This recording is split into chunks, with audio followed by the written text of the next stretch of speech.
What if I come home and no one's through my front door? What if I come home and there's a mess everywhere? What if I come home and tears flood the floor? No one understands the struggle and stress I shoulder. No one understands that I have the trials of someone much older. No one understands why my homework's late, why my mascara's smudged, or why I'm not perfect.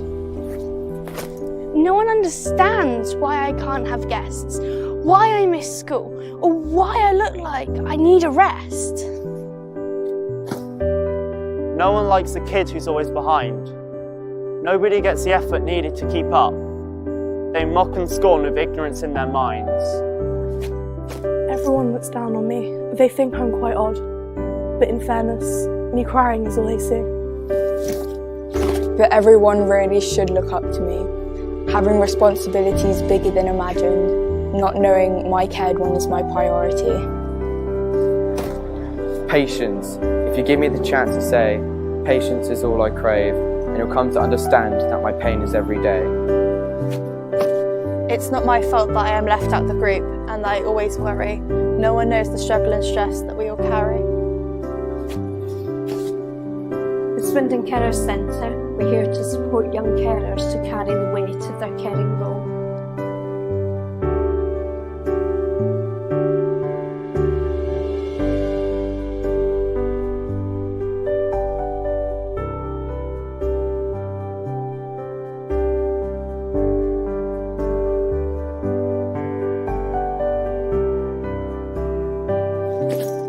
Someone is there for us to speak to.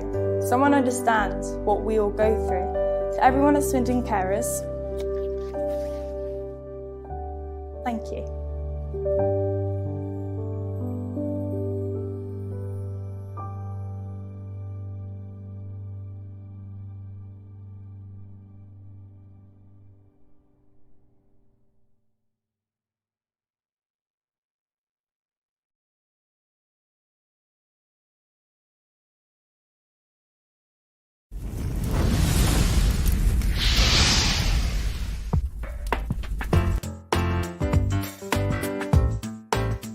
Everybody has places to go, but not everyone has a way to get there. What if there were an easy way to get everybody where they need to be? What if there were one resource for all of the transportation needs in our community? What if we could move up to a better way to get people where they need to be? Welcome to a better way of getting around. With MoveUp, all of your transportation options are in the palm of your hand with a mobile app that allows you to get where you want to go. Okay, there are lots of options for getting a ride, but this ride service is special because it offers answers to the collective needs of our community. Who needs a ride? Going to the airport or train station? Done. Need a lift to get some groceries, go to the bank or post office? Done. Need non-emergency medical transport to your doctor's appointment? Done. Need a ride for your child? Done. What if you want to take your dog or your bike with you? Done. You get the idea. But how does it work? There are basically 3 types of riders: regular folks with no special needs, children and adults who need assistance, people who need to get somewhere but can't afford transportation. The people with no special needs can use MoveUp just like they would a cab or a service like Uber or Lyft. Why choose MoveUp? Because participation in the program helps support the overall community by keeping the drivers busy so the network can grow. Children and adults who need assistance can choose among the drivers who have been carefully screened to be able to handle non-emergency medical transport, assist with the elderly and handicapped, and to transport children with their parents' permission. People who need to get somewhere but can't afford transportation can enroll in one of the community programs that will pay for their ride. The driver gets paid just like with any other passenger. We can all move up to the next generation of ride-hailing and transportation if we all get involved. To learn how you can become a part of the solution, join MoveUpLynchburg.org today.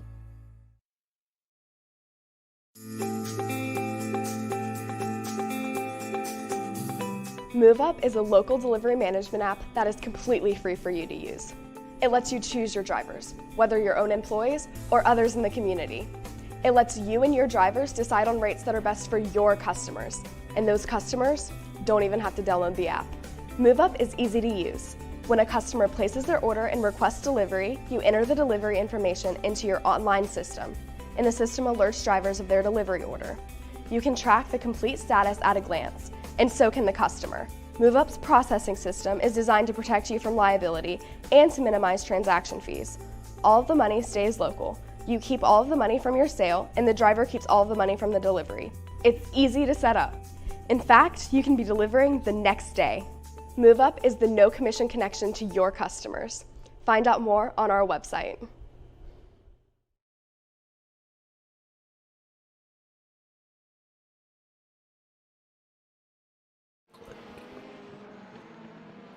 All right, good morning, good afternoon, and good evening, race fans. Welcome to round 3 of the Virtual Endurance Championship. Today's race is the 24 Hours of Spa-Francorchamps in Belgium. We're really excited to be here, and I'm here with Dylan Stone, a Team Oblivion driver, and all-around race fan and expert. Right now we're going to go through a track guide. For Spa, you're going to see a lap of the track driven by our driver Thomas Cope, and he's just coming around here, final hairpin, heading onto the what is the first straight, I guess, the front straight, approaching La Source. La Source is obviously a tight hairpin. A lot of incidents happen there at times, especially on the start. Could happen. Now down into Eau Rouge, such a great corner. Legendary. Eau Rouge is named for a stream of red water that runs just at the bottom, and it wraps right into Radillon, and then out onto the Kemmel Straight. So we see great speeds, and the first real passing zone of the track coming into Lake Holm. So drivers need to stay tight to all the curbs here as they navigate this for the fastest time. This corner right here drives me nuts personally. Rivage drops away as you come into it, as does No Name Corner. Heading down into Pouhon, the double left-hander. Quite important to keep your momentum up there. Yep. That's right. It's such a momentum track because the overall speed is so high. Then coming into Le Fagna, here the right-left combo, and then down into Stavelot.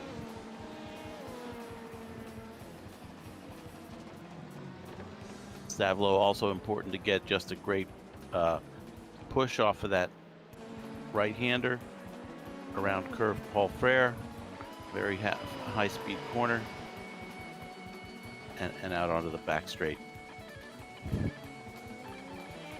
Blanchiment is legendary for drivers going wide here.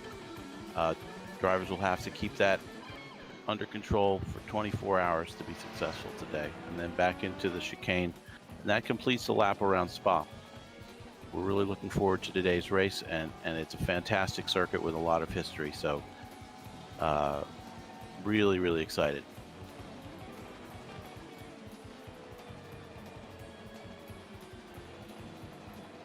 And that's our introduction to today's broadcast. We're going to move right into LMP1 qualifying, which is currently going on. Right now, as we go through the roster of teams, we are looking at 4 teams registered for today's race.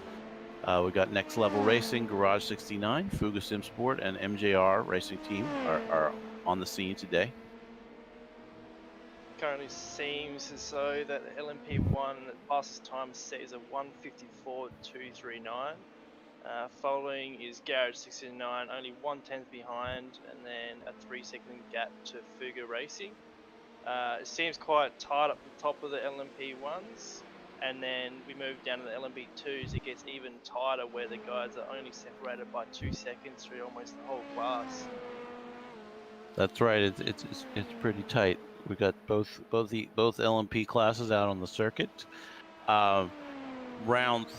round 3, we had some information flash up there on the screen, the weather conditions.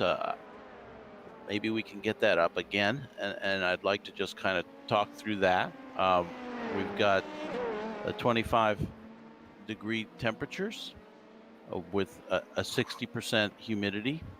It's partly cloudy, and there's quite a bit of wind. It looks like 17 km per hour. So that's a pretty strong wind. It's quite interesting. The track temp is up to 39 degrees Celsius. It's quite a warm track at the moment, so it's kind of interesting to see where these lap times are going to be landing. Wonder if these guys are used to these conditions. It seems so. Haven't seen any crashes of kind at the moment, but it should make the times quite interesting. Seems Fuga SimSport has gone almost 2 seconds quicker than the next lap time of the Next Level Racing. That is a rapid time. Looks like Next Level and Garage 69 we're looking to beat that time if they want to sit on the pole for this event. That's right. That's right. That's a hot time. I was expecting the times to improve here. I think we'll see some improvement also from some of the other teams potentially here. So looking through the LMP2 field today, we have quite a few teams registered for the race. It looks like about 15. Right now on provisional pole is the Banzhou RX Flow with a lap time of 2:02.796. So they've gotten down into the 2:02s. Shawshank Racing running second with also a high 2:02.9 to be specific. Then FFW Kislenko, Leo Racing, Ronin SimSport, Venom Works Endurance, Quality Controls, Turn 1 Pro Divers. They're all on 2:03s. Ranging from 2:03.0 to 2:03.9, and then other teams here today currently lapping in the 2:04s. We got Freaky Fast, we got Aquifer Motorsports, we got Racing, Legends Racing, Team Slowdown, all having set times so far as they're getting started with their qualifying.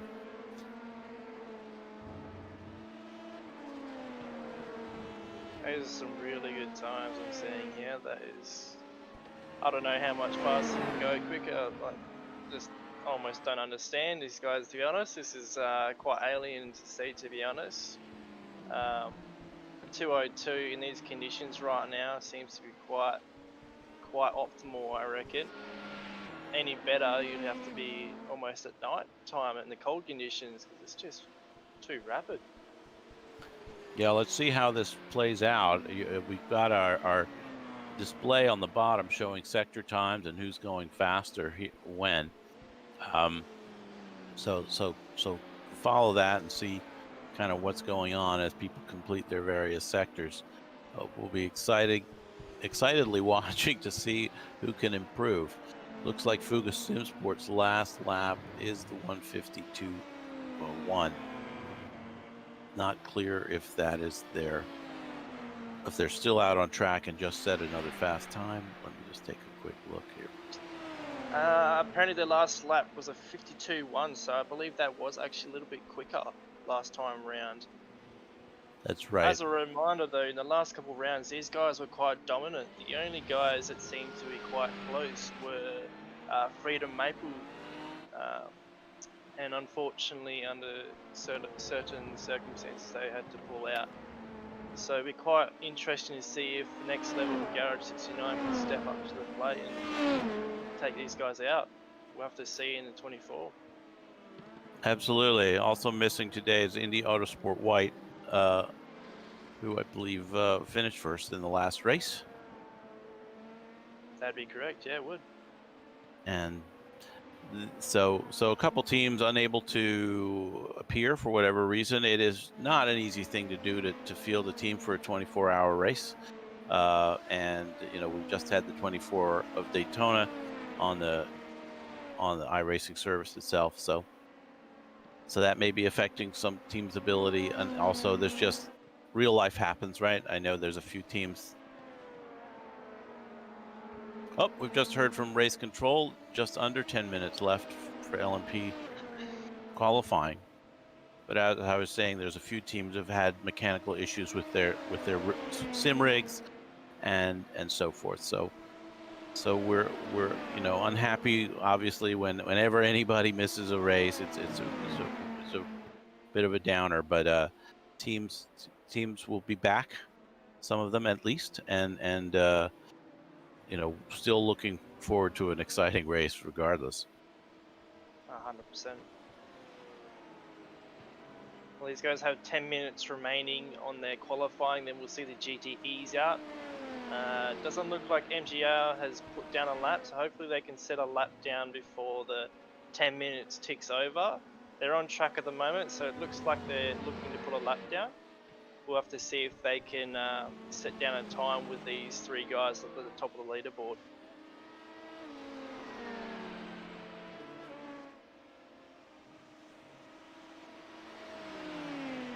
The top times in LMP2 seems to have not changed a whole lot. Still sitting on a 2:02.796 from Banzook.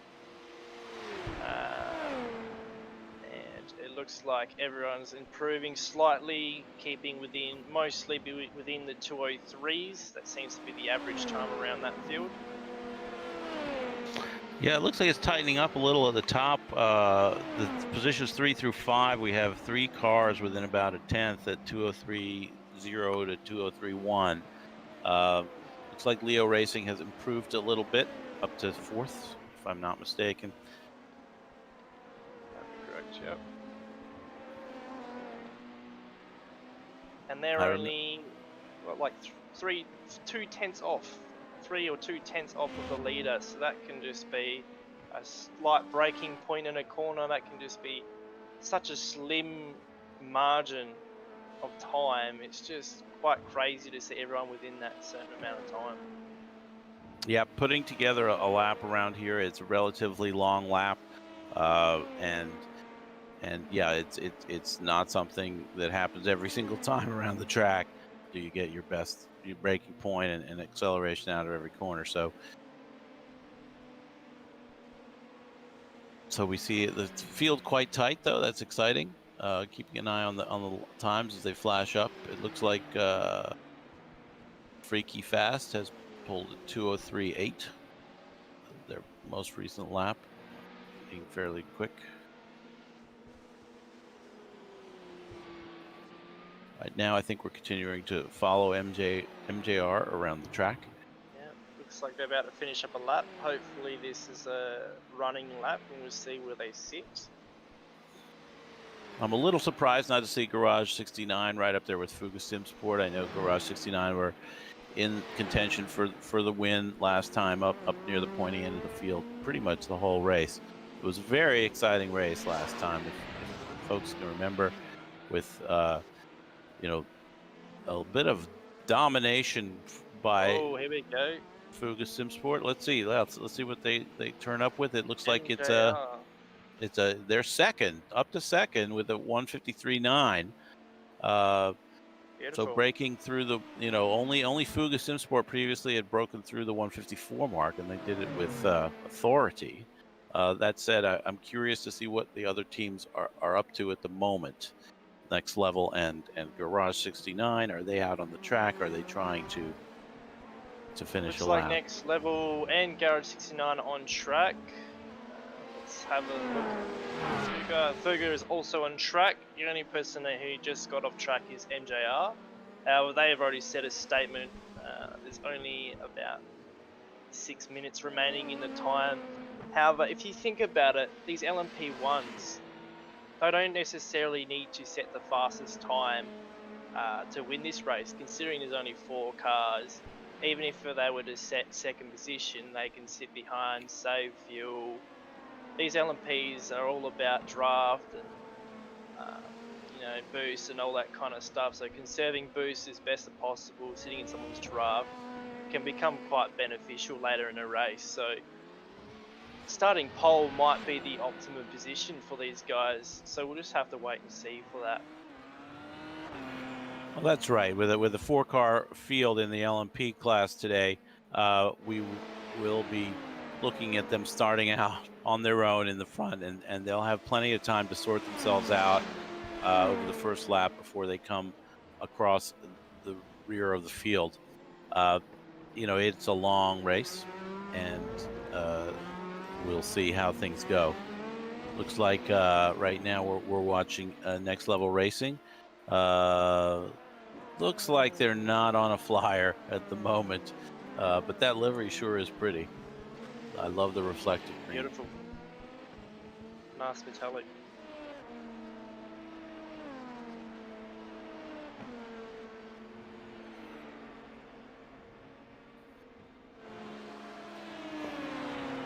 Looks like a couple more guys have got into the 202s, so the top 3 guys are in the 202s, and they're all within about 1/10. Banzu looks like he's gone 5 1,000ths quicker. He's at a 7.43, so 2.743. Oh, now he's down to 2.696, so he went even a little bit quicker. I don't think it's going to get much quicker than that, to be honest. Yep, currently in the pit lane with less than 5 minutes left in queue. It's going to be tough to get another lap in if you are not out on track already and in the middle of that lap. I do see Shawshank out there on the track, running second right now, the 202.8. The LMP2 field is a little bit bigger. It looks like we've got all the teams but one have set a time. Brosim Racing. Yeah, Brosim Racing Silver. Not sure if they're on server. Let's take a look. Doesn't seem they're on track at the moment. No, I don't see anybody in the car or according on server to at the moment. my results, Eric is not. Eric Chardonnay, if I pronounce that correctly, it doesn't seem he's on server at the moment, so it doesn't look like they're going to set a lap time in this session. Hopefully they can come back for the race. 2.5 minutes left, so these guys will have to start coming in now. They have to come back in within the 20 minutes, otherwise they get penalised. And then looks like we'll see the GTEs lining up to take out for their laps in a moment.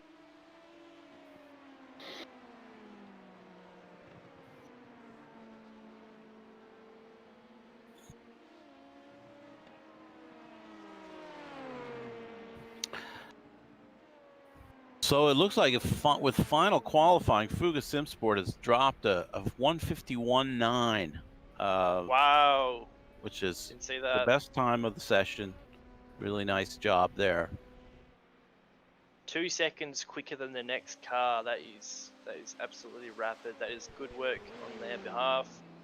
Let's see if any of the other guys can set a quicker lap. I know Garage69 is on track still. They seem to be on a bit of a flyer. However, they need to get back to pits soon. And so is Next Level Racing. We'll have to see if they can get back to the pits in time. Garage 69, again, starting position not so important here, but just kind of looking at the relative pace of the drivers here, assuming that the drivers we're seeing now are the ones who will be starting the race. But we shall see.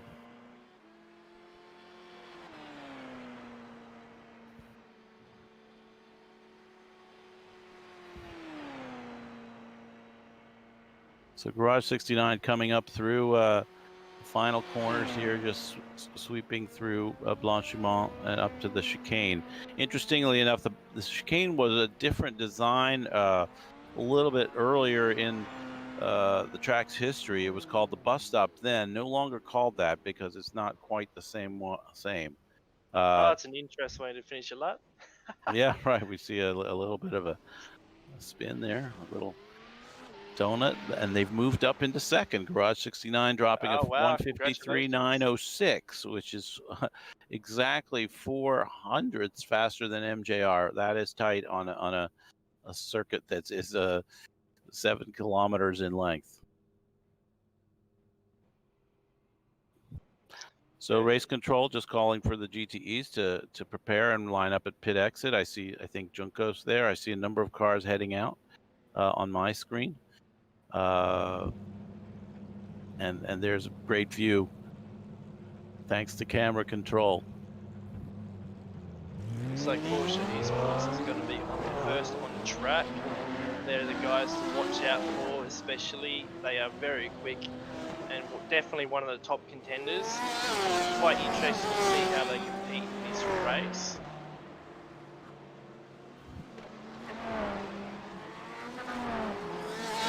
Yep, they've been having consistently strong results. Looks like right now we are looking at a fairly big field of GTEs streaming out onto the track.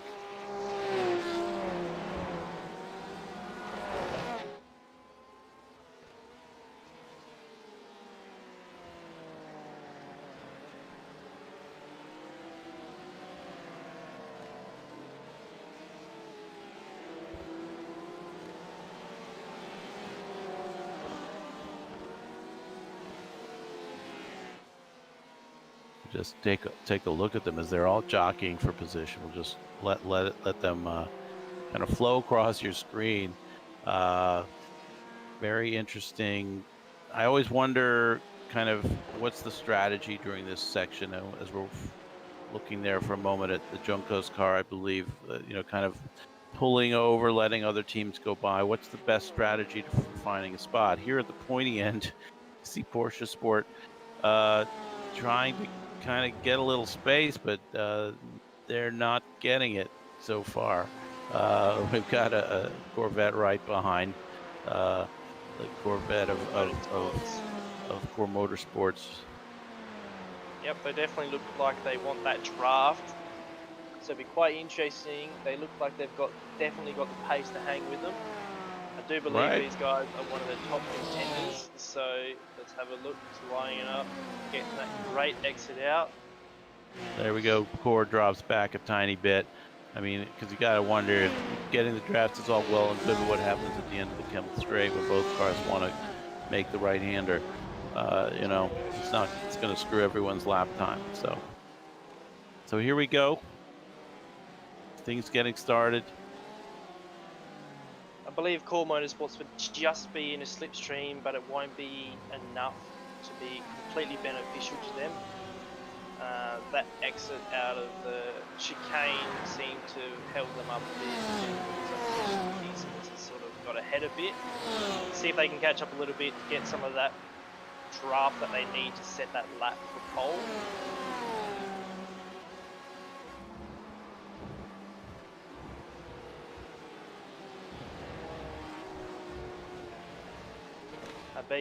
Josh Cam in the Porsche car up ahead, Porsche Esports car would be absolutely pitting that thing, trying to keep it ahead of the Core Motorsports, trying to keep the draft away from him, should try to prevent that. Hopefully he can do so. A little bit of dirt picked up there. I hope he didn't get an off track. I know it's possible to get some dirt without an off track, so presumably he'll just continue as they head down the hill and are approaching Stavlo in a moment. Here we go. Always mark this as sort of the midpoint of the track and turning back up the hill down the long straight after curve of Paul Frere. I'm sure many folks are familiar with the history of Spa, the racetrack. It originally was an extremely long track, even longer than this. The original layout being about 15 kilometers, twice as long as the current layout. Currently, it used to be that at the end of the Kemmel Straight, instead of going right and through Les Combes, the cars turned left and headed out into the forest and the rest of the track, and then rejoined somewhere along the back straight. Sorry, go ahead. Sorry to interrupt, Colin. Just looking at these lap times, it looks like Junkos is actually sitting on pole. They are 1/10 up on Porsche Esports. Porsche Esports managed to get 1/100th faster than Core Motorsports. And then even further back, we've got Ronin. They are about 5/10 back, and then it goes back from there into the 14s. Yep, we got Obviously 5 gonna go a cars lot on the quicker. 13s here, Dylan. It's pretty tight so far. The first 3 within a tenth, more or less. Yeah, first lap too. So expecting to see more developments here.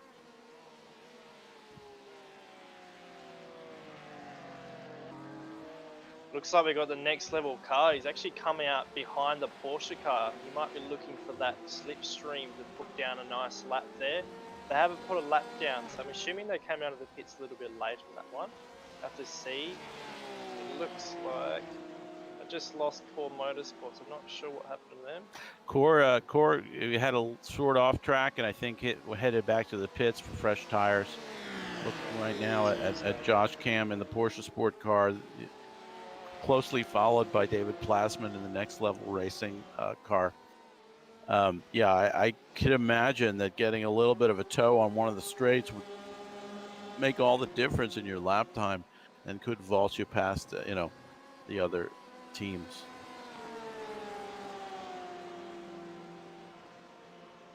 Next Level number 1, they do have 2 cars today in the GTE field.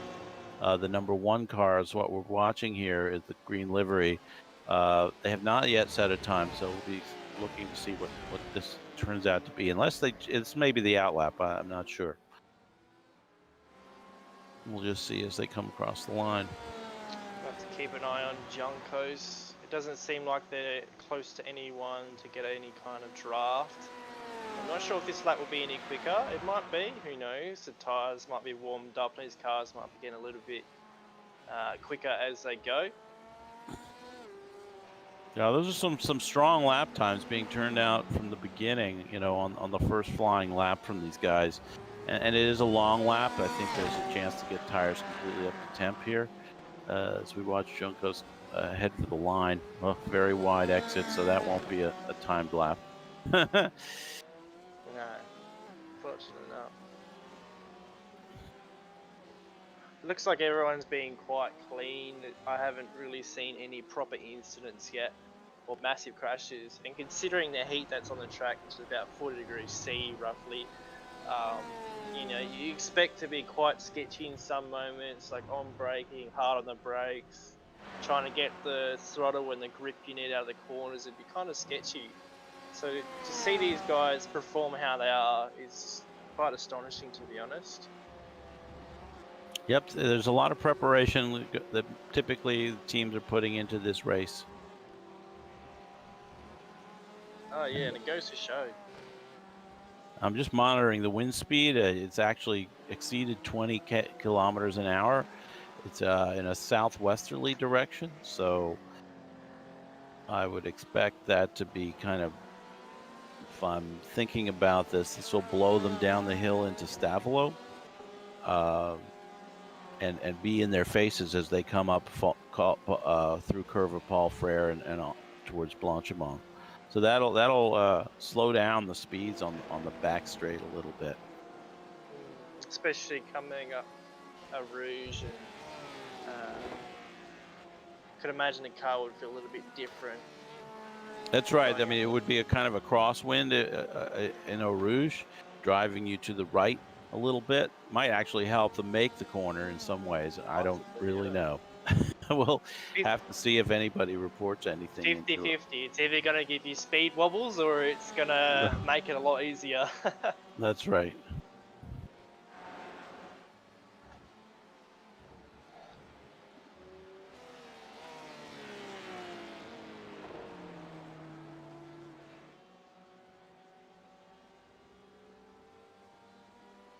Seems Porsche Esports has gone a little bit quicker. I believe we just got a change of leadership. Looks like Ronan Simsport is going a 12.08 or 12.8, sorry. Wow, they've improved by a full second over the rest of the field. Great results there. That's the first car to dip into the 12s, so that is the rapid time at the moment. Juncos is actually gone a little bit quicker. They're down to a 13 flat. So they'll be looking to go for the pole position. And then back at Porsche Esports in third position, they're 3 tenths behind. So a little bit of race team news. Just want to touch on a couple of the racing teams. It looks like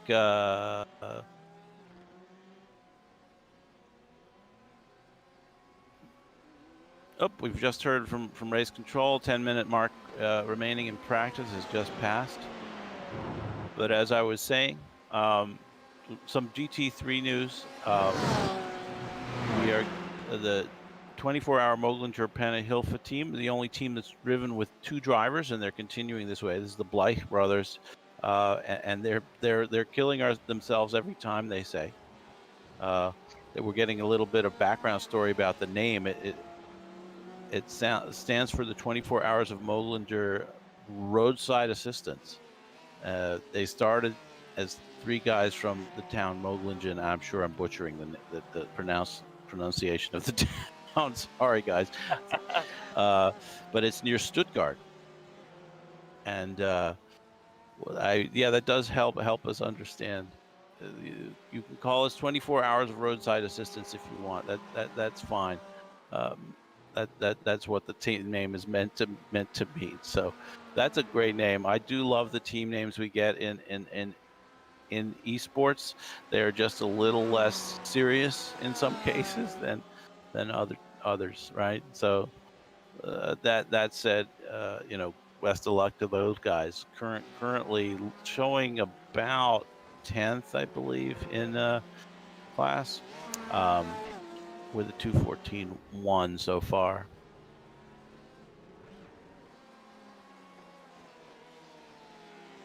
So Core Motorsports has improved to a 2:13.002. So I feel comfortable calling that 2:13 dead. They're still in second.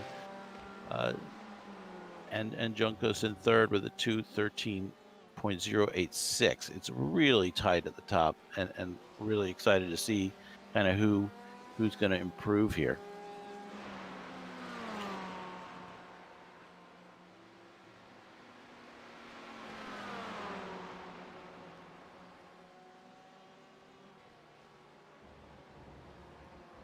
Currently finishing a lap here is Jonas V.E.C. in team slow pace.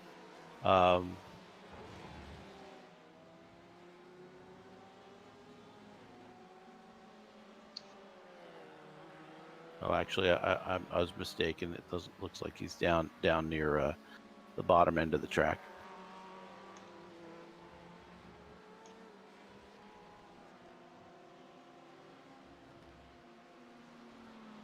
A little bit of a rear end going out there, if I'm not mistaken.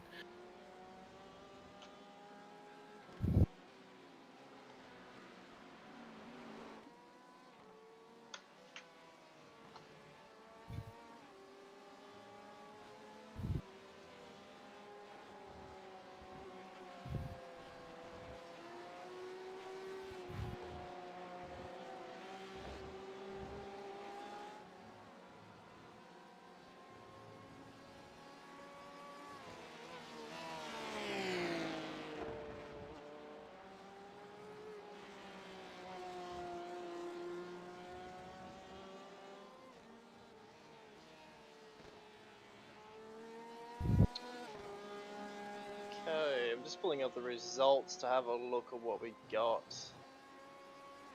Okay, so according to the last round, it seemed as if Next Level Racing Esports 1 was the first position, which is they're currently in second. They actually went a little bit quicker just now. They're at a 12.948. So it's good to see from these guys. These guys definitely have the potential to win the race. It'll be quite interesting to keep an eye on them. Place second was DHR Team Pro. Doesn't seem they're in this race. They may have pulled out. I'm unsure of the reason and the circumstances they're under. That's quite unfortunate to see. I'm pretty sure they're quite up there in the standings. That's just how racing goes. And then it was Bushfink Racing, which I don't believe they're in it either. So it's unfortunate to see those guys leave the series, however, or leave the race for this particular event. but it just opens the door for a lot more teams. Like the two drivers you were speaking about earlier, Colin, the 24-hour Moglinger. I'm sorry, I do not know how to pronounce that. I'm Australian. I can't pronounce anything with my slang.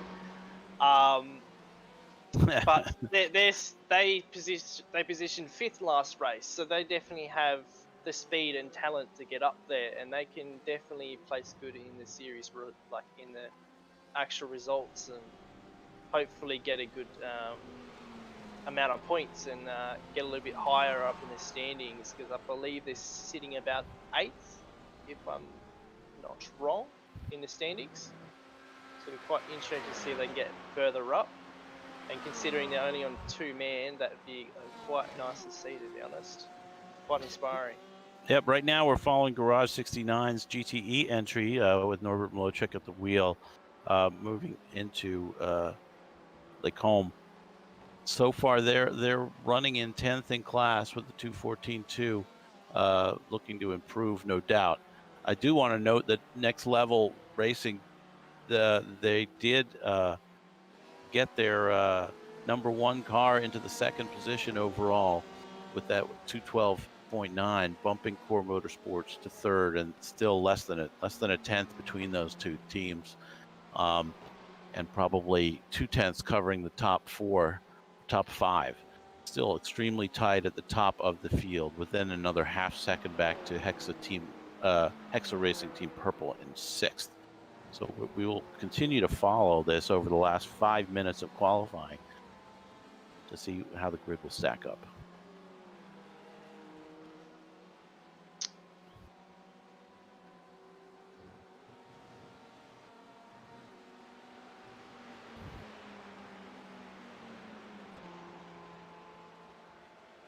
Interesting to follow the track map as well, as you can kind of see where the cars may be bunched up on the circuit right now, with Garage 69 having a little bit of a gap forward to Quality Control's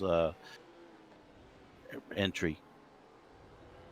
But coming around the final chicane, and let's see what lap times are going to get turned over here. Quality Control pulling out at 2:14.884, and Garage 69 does improve to a 2:13.9, bringing them up 1 position again ahead of our 24-hour roadside assistance team.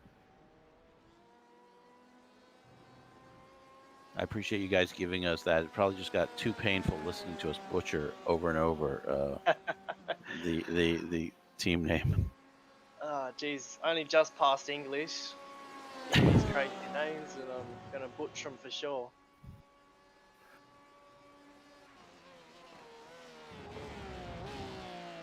Seems Core Motorsports is back in the pits. It seems they've abandoned the qualifying. They've pulled back into the pits. They might be changing drivers. However, they've only got 1.5 minutes remaining. It doesn't seem they'd be able to get back. Ronan Sim Sport to the top, guys. We just saw it on the stream. Wow. 2:12.696, just following them coming across the line. Conan Weirn putting down a humdinger of a lap there. Really exciting.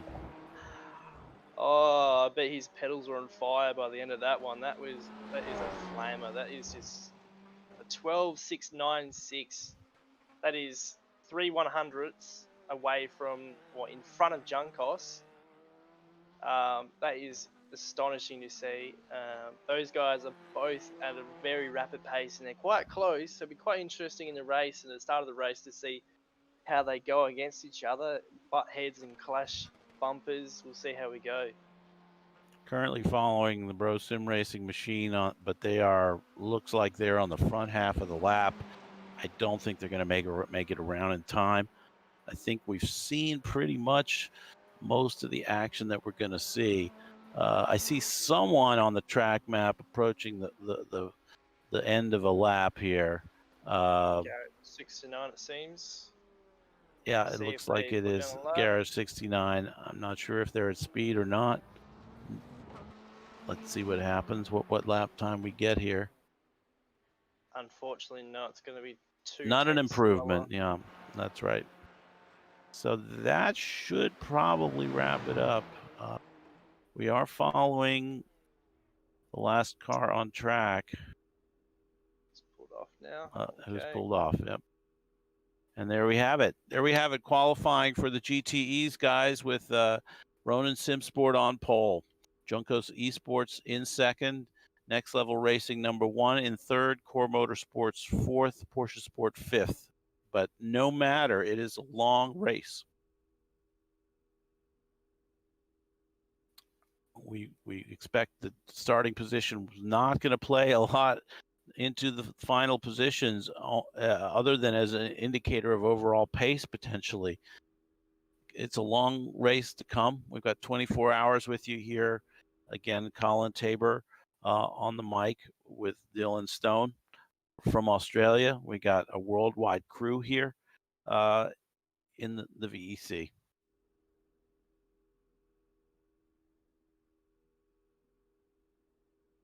So I'm personally looking forward a lot to seeing how all the battles turn out on track. You know, as you referenced, we have a little bit of a shakeup with a few teams having to pull out of the VEC for whatever reason, and we've got you know, Fuga Simsport, Garage 69. Those were big players in the last race up at the front, but there's two other competitors, and you know, are they going to keep pace? Are they going to, you know, prove a threat? We saw so much drama last time with you know, a first place car that was dominating the first half of the race, run into trouble, and then wound up, you know, still recovering to a solid finish, but not winning the race. You know, we had another disconnection by Indy Autosport White, threw everything into doubt. We had, you know, the dramas with Freedom Maple Syrup. We had dramas all up and down the field. Very exciting race, and you know, that was just a 12-hour. So this is going to be it's going to be a marathon session, to say the least.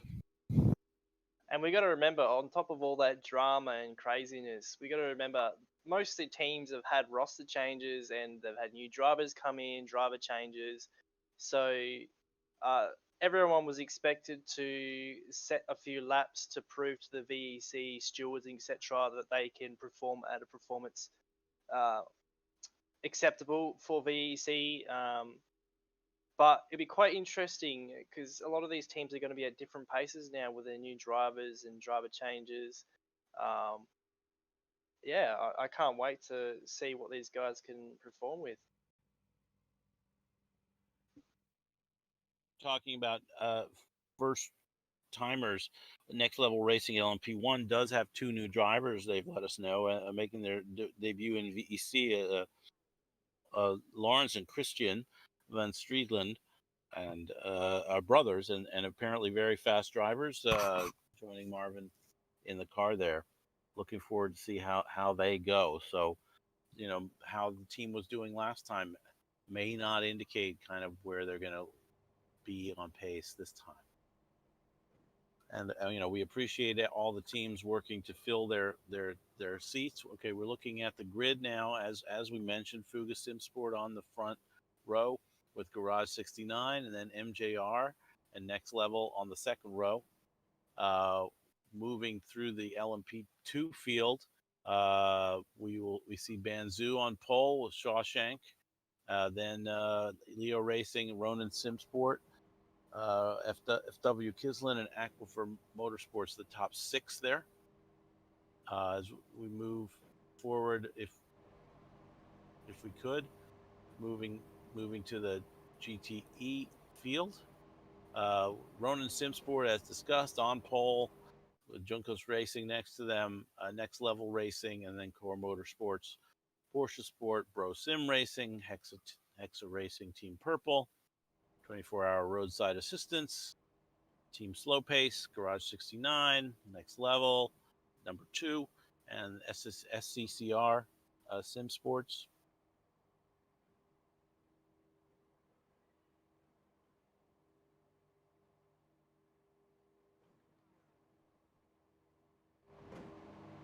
Okay, the safety car is away. Here we go, ladies and gentlemen. LMP1s are starting. They are giving a 5-second. The LMP2s are giving a 5-second gap to the LMP1s, so they'll follow shortly behind. Same thing with the GTEs. Right now, watching the LMP1s as they pace towards the final hairpin and start of the race. Comment on SCCR Sim Sports. They've had a rebrand and split away from their previous partners and made some new partnerships in Rock Solid Rigs and Gomez Sim Industries. They have 2 new drivers also, Kevin Stringer and Nathan Healy, making their VEC debut here in Spa. All right, we're picking up the field here, ready to go green. Patrick Pelchad pacing the field in the Fuga Sim Sport LMP1.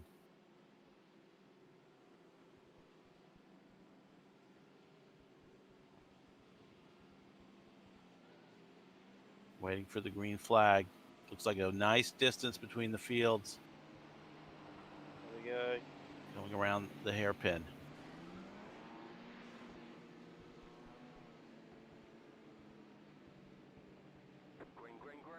Green flag, off we go.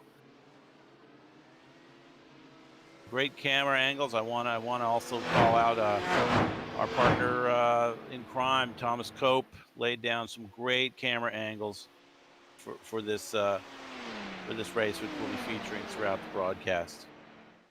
Seems Fuga has got a demanding jump on the side of the race. He's looking to extend that gap straight away. Garage 69 is fighting off. Seems to be next level racing. Straight off the bat, they're into the battle. LMP2 is now on the start on the stream. Wow. What a picture. Everyone coming down the hill straight at our cameraman. Luckily, it's a camera without a man. And there they go through Eau Rouge. And now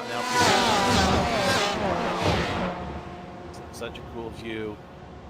Really exciting to see this start of the race. So everyone in LMP1 seems to have kind of continued at pace, sort of in position rather, although it's quite tight between MJR and Garage 69 so far. We're picking up the LMP1 field now as they round looks like the bottom half of the track, heading up the hill. That's right. It won't be long before these guys already start lapping the GTEs. These cars are so quick that they've literally already finished a lap. Meanwhile, these GTEs are at the top of the track, starting to go down the hill as we speak. Fuga Motorsports and the TE1 completed the first lap of the 24-hour. A lot of racing to go. See how they end up towards the end of it. Here we go to the front of the LMP2's Banzu still at the front, Shawshank in second, we got Leo racing in third. All behind them, we got a lot of cars lining up for those positions. They are all thirsty, yet they still got to keep it clean because it's the start of a 24-hour race. That's right, it's always exciting in the beginning. Cars very close together as they come into the hairpin for the first time. Banzu does have kind of a healthy lead, but then as you can see, just so much traffic in the 2nd through 5th positions. GTE is keeping it quite tight, tighter than more else than any of the other classes. Yeah, but here they come through. Right up the rear bumper of Ronin Sim Sports, and next up the race right behind them. Core Motorsports right there, and then Porsche Esports in 5th. So all of them are top guns in the top 5. These are all guys that you need to look out for in this race.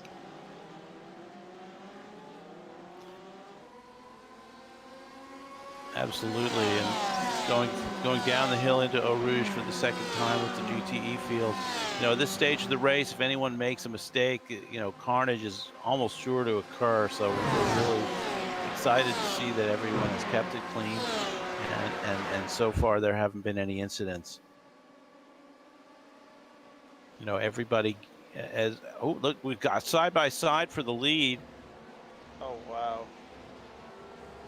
Looks like Ronin Sim Sport, I believe, is the team that's just pulled into the front position. Yep, that is Ronin Sim Sports. They've taken the lead of the GTEs. Not Yeah, sure if Junkos is wanting to make a move on that. Sort of already being gapped a little bit by Ronan. We'll have to wait and see. Yeah, I think they're just going to kind of keep station for now. I mean, things are relatively calm and controllable with no lap traffic at the moment. This will probably be the only moment of the race that they'll enjoy sort of single-class racing conditions.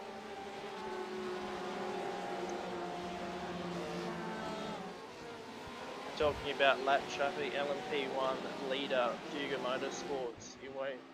Fuga Simsport, my bad. Won't be long before they reach the back of the GTEs because he's actually just coming down the hill now. Yeah, as far as last laps in the LMP1 class, Fuga already kind of putting themselves apart with a 153.8.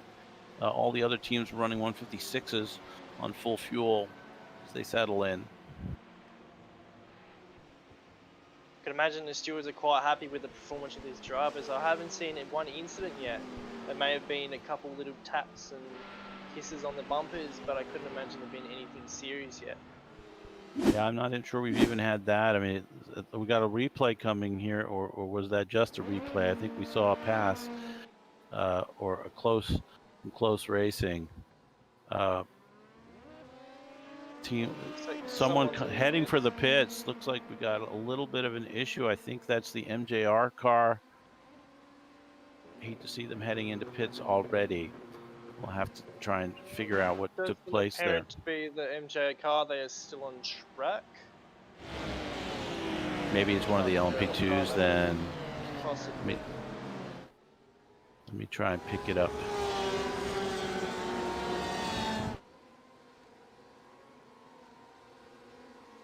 MJR still behind Garrett 69, keeping that car close. Be a good opportunity to save a bit of fuel and save the boost. Obviously they can use it if they need be. As he gets really close to the back of that Garrett 69 bumper, and it looks like he's going to go side by side on the Camel Straight. He might take this in the corner.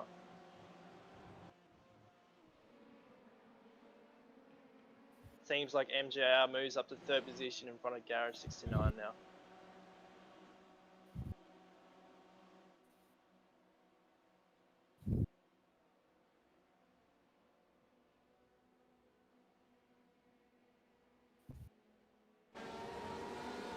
Not sure what's going on with our stream. It doesn't seem like we're picking up the cars on the stream.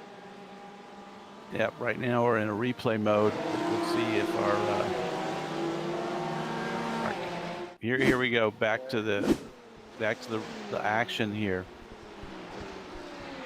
Looks like we're picking up the LMP1 class. They're still in contact. At least the second through fourth are in contact. It looks like the lead car has pulled out a bit of a gap. And here come the LMP1s to the back of the GTEs. Fuga Motorsports can finally see the back of the SCCR Sim Sports car. This is a lap where the traffic's going to start and the chaos is going to begin.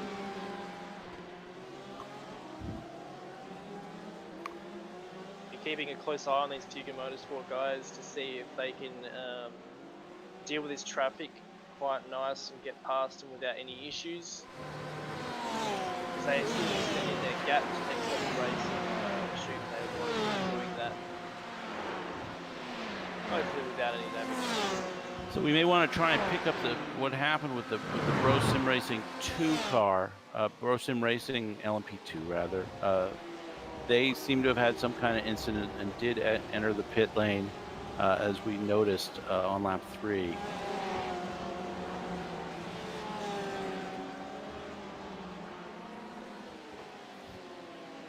And here they are re-entering traffic. I believe this would be them in the 30 car that we're looking at right now. Or maybe not. Maybe it's the front running. They're both red, so yeah, that is the 30. So this car is a bit behind the rest. Yeah, unfortunately he's a lap down already. Unfortunate to see. Just going to see exactly what happened. Maybe he might have even forgotten to put his race fuel in. Seen that? Yeah, happen that before? seems like the leading contender right now. As I look at his lap 2, he kind of started on the back of the field. Doesn't seem like there was any real And just went into the pit lane. damage or anything, so I could imagine that may have been a fuel mistake. Well, they've got plenty of time to make it up. They'll be off strategy. Unfortunately, being 3 laps off strategy with 1 extra stop is probably not ideal, but it is a long race and they've got a lot of upside.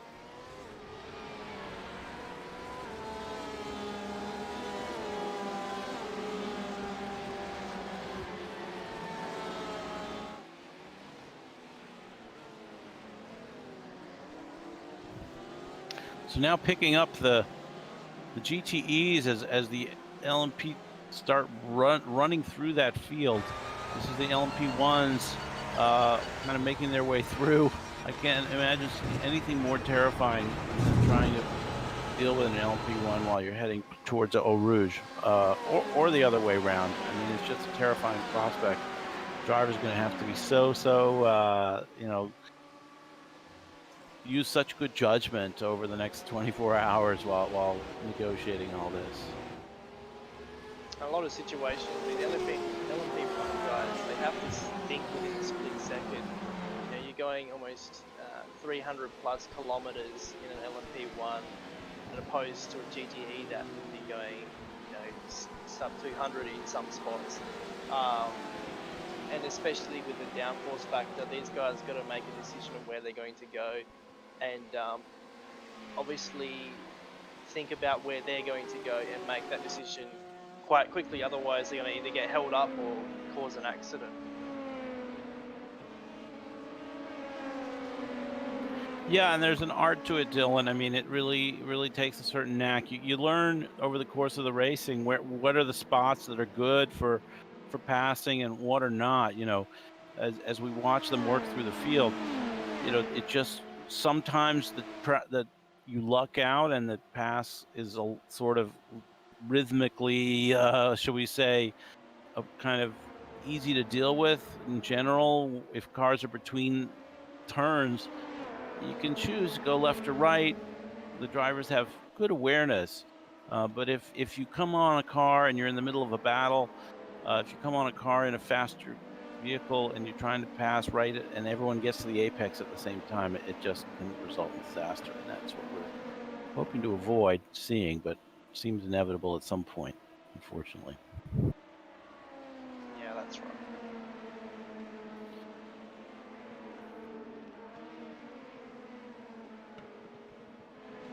So right now, I think we're picking up a LMP2 battle here. The teams are quite close. There's such competition there in the LMP2 class. I think it's our biggest class today. It's quite popular ever since the release of the Dallara P217, and honestly, the LMP2 cars are a little more approachable than the LMP1s, just because you don't have to worry about when you're using the boost and all this. Not sure what happened to Garage 69, then they seemed to drop back a fair bit. Not sure what happened there. Well, we'll follow up on that and try and figure it out. Right now, following Matthias Wasser from Garage 69, or we were. Now we're following V.E.C. Voigt and Andy Ticehurst here.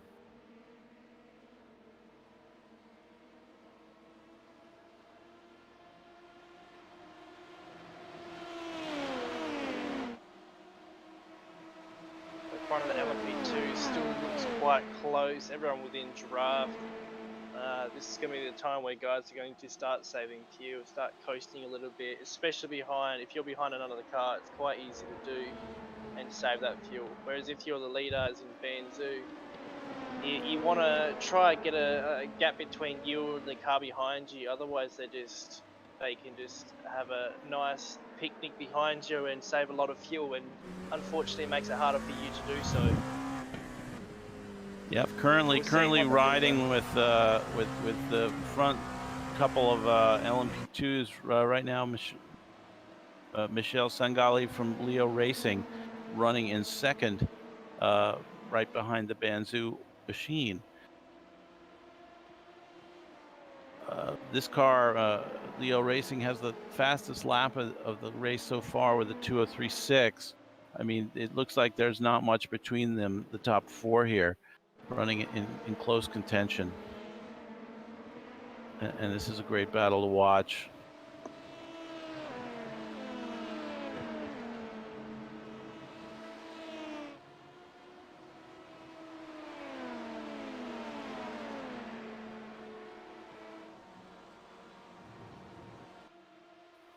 I'm looking in the information that we had on the stream. There's a stop and hold for the 30 car due to a qualifying infringement. So that may have been the issue with that car that stopped earlier, the Brosim Racing LMP2. That would be the issue, most likely. That's an unfortunate event, but that's just how it goes, unfortunately. Looks like they caught the bad end of the stick. Hopefully they learn from their mistakes and pick it up later in the race. I'm sure they will. I want to note that we do have live timing available today. I'm looking at it. It looks like it's working. The link is available to you in the YouTube description of this event. So you know, we've been working hard in between last race and this one. You know, want to add that we really picked up the impetus to do the live broadcast ourselves.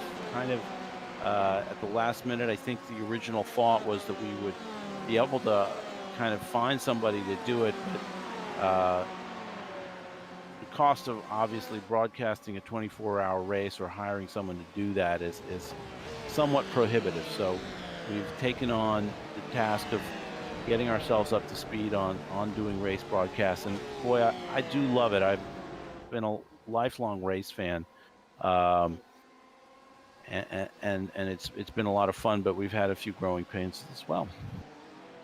Yeah, I feel like we've improved, like especially the stream. Like looking at the stream, like with the help of the SDK format, we've been able to make the stream a lot more lively with the live timing. The cameras, someone put aside just to go through the cameras and make sure that's all good and running nice. I believe it's a big step up, and us as stewards and broadcasters, we appreciate everyone's patience with us, and we're trying our best as a grassroots sort of championship to provide the best season and championship you guys can drive and experience. Yep, right now we're focusing on the battle in the GTE field. We have Juncos Racing at the front of this train of cars. They're currently in third with Core Motorsports, Porsche Sport, and Brosim Racing right behind. Again, very tight. Expect this battle to be tight throughout the next 24 hours. And we're only 20 minutes into the race here. I was going to say, it seems like we might have done an hour, but my timing is off. And Juncos in third. You can see just up ahead the Next Level Racing machine, the number one. They are setting faster laps up there. The top two are setting low 2:14s, and the series of cars we're watching in third are a little in the higher 2:14s. When I meant to say they're both into the 2:14s. Did I say 2:13? Yeah, we got the fast lap of the races. Still Ronin Simsport with 2:14.114, and Next Level has a 2:14.123, which was actually their last, most recent lap. So look at this. They've got a train here of 5 cars. One of them getting out of line there. Just taking a look. That was, I think, Niels Core in the Brosim Racing car. Just fascinating. I mean, I just love watching good racing, and that's what we're seeing here. It looks like Core Motorsports has got a handle Look a at that. handful of people behind him, and it Yeah, looks like Porsche he's, Stem got a Sport lot of pulling racing. right up on the bumper there at the hairpin. Should have a good run out of a Rouge and Radeon. Pro Sim Racing not far behind, with Hexa Racing Team Purple not There far it is. behind. There it is. Look at this. Look at this. He's pulling out. Let's see if we're going to see a path here. He's on the Nearly outside, on the grass. but can he get completely through? Gonna be hard on the brakes in this corner. Both slamming those brake pedals to the ground. It seems like Core Motorsports is going to come out better on that one. Yeah, perfect positioning of the car there to keep Porsche Sport behind. Pro Sim Racing looking for the opportunity he needs to get past that Porsche.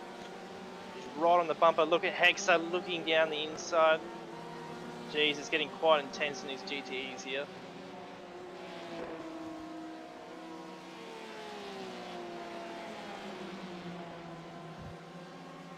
Ronan Simsport and Next Level just trying to put as much time between them and the next cars behind them. Next Level is trying to keep up with Ronan, trying to keep in that draft. And Juncos is working out a little bit of a gap too here slowly, which is just what they want to see. They're up to a 7/10, according to my timing screen here, and it was a little closer a few moments ago.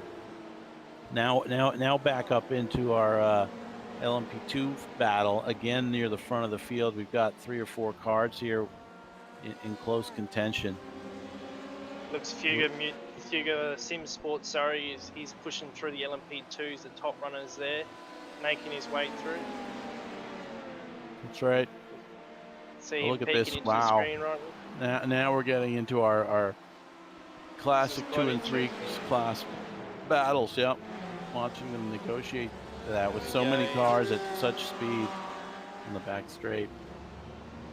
Now that everyone's getting a bit more comfortable, people are looking for those 2 wide, 3 wide even opportunities to get those passes in. And there goes one of the LMPs who had patiently waited through the chicane, sweeping past. It is remarkable because the cars look so similar, but the LMP ones, especially when they hit that boost button, you can just sweep by. It's like a rocket ship. It's quite hard to tell the difference. However, I feel like the biggest attribute for me is actually the headlights, surprisingly. The headlights are quite different to the LMP2s, and the front of their body is actually, especially on the Audi. The Audi has a quite different headlight, and actually larger headlights than the LMP2. Yeah, looking through the field here, we have 3 Audis and a Porsche. So the 3 Audis are up front. The energy recovery mechanism in the 2 cars differs. I believe the Audi just recovers on the brakes, and the Porsche on both. I hope I have that right. I did test the Porsche a little bit. It's so much fun to drive, but it is like a rocket ship, boy. It is. It's got such downforce that you can really brake later than the other cars. Very noticeable when comparing the 2. My mistake. I believe actually the Audi has a smaller headlights and the Porsche has the bigger ones. I believe that's my mistake. Right. Okay. But as my observation is like the LMP2 is to the LMP1 as the GT3 is to the GTE. I mean, the GTE just has such superior downforce for sure. And it's looks like the LMP2s, the top runners are catching the top runners of the GTEs now, so this should get a little bit more interesting because the differentials in the pace in the cars is a little bit closer to the LMP1s and GTEs. So it makes it a little bit harder for the cars to pass, especially going up corners or sections like a Rouge and some of the tighter corners. And the twisty bits, right? Yeah, for sure. Yeah, I mean, the speed differentials are not as different.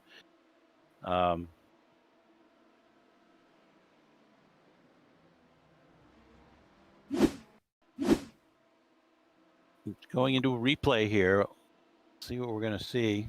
So far, it's some flags waving. Yeah, that didn't work out. Under nothing. Wow, yeah, that was astonishing. it's all right. We'll no, it's okay. We'll catch up here. Here we go. Back to the GTE field. Looks like the Porsche Sport entry. Looks like they're still running in formation over here.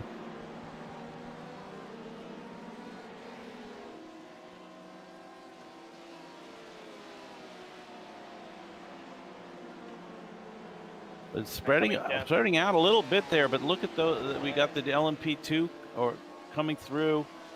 Going to disrupt this battle for just a minute. I mean, that's the reality of it. You know, these battles that are going hammer and tongs, they have to sort of jockey for position, and hopefully every GTE is kind of hoping to be affected the least and maybe have their competition affected a little more by the cars coming through. It's almost impossible to avoid some kind of disturbance of the racing, as much as we would like to avoid it. You know, you got to keep your car in one piece. It's a long race. There's no benefit to this, to kind of doing otherwise. And look at this traffic now down at the hairpin. So many cars there. Almost go as far as saying 15 cars in one patch. In shot, yeah, it's crazy. But that's where you're just kind of hanging on for dear life and just trying to stay in your lane. Everyone's keeping it nice and clean. Yeah, look at the room Porsche Sport is giving. Yep. Yeah. Same with the LMP2, they seem to be slipping in the right spots and doing it right. Oh my goodness. This is awesome. It's good to watch. This is awesome racing. Yeah, the skills are developing across the series, I'm sure. I mean, here and otherwise. Not to say anybody needed developing per se, but it's just a matter of kind of doing this. The more you do it, the better you get at it, right? Yeah.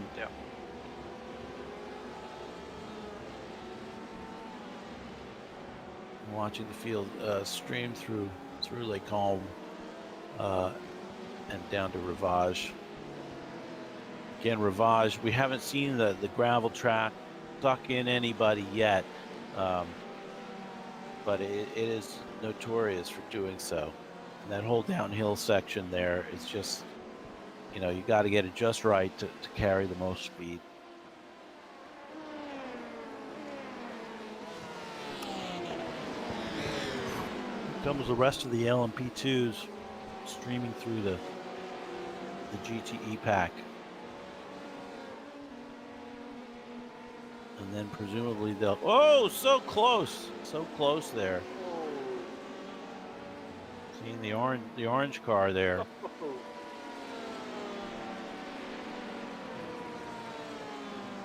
And now I'm also seeing LMP2s coming. LMP1, sorry, Garage 69 is also, I think, somewhere in this pack. Coming up scary moment for the GTEs at the moment. They're just seeing hundreds of LMPs just fly by them at just speeds. Oh, it looks like we have a LMP one off. It looks like it was next level racing. They missed the corner there, as you can see in our replay here. Seems like they got a little bit late on the brakes of some kind. Yep, there we go. Overshot the corner. That's all good. They entered back on safe. They're back on the race. Yep, that was well handled overall. And just missing a slight braking point. It's great that that's the worst we have seen so far. I'm sure we'll see a lot worse. I'm sure we'll see some kind of sent to the moon crash, but we'll get to see that one. Hopefully not for a while. Yeah. So we should start to see some stops in another few minutes. We're going to see exactly how long it takes these drivers to get to the first stop. We're at 32 minutes through the race. The prototypes will be the first to stop, with the GTEs with the longest stint length. Yeah, these LMP1s, I believe, will be the first ones to stop, if I'm not mistaken. I don't believe they carry a whole lot of fuel. I'm not 100% sure how much fuel they carry, to be honest. Yeah, So so they're it is closing the that fast. the LMP2s with the smallest tank. The LMP1s. They've got a 62.5 liter tank, but they only use around 3 liters a lap, whereas the 75 liter tank in the LMP2 gets used up at more about 3.5 liters a lap, or maybe a little more than that. So we're going to see who pits first, though. It's going to be pretty close between the two classes based on my calcs. That said, it should be around the same time, which is around the 45 to 55 minute mark.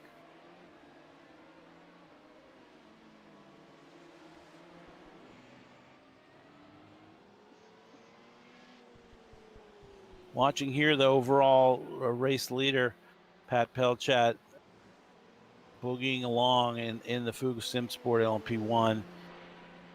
They are running healthy lap times, several seconds, several tenths at least faster. MJR is running in second, and they're in the same ballpark, both running around 155s right now. I think they're kind of cruising. That may have also been a traffic-related lap time. Not sure. But characteristic Fuga orange here. We'll be seeing a lot of them in the next 24 hours, presumably. Yeah, they're putting down a really good gap. They're almost 35 seconds ahead of the next LMP1 car. Garage 69 even going as far as back as nearly even a minute behind the Fuga Sim Sports car. So they're really sitting down at a fast pace, and it looks like they're dealing with their traffic quite well.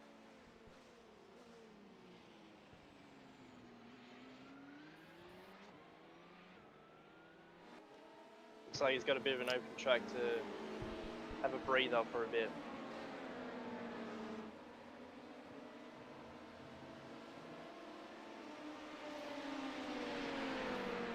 Now picking up Vincenzo Amico. That is the leader in the LMP2 category. Ronin Simsport having kind of taken control. Not sure what happened with Banzhou. They've fallen back a little bit, but it's really just 7/10 back. You can see actually right there the picture, the yellow Leo racing car right behind it. This field is actually quite tight, and this is probably going to be a great battle throughout the event.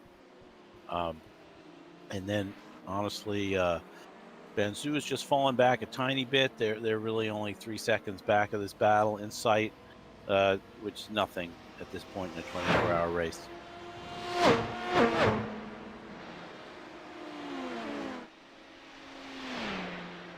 Yeah, that's right. It's not always about the pace. I mean, certainly a lot of parts comes down to being able to sit down those particular lap times, but if you can keep it on track for those 24 hours and keep a nice pace, or at least an average pace, then you have a good chance of placing quite well.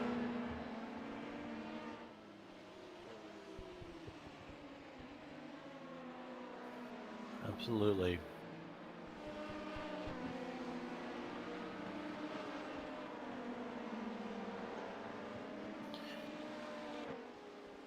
I don't know if camera control can locate the moment when kind of Banzhou fell out of the lead, but it's been so far an exciting first half hour to the race. We're 36 minutes in now. Now riding with Banzhou in cockpit.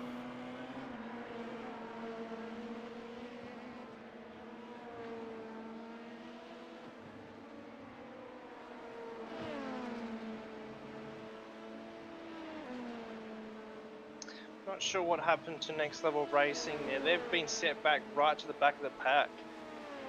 Keep in mind there are two Next Level cars. Oh yes, my mistake. Sorry, that is my mistake.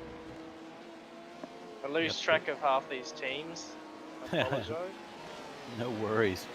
Yeah, there's a 1 and a 2 car, and the 1 and the 2 is at the end of the name of the team, so that makes it especially difficult to identify them.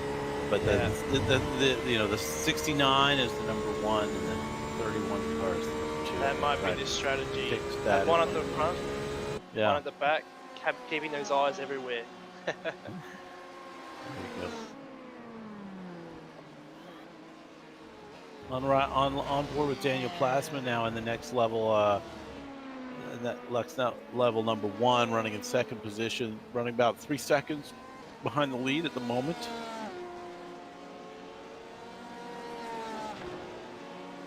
With another few seconds back to Juncos Racing. David's a strong driver. I remember an epic battle. I think it was him along with maybe a DHR Team Pro in the last race.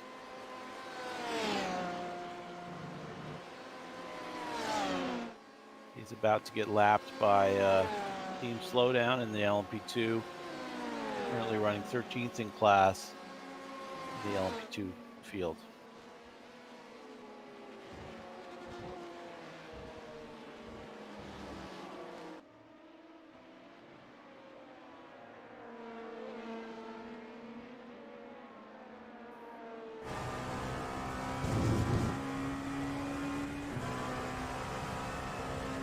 Now back on board with the LMP2 class leader, Ronan Simsport, doing well, apparently leading both LMP2 and GTE classes. Definitely a powerhouse team.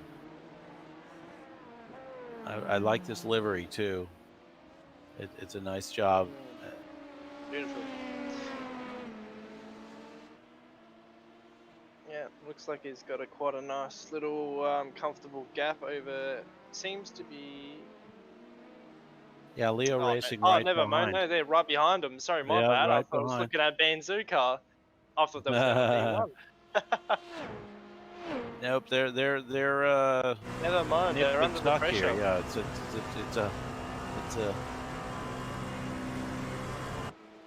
it's full speed ahead at the front of the LMP2 class. Both teams having just pulled out 203.3 laps in time. Leo Racing with a 203.304, which is fast lap of the race so far in this class.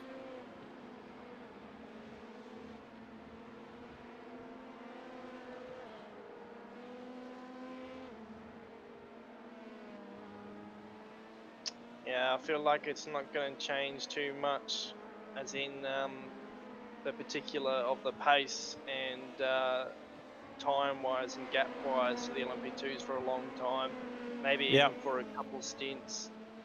Yeah, we'll see when the driver changes happen, right? Yeah, exactly.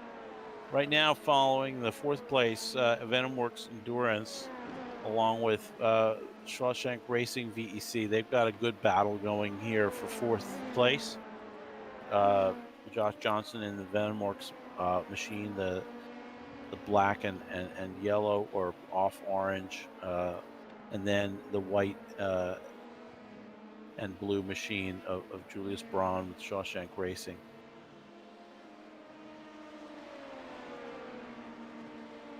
Right now, it seems like the traffic has subsided for the moment, at least in this part of the field.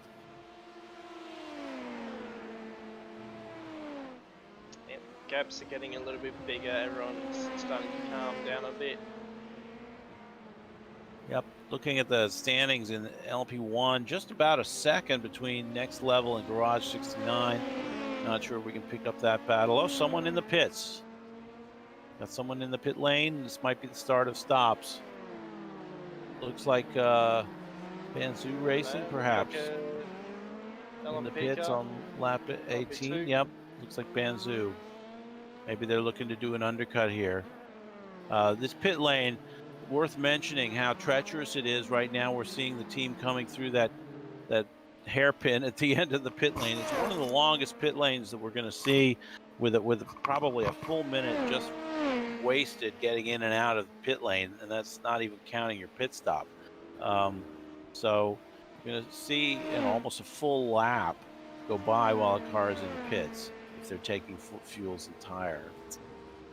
It's quite interesting. This Oh no, here we go. He's pulling into his pit. Yep, so it might be an undercut. See if they change out the driver. Highly doubt it, but you never know.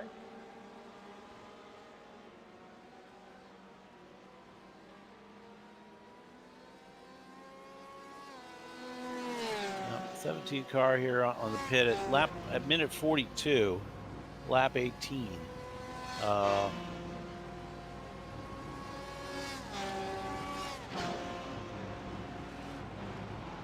Also catching now that I'm looking at the pit action, Aquifer Motorsports, and here they go.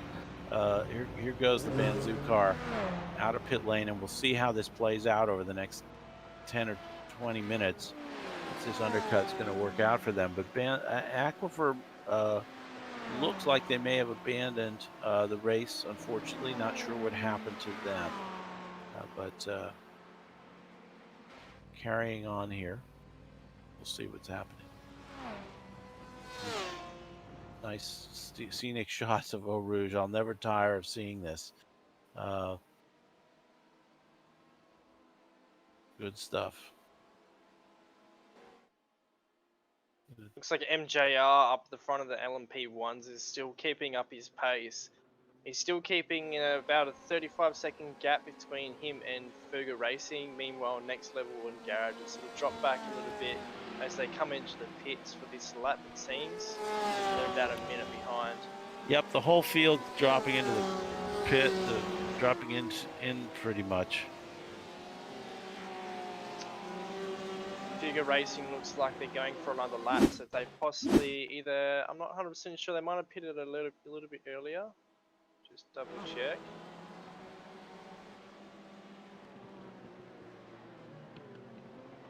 No.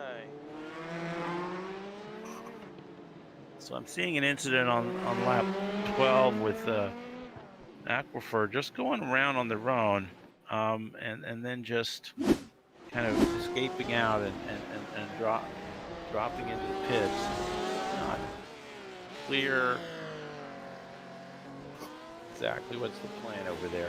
They may have just dropped out. Maybe they got, we'll try and follow up on that story, but can't, that's the first retirement that I'm seeing. Going to replay here with a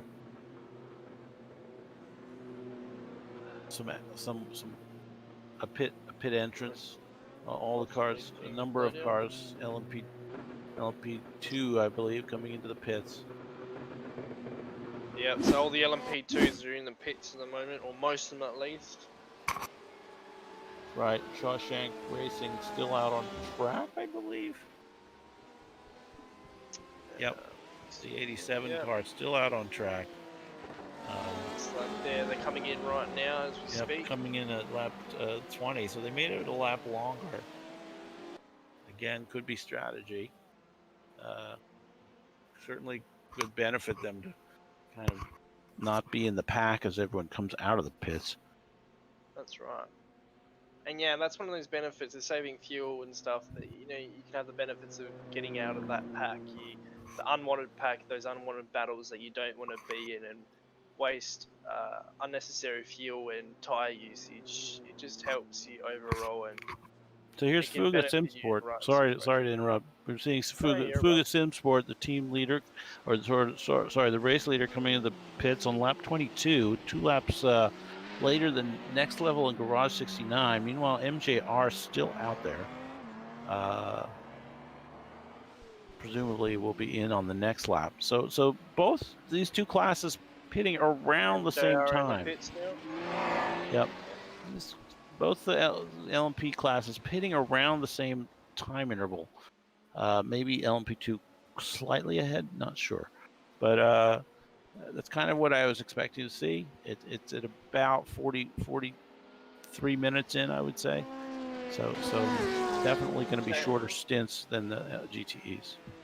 I'm assuming Next Level Racing and Garage 69 might have done a bit of an undercut or pitted a little bit earlier than these two front runners possibly, and that's why they're set back a little bit more. They're probably going to catch up now a little bit to Fugger Motorsports and MJR. We'll see how close they actually get. Yep, we will see. I mean, maybe also just being completely safe on fuel. Nobody wants to run out on track this early. Yeah.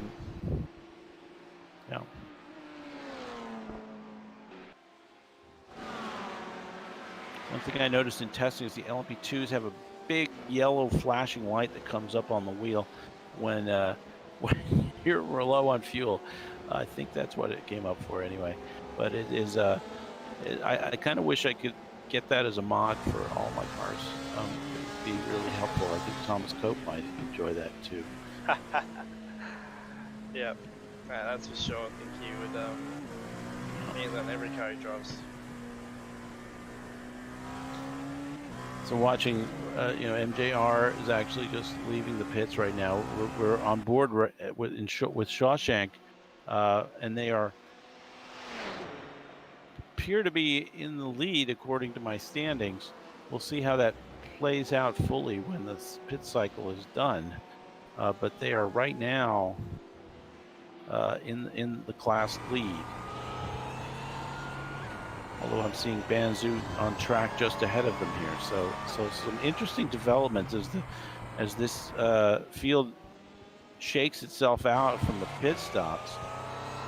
The LMP2 field. Let's see how they cycle through.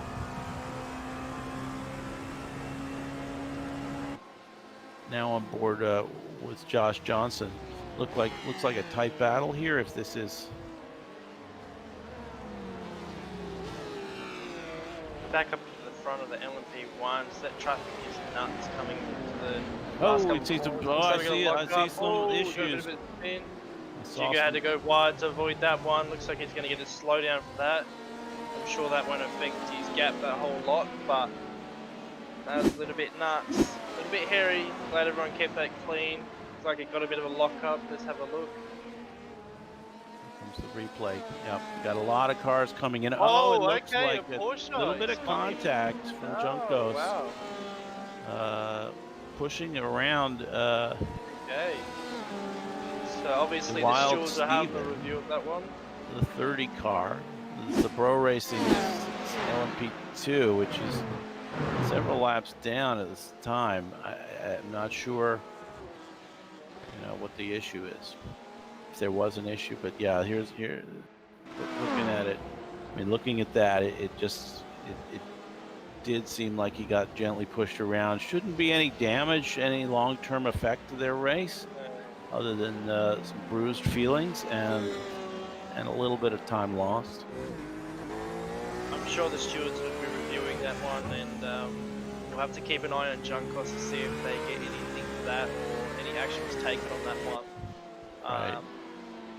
Depends on how the two teams feel about that situation.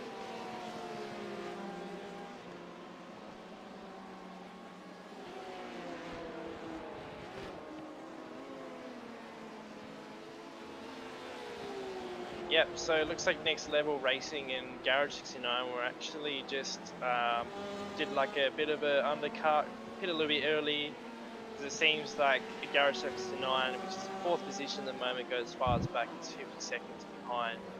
MJR managed to catch a couple seconds because Hugo had to go a little bit wide with the slowdown, going on to that next lap after that little bit of a spin at the end of that last lap. Leo Racing just went into the lead. I don't know if we want to take a look at the LMP2 class. Front of that field. Yep, here we so have. We've got a bit of a battle for the lead here. Both solid drives. Ronan is not going to give up that position, it doesn't look like. He is going to look down that inside, I reckon. Yep, here he comes, looking down the inside. Is he going to be better on the brakes? Let's have a look. He's got the line. Oh yeah, pass before the corner. Plenty of draft. And at this point, these guys are just, having fun, I would think. It's early in the race. It's not time to be completely balls out, and kind of take no prisoners, right? You want to give the other guy room to race. I always think of this as a bit of a dance in these cars. So, they're just dancing. Yeah, exactly. I feel like at this point in the race, roughly an hour, nearly an hour has gone past. All these guys have got rid of the nerves, if you say, the nervous feeling and jittery feeling, and now they're sort of getting in a rhythm. So it'll be quite interesting seeing the next couple of drivers get in the team's cars, see how they react to the track and the car, and the performance of other drivers, etc. Yeah, following a tight battle here between Juncos and Porsche Sport, with traffic coming through at the same time, being very judicious here, as I believe it's probably an LMP2 there, passing and coming right up on the back bumper of the Juncos machine. Oh, number 72, LMP2, he's getting a little bit on the inside too much. Yeah, there's a bit of a risky move, perhaps. Should just wait till the straights when everything is going to be easy to do. But you know, everyone wants to catch all the seconds they can. Yeah, there's a little bit of a warning flash. Porsche Sport, like, that's the way I took that anyway. Seems like Stage 1 Racing is passing the Porsche that actually. Well, the Porsche looks like they went deep. Passed him a little bit better there. I don't think Juncos was going to take that risk again with the Stage 1 car. However, he's lost a lot of time coming out of the corner. Porsche Esports is actually, or was looking down the inside, but he's seen. Oh, he gets pushed. He gets pushed. I think that was contact there between Porsche Sport and Juncos. Here we go on a replay. Look at the Porsche Sport weaving left and right, and they're coming down into La Source, I think it is. And yeah, a little love tap Oh, wow. Tokyo drift around the T1. Wow, congratulations. Tokyo drift. Look at that, he's still out in front of him as well. Yeah, That's great car control, great car control, and I bet he's happy to get away with that one. Well, I'm sure he's steaming nonetheless. I could imagine. But this time not cross-class contact, but right within the class, hard racing between two of our top teams. Seems they're side by side. Oh, never mind. Sorry, I'm in replay mode. I need to get out of that. There we go. We're going back down the hill. Never mind. Yeah, well, we're just watching now. It's a 5-car battle again here for third. Jeez. And Junco starting to pull themselves out a little bit. You got, Juncos in third, Porsche Sport, then Core Motorsports, Bro Sim Racing, and Hexa Team Purple. We got 2 Porsches, 2 Corvettes, and then another Porsche. It's really competitive here at this point. Really fun.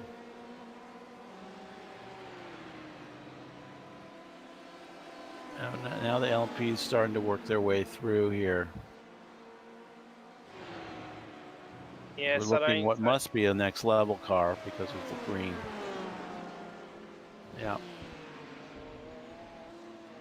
So we're now riding with or taking a look actually now at some of the LMP2s going through the source.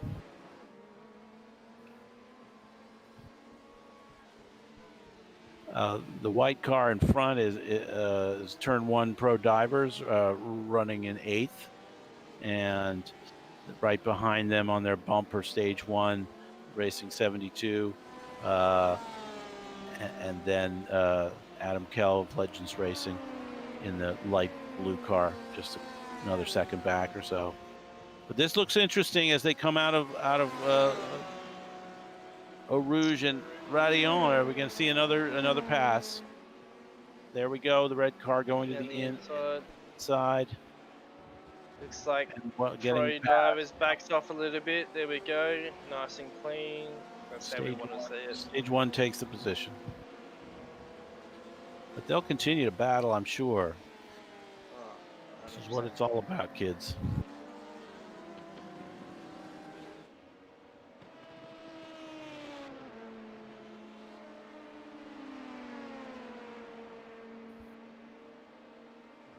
I must comment on kind of the superior camera work we're experiencing in this this round of the series. We've really made a little bit of an investment in kind of making sure we have the right tools here, kind of getting an upgrade here, and it's certainly good to see.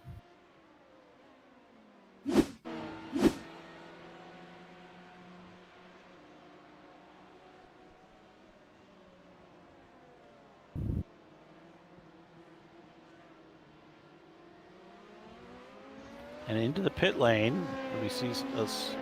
Looks like that might be one of the Aquifer cars, if I'm not mistaken. Yeah. That's quality control racing, I believe. Quality control racing. It's like they've got a bit of front right damage on the front there. Let's see what this replay shows us.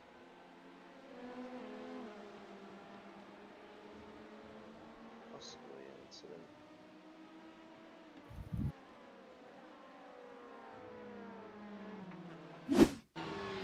Not sure Here what comes happened the there. replay. Here comes the replay, Oh, guys. here we go.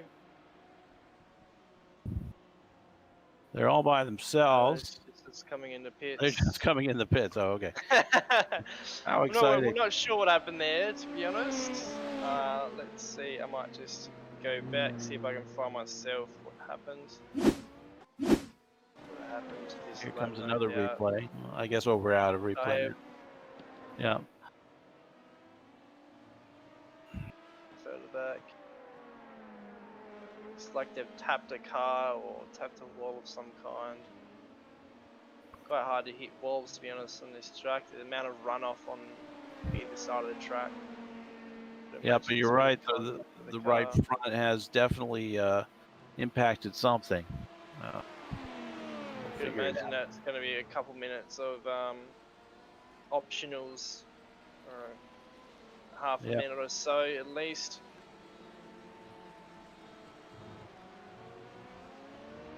Back to the front of the back of LMP2s, these two keeping it quite tight.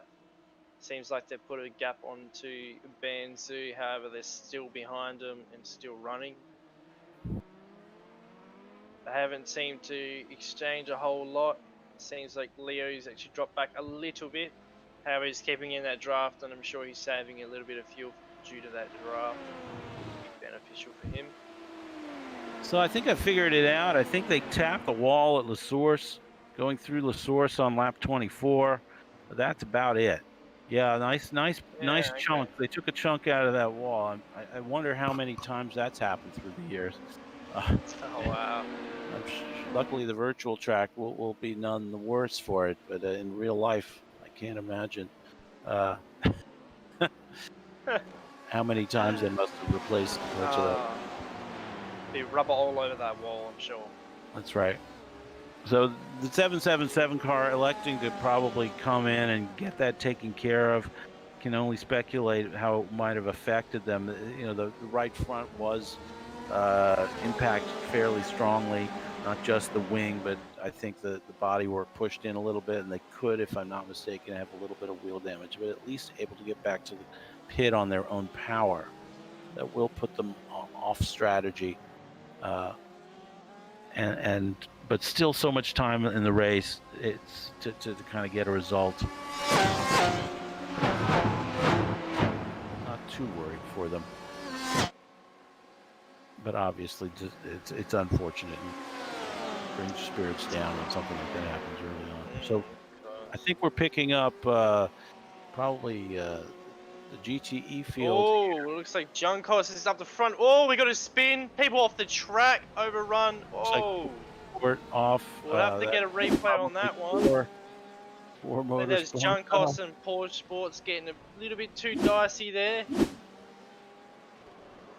Yeah.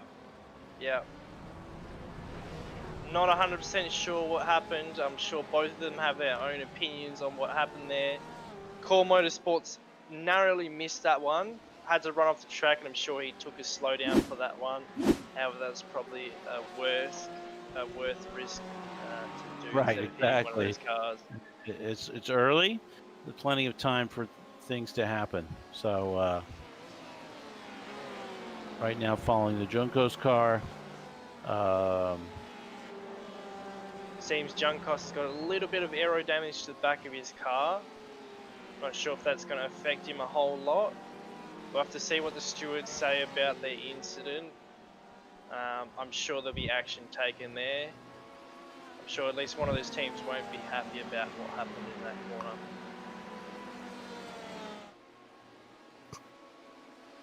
So far, I'm not seeing anything coming out of the steward's office, however. So teams may be, keeping their own counsel on these things and settling it on track. We'll see. We'll see. But we've got pit stops starting, I believe. Here comes the Juncos car into the pits as well. The first and second place cars coming in. Lap 26 seems pretty universal so far. We'll see if anyone's able to go another lap further. It looks like Hexa Racing did not come in. A number of cars, Hexa Racing, BroSim Racing, Core Motorsports staying out. Porsche Sports also staying out. Yeah, this is going to be interesting. Car we're watching on screen right now also coming in. Going to a replay of the Porsche Sport car entering the pits. So there'll be Juncos entering the pits, and I believe, is that Porsche Sport? Are they entering the pits as well? I don't think they're in. They're showing still out on my timing screen. So here they are. So we got the two Next Level Racing and Rona in the pits as well. I'm not sure if you said that. Sorry, I wasn't a whole lot listening. It's fine. It's fine. But that seems like it's come to their pit stops. A lot of the GTEs will be pitting now. That's right, and we'll watch out for the re-entry onto the track here is so, I believe, so treacherous with cars being ejected from the pit lane right onto the racetrack, right at the sort of exit of Radion, where the cars come wide if they're not if they're not being careful, right? So we'll see one right here. You see how they just come out right there, and yeah. Typically, there's time for the cars coming out of Radion to react, but if the timing is off or someone's not expecting it, it can be a problem. So. Very dangerous. So we'll see how this all shakes out. I mean, everyone's kind of probably pitting when their fuel dictates, but we're going to see if anyone gains an advantage, see how the final running order of these GTEs shakes out after this round of stops here, right at the 1 hour and 4 minute mark. Right now, so I would say it started just after the hour. Cars, getting around an hour's worth of running on a single stint. So we're 1 hour into the 24 hours, and so far it's been nothing but thrilling for me. Oh yeah, totally.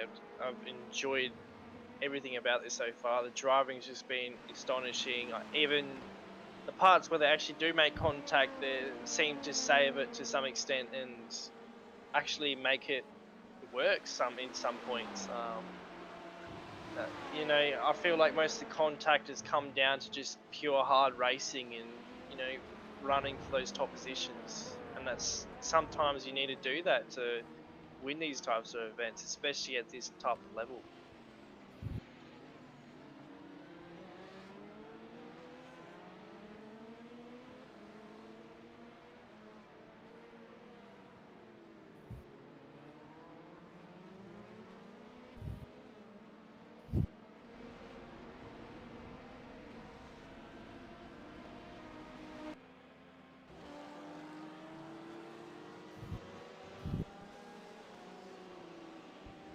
So checking out Fuga Motorsports up at the front, they seem to be extending their lead. They're now up to 48 seconds to the next car behind, which is MJR team or racing team.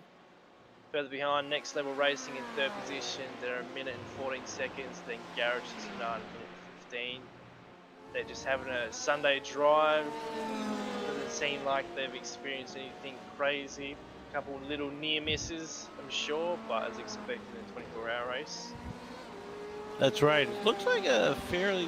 I would love to see Next Level and Garage 69. My timing is showing that they're quite close together on track. Yeah, here we go. Yeah.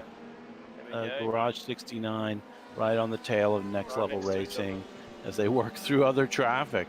So...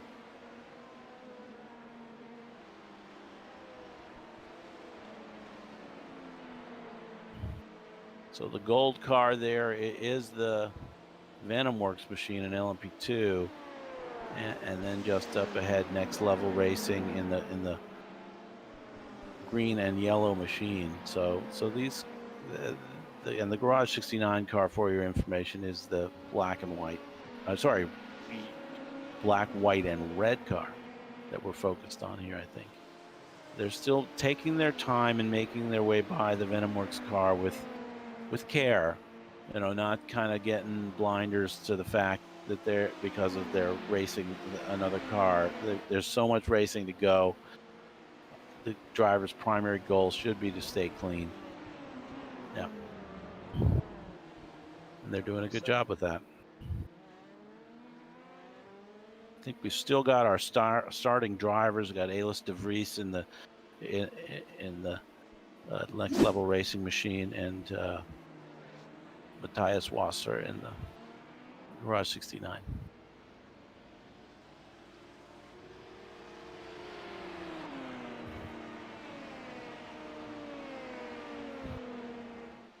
So track temp at the moment is 33 degrees centigrade. I think it's come down a bit from the start of the race.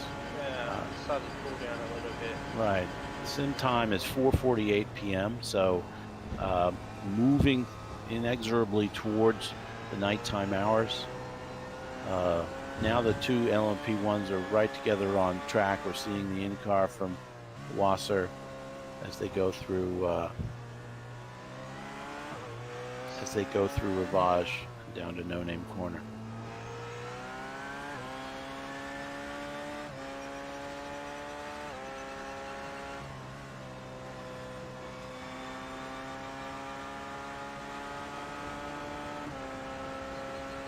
Great with the telemetry. We can really see what the drivers are doing, and you know, it looks like here next level pulling out a little more of a gap here. You know, not much.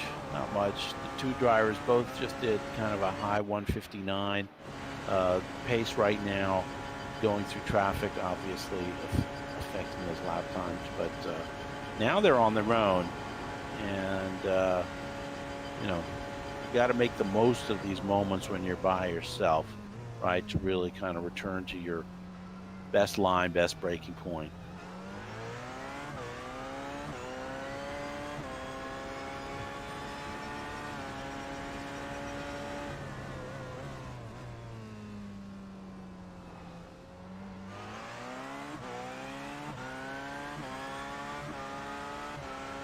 Now, as we look at the headlights, as you were talking about before, Bill, in the Garage 69, you can see the Porsche has these 4 elements in each headlight, in each front light. At least I can see it on my side.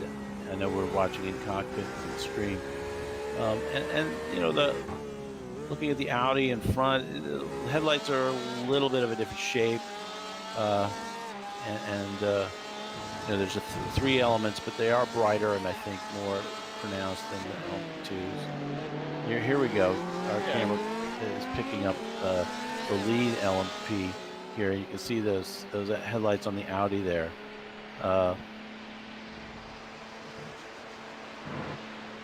It's a cool angle for sure. Yeah, it's definitely, it's right. And it's here, like, because obviously there's only the Delara LMP2, so obviously they only have one set of headlights.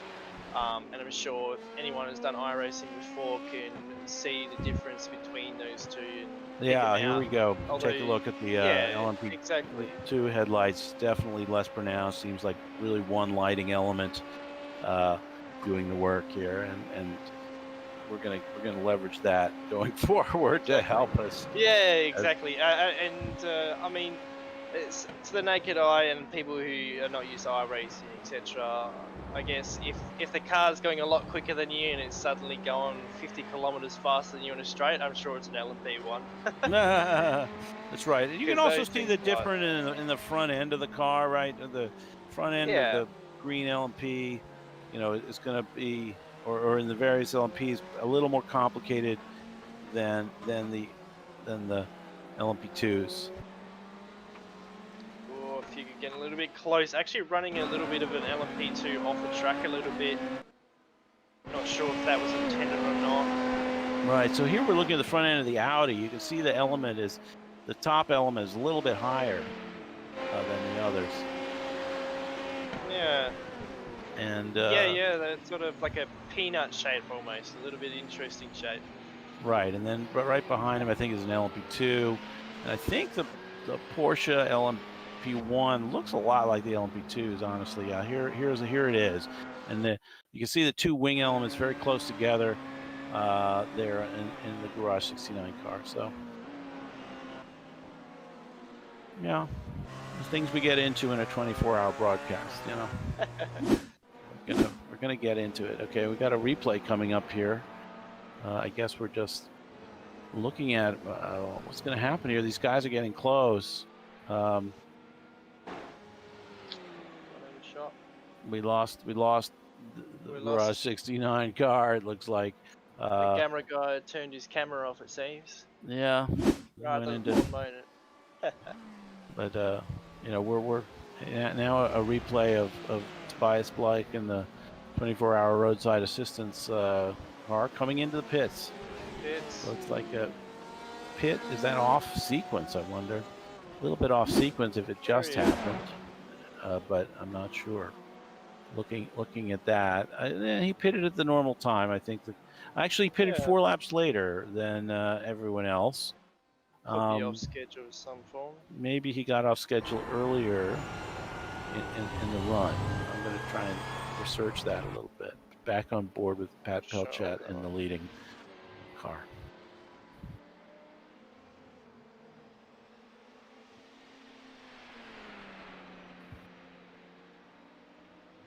Yeah, I don't.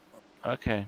It looks like they did pit on lap 26 like everybody else did, but now back in. So, wondering if there was an incident of some kind. Might have been something we missed.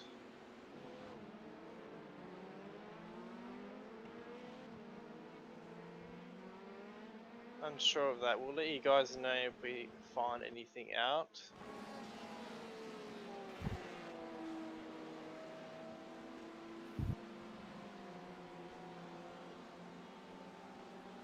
Seems like back in the GTEs, it seems like Hex has actually made a lot of ground up. They're actually up into 3rd position. That's right. Look at that. So is Brosim Racing GT. Brosim Racing. They're up to 4th position in front of the Porsche Sport. And where is Core Motorsports? They're back in 8th. Back in 8th. We have I believe they might have some rear end damage. If I'm mistaken, it's a bit hard to see. Looks like they got a couple of scratches to the back of that car. Not sure if that's actually affecting them or not. Possibly floor damage. A bit unsure on that one. Yeah, I'm looking at the 24-hour car, and I am not seeing any movement at the moment. It looks like may have some kind of equipment or personnel issue. So, because I didn't see an incident, I think they just came into the pits. Yeah, unsure on that one. Keep an eye on them though.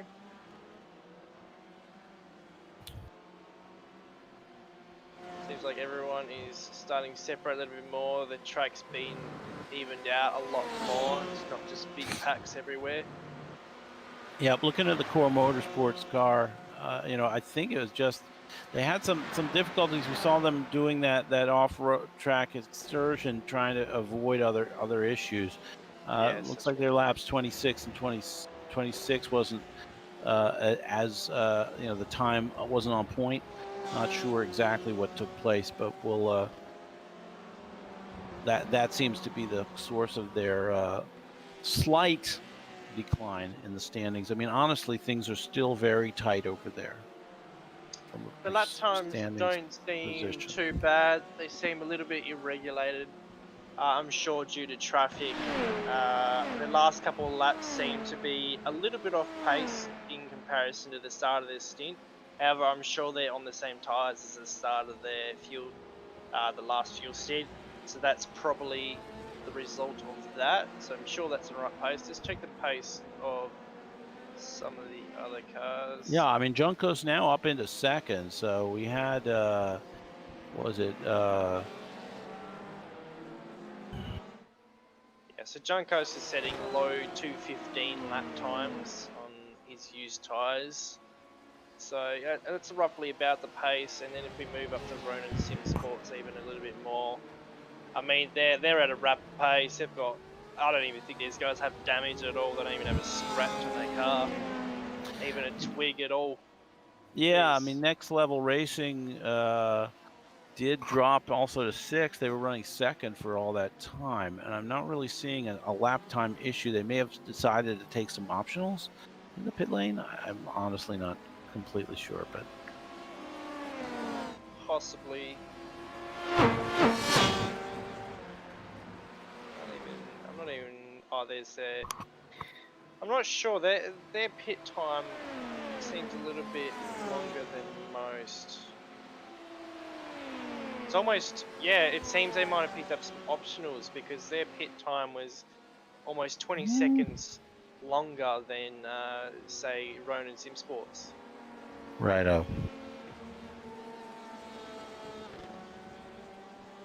But so the top of the pack, Ronin Sim Sport is setting about 2:14, about 2:14.5 roughly around there.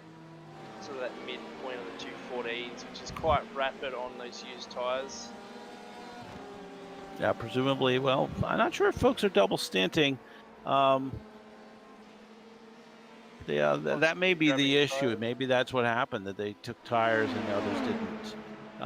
Because the tire delta is around 30 seconds, a little less, I believe, to add tires. And you have, we know that time in pit lane is about 60 seconds, and I'm looking at, 95 seconds approximately for the top 5 teams, and then 124 seconds for Next Level.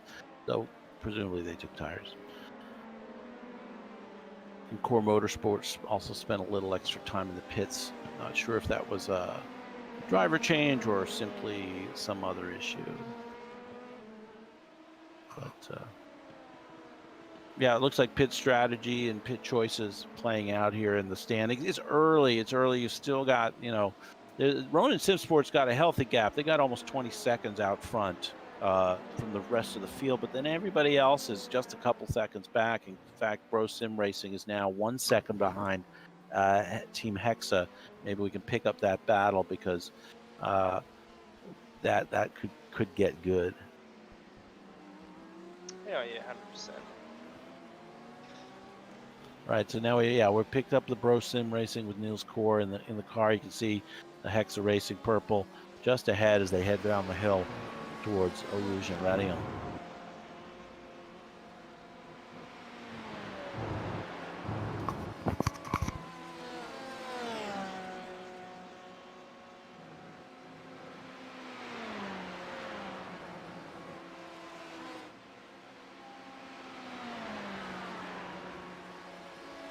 Bro Sim Racing trying to hunt down that Hexa Racing car, Ferrari. Being quick all race, both teams have especially. See what times it's setting. Around the 2:15, low 2:15 mark for the Hexa car. Take a look at Niels in the Bro Sim Racing car. Let's see what he's setting. So roughly a bit the same, a little bit off the pace in comparison. A couple tenths lower. However, he's a little bit more consistent than the Hexa Racing car. So it'll be quite interesting to see if that consistency comes in his benefit. Catch up for the Hexa car. Possibly if he can get within that draft, he might be able to pull up a little bit closer and make a pass. We'll see how it progresses.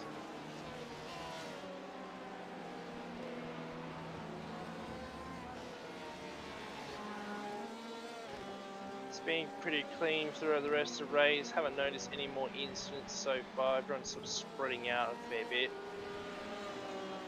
That's right. We've still got the hot racing between Next Level and Garage 69 and LMP1, as well as 4th place battle in LMP2 is very tight.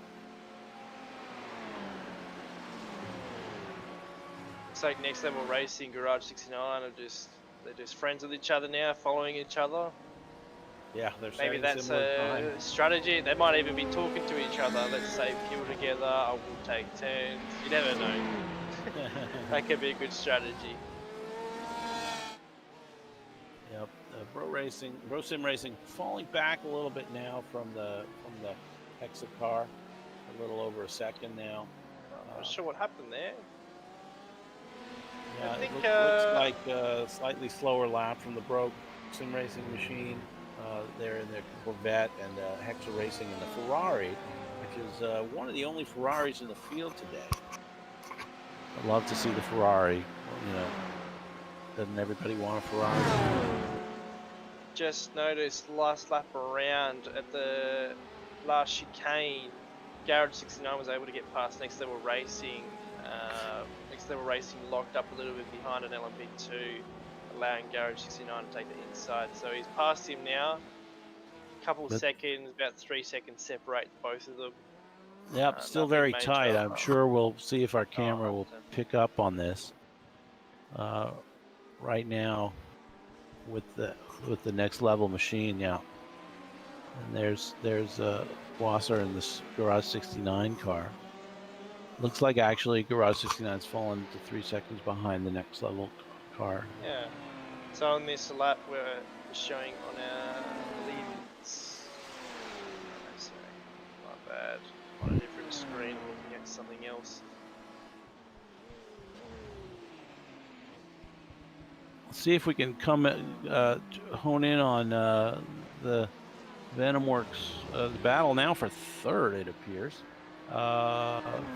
Venomworks and FFW Kislenko Racing. Yeah, there we go. The two of them nip and tuck here. Josh Johnson driving that Venomworks machine in the orange. And dealing with the lap traffic here. Team Slow Pace in the yellow Corvette there.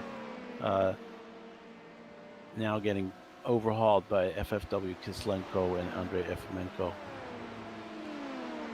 But they'll rejoin that battle, I'm sure, right away. But you got Freaky Fast right behind in the 445 car. So this is a three-way for fourth. Up into the pits they come. So it's time for the second stops. It is lap 38, and they stopped in lap 19 before. So this is going to be exciting as we watch the pit battle. See if everybody takes tires. I don't know if the LMP2s can triple stint. I gotta feel like probably not a great idea in the heat of the day, but we'll see. I reckon definitely later on we'll see triple stints throughout the night, maybe even quad stints depending on the skill of these drivers and the temperatures, and obviously setups as well. But we'll have to see. Sure. I highly doubt they were triple stinting at this time, but you never know. Yep, we see Leo Racing kind of fourth in line here, just a little bit behind this leading pack of three that were following into the pits. They had been up front near the beginning, probably ran into some traffic or some small incident, but still, obviously, everyone in the race. There they go, the 88 car taking the front pit stall there.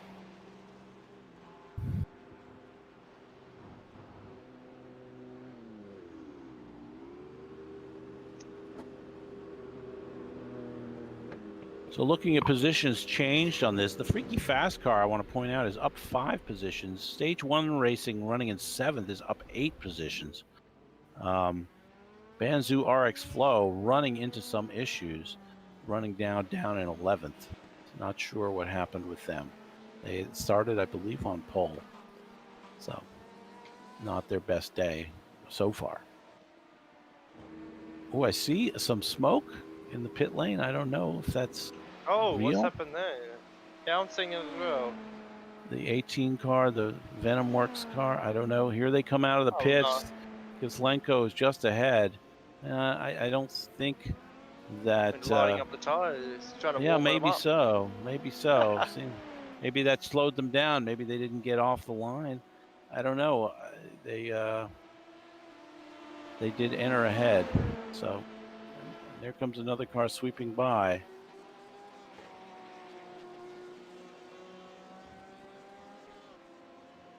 That is Julius Brown and the Shawshank Racing for the lead at the moment. So he has not yet pitted, though. So he's due. It looks like, based on the pit deltas here, everyone doing about 117, 18, 19 second stops that all these cars have taken tires. Okay, guys, while this race continues, we're going to take a quick advert break. We'll be back in a second. Colin and I will take a little quick break. The race will continue and we'll come back in a moment. Got it. See you on the flip side.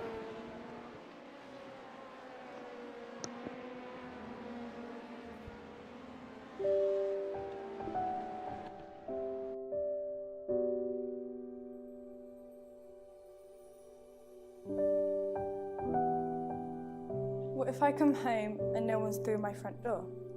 What if I come home and there's a mess everywhere? What if I come home and tears flood the floor? No one understands the struggle and stress I shoulder. No one understands that I have the trials of someone much older. No one understands why my homework's late, why my mascara's smudged, or why I'm not perfect. No one understands why I can't have guests, why I miss school, or why I look like I need a rest. No one likes the kid who's always behind. Nobody gets the effort needed to keep up. They mock and scorn with ignorance in their minds. Everyone looks down on me. They think I'm quite odd. But in fairness, me crying is all they see. But everyone really should look up to me. Having responsibilities bigger than imagined, not knowing my cared one is my priority. Patience. If you give me the chance to say, patience is all I crave, and you'll come to understand that my pain is every day. It's not my fault that I am left out the group and that I always worry. No one knows the struggle and stress that we all carry. The Swindon Carers Centre, we're here to support young carers to carry the weight of their caring role.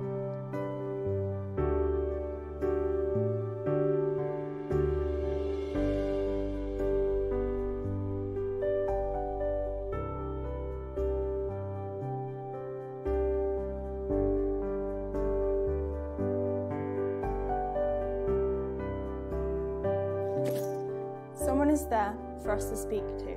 Someone understands what we all go through. To everyone at Swindon Carers, thank you.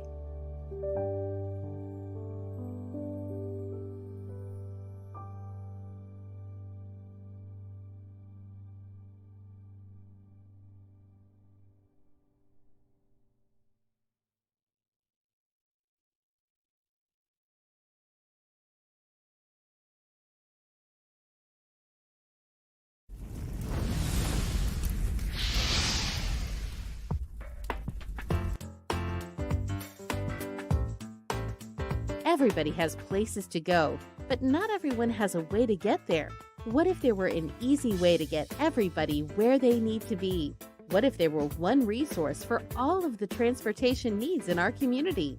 What if we could move up to a better way to get people where they need to be? Welcome to a better way of getting around. With MoveUp, all of your transportation options are in the palm of your hand with a mobile app that allows you to get where you want to go.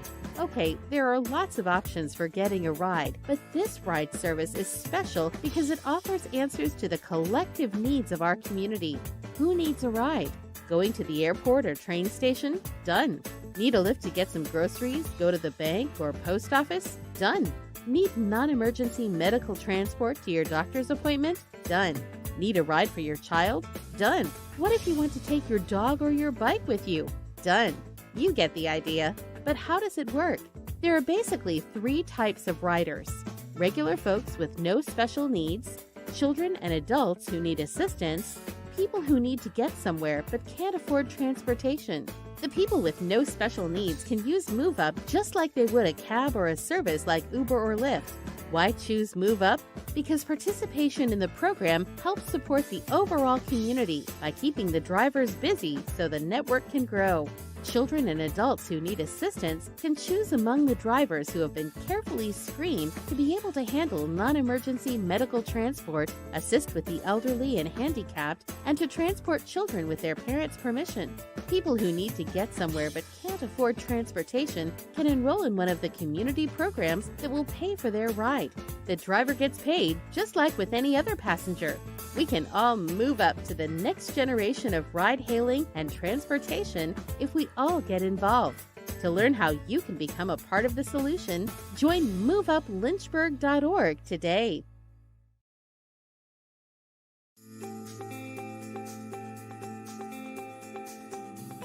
MoveUp is a local delivery management app that is completely free for you to use. It lets you choose your drivers, whether your own employees or others in the community. It lets you and your drivers decide on rates that are best for your customers, and those customers don't even have to download the app. MoveUp is easy to use. When a customer places their order and requests delivery, you enter the delivery information into your online system, and the system alerts drivers of their delivery order. You can track the complete status at a glance, and so can the customer. MoveUp's processing system is designed to protect you from liability and to minimize transaction fees. All of the money stays local. You keep all of the money from your sale, and the driver keeps all of the money from the delivery. It's easy to set up.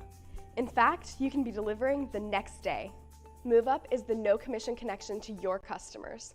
Find out more on our website.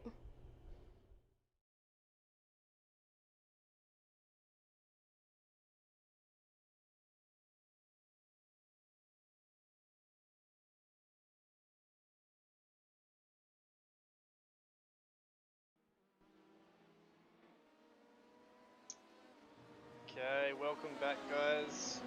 Back from our break. Checking up on, looks like we're checking up on some GT action. Just checking some weather temps, etc. So it's clear with a 24 degrees Celsius. Track temp is up to 31 degrees Celsius at the moment. Wind is heading south at 20 kilometers per hour. It's not looking too messy on the track yet. Marbles haven't really picked up yet, it doesn't seem so. But it seems the rubber's getting put down a bit more on the track. Bit of gravel on the track here and there due to people jumping off the track. However, not much on the track yet. We're just going to check back up on our leaders and etc. Jump up to Fuga Motorsports, see how they're going. Looks like they're out in front a fair bit. Yeah, it looks like they may have just pitted, if I'm not mistaken. I've seen the last lap time of about 3:06, so that indicates to me potentially a pit stop. They're on lap 47 right now. I'm sorry, that's I'm mistaken. They pitted on lap 44 though, so they've just pitted recently. Yes, yeah. You've got them and MJR pitting on lap 44, while Garage 69 and Next Level, who have been neck and neck as we've been noting all along, did pit on lap 41. Now Garage didn't take tires based on what I'm seeing, and Next Level may have done so. So they're now 4 seconds back of Garage 69 if you've been monitoring that battle. That's right. Just trying to figure out, it seems that Fuga Motorsports is actually in front of Next Level Racing at the moment, so they've lapped them at the moment. I'm not 100% sure where Next Level Racing is on that pit stops. Yeah, Garage 69 just ahead of Fuga Simsport and looking to go. Unfortunately, a lap down. It's early. It's inevitable with the pace of Fuga, I guess. They're going so well. So taking here approximately 46 laps to get lapped, or about 90 minutes, a little more. So it seems like we've got actually a couple driver changes for the LMP1s in Fuga Motorsports. We now have Patrick Pelchat in the car. For MJR, we have Robin Zipfeld. Garage 69, we still have Matthias, sorry, I'm butchering your name there, sorry mate. Next Level Racing, we have Marvin in the car now, so that they changed into the car at lap 41, I believe, for next level racing. So we've got a couple of different drivers in now, so it'll be interesting to see what their pace is and where they end up in the next few laps or the next hour or so. Yep, good to note the driver changes. It looks like Fuga Simsport did not take tires, and neither, like I said, neither did Garage 69. The other two teams did. Looking at the lead of the race in LMP2, we have Shawshank Racing, which I think got into the lead by dint of not taking tires there. So they're back in the lead. Banzhou showing now in second spot, so that's a good that's a good recovery. Maybe strategy was something going on with strategy, but they are chased by Ronin Simsport, who's just behind them, just 1.6 seconds back. These guys also have had driver changes on their teams, right? So we got Augustin Verablanco taking over in the Banzhou car, with Ray Rivard in Ronin Simsport's LMP taking over from Vincenzo Amico. Yeah, so most LMP1s and LMP2s, I'm sure, have had most driver changes. So that whole field, or the LMP field, including both the 1 and 2, their pace is going to change, no doubt, depending on where those drivers are at. However, I believe the GTEs have yet to pit again, if I'm not mistaken, and I believe they'd be changing most of them will be changing drivers after that point. So we expect mostly same pace from them, depending on their car state, but we'll yet to see how they go till that pit stop. We'll remind everybody on the teams you can update the broadcast team in our new update channel. It's up there under the various information, and near the top of your Discord, you'll find that in the team general section. So feel free to let us know what happened. We'd love to hear details about any of the goings on track from your perspective.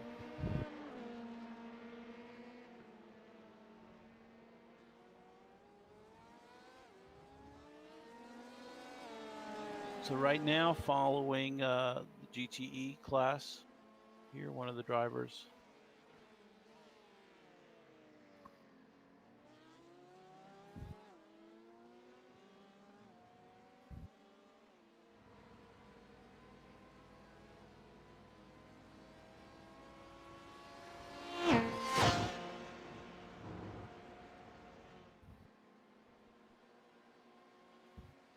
Following, we got right now the Ronin Simsport GTE, Conan Viren at the head of the GTE field, on the Kemmel Straight, heading into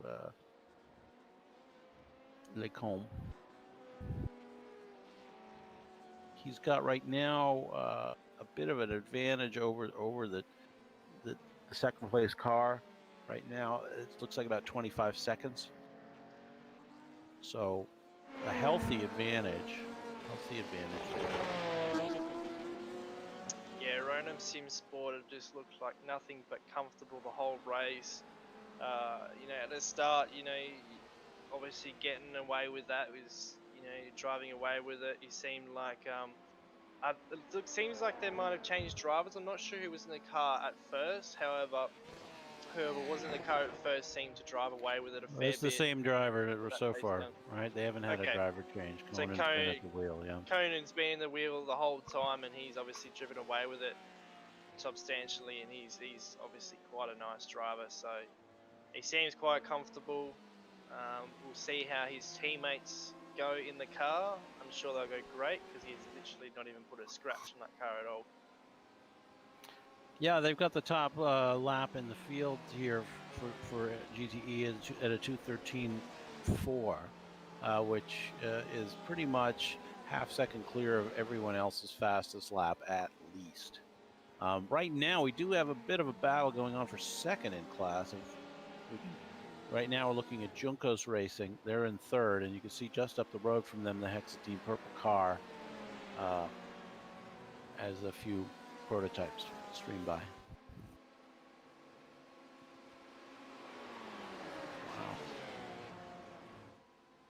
A little bit of a dive bomb at Blanchimont, maybe not.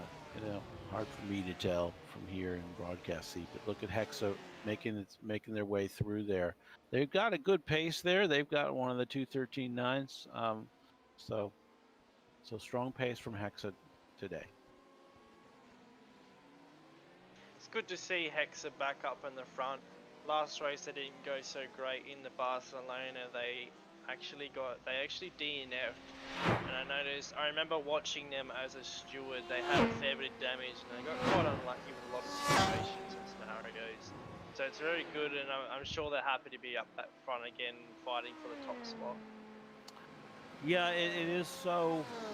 You know, luck comes and goes in racing. That's just the way it is, and you got to roll with it gracefully as best you can.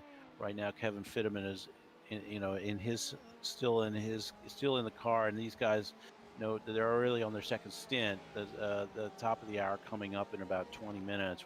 We'll start to see another pit stop from the GTEs, and probably again a cycling of drivers in and out of the cars.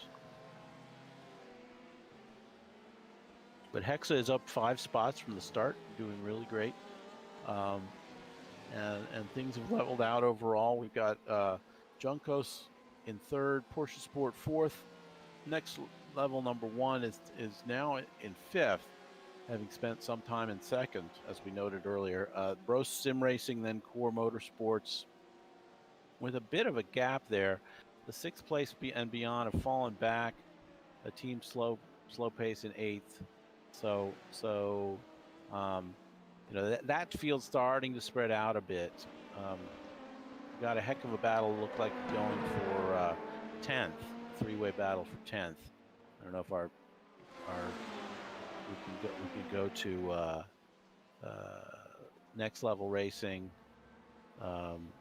and next level racing number 2 with Niels Tisters at the wheel. This is it. Here we go. I think we're right on it, and we've got lap traffic as always. So what we're looking at here is in the green car up ahead in this shot is Niels in 10th, and behind him SCCR Sim Sports and Garage 69 are also within a second. Yeah, it's quite a close battle, and then plus we got some LMP2s coming through the pack. Look at them trying to make their way. The 72 is getting a bit sandwiched there, but the Corvette there is not too happy with that one. It doesn't seem a little bit too tight for his liking. Yeah, and these guys are they're having their own battle, right? The LMP2s.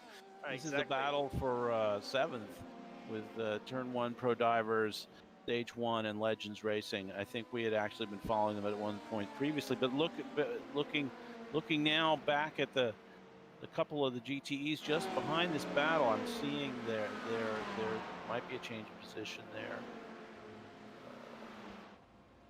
Hard to see it all.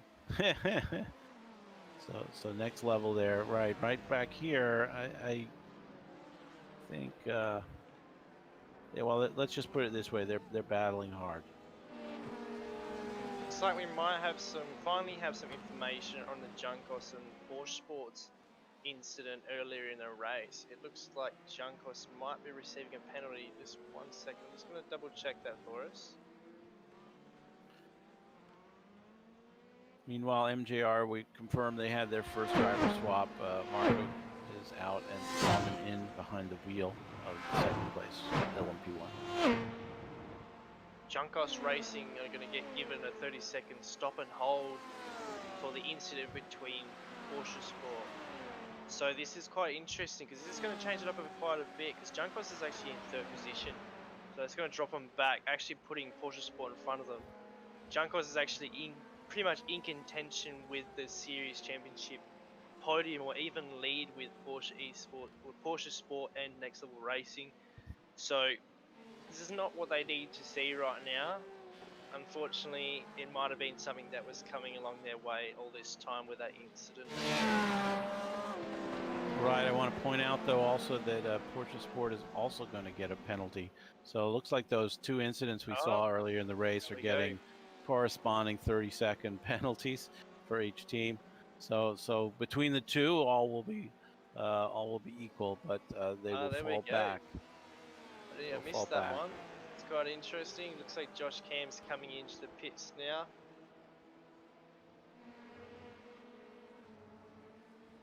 I wonder if that'll be for a penalty or that is a pit stop to switch drivers and get some fuel, etc. I think they've still got a few minutes till pit time, so I have to assume it's a penalty.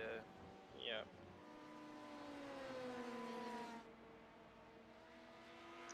I still wouldn't underestimate these guys. These guys will definitely catch back up to the top guys, that's for sure. They're no pushover. Yep, it's a long race. It's early. They're not going to presumably lose an entire lap, although, well, that's almost a lap. That's the problem with the Spa pit lane, right? These drive-thrus are going to be more costly here because instead of a 30-second delta just to drive through, you get more like a 60-second delta. And I also want to mention this, the Bro Sim Racing GT has also received a penalty for an incident with Core Motorsports a little further back in the race. So they also have I believe a stop that and would hold. that would have been a situation where we saw Core Motorsports go into after the Kemmel Straight.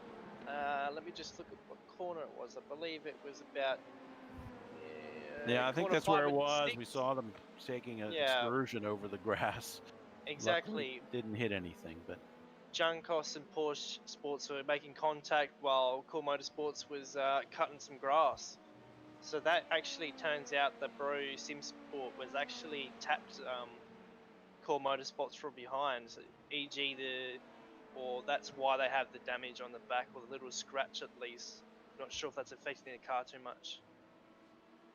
so far it doesn't seem that way. But yeah, it's a development that will benefit other players in that field, right? Who didn't get involved in those incidents, and yeah, we're we always hate to see those kinds of things take place, but it's part of the deal.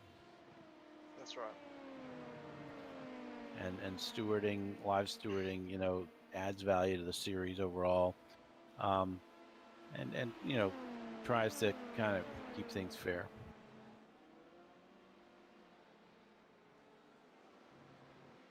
So right now we're with Robin Zipful in the MJR car.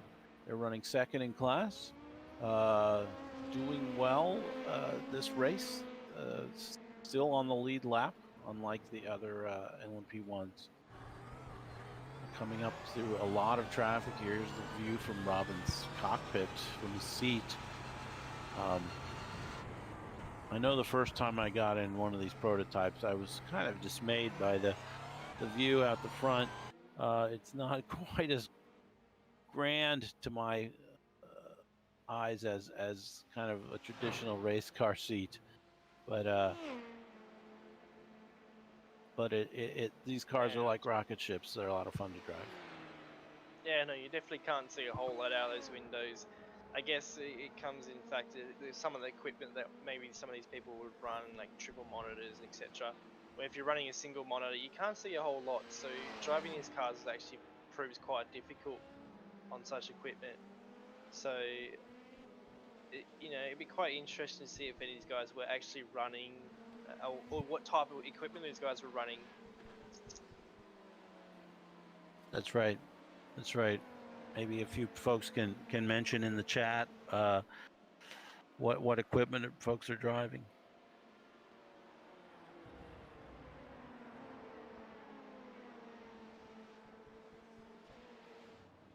So I'm just looking at the series results, or the championship points to standings for the LMP1s. It seems Indy Autosport 1 isn't in this race, therefore they would no longer be in the championship lead, no matter the scenario. However, so it seems that Fugo Autosport would take the championship lead if they were to finish this position. Garage 69 is currently in 3rd overall, and then MJR is in 4th overall. However, that could change up depending on where they finish today. And then we've got Next Level Racing. Yep, here we go. They're in 7th at the moment, but we'll see how we go. Yep, we're seeing now on your screen the championship standings. I believe this is pre-race. So, yeah, as you say. Yeah.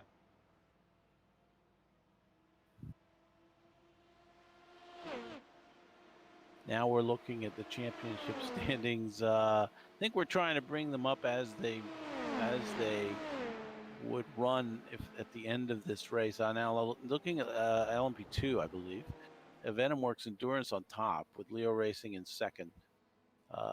And Give Me My Fishback Racing in third. They won the first race but have not been able to appear since then. Then we have another VenomWorks Endurance entry at 20 at points. So in stage 1 racing and so forth. So, this is all going to change. We're really the points after 2 races leaves a lot of racing to go. And so we've got this 24-hour race, got another 24-hour run coming up after that, and then we'll finish out with another 12-hour run and then a 24-hour run after that. So several rounds to go, and yep. So a lot of racing to go. A lot of championships points to be earned. Yep, just to go through the schedule, just to confirm my understanding, the next round will be March 6th, 12 hours of Nürburgring, and then there will be a 24-hour race at Sebring, which is in real life traditionally a 12-hour race. So that's going to be brutal because that track is so rough. Luckily, we don't seem to have quite the same level of mechanical incidents in our virtual races that are unrelated to contact, right? So in real racing, cars just get shaken apart by that Sebring track, and so 12 hours is quite enough. Here in the virtual, we're looking at a little bit of a spin there from what I think is the Core Motorsports car at the hairpin,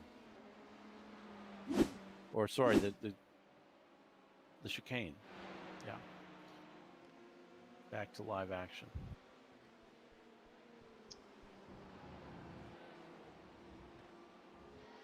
But I do love me some Sebring. I've gone to the race in real life. It's a really exciting scene.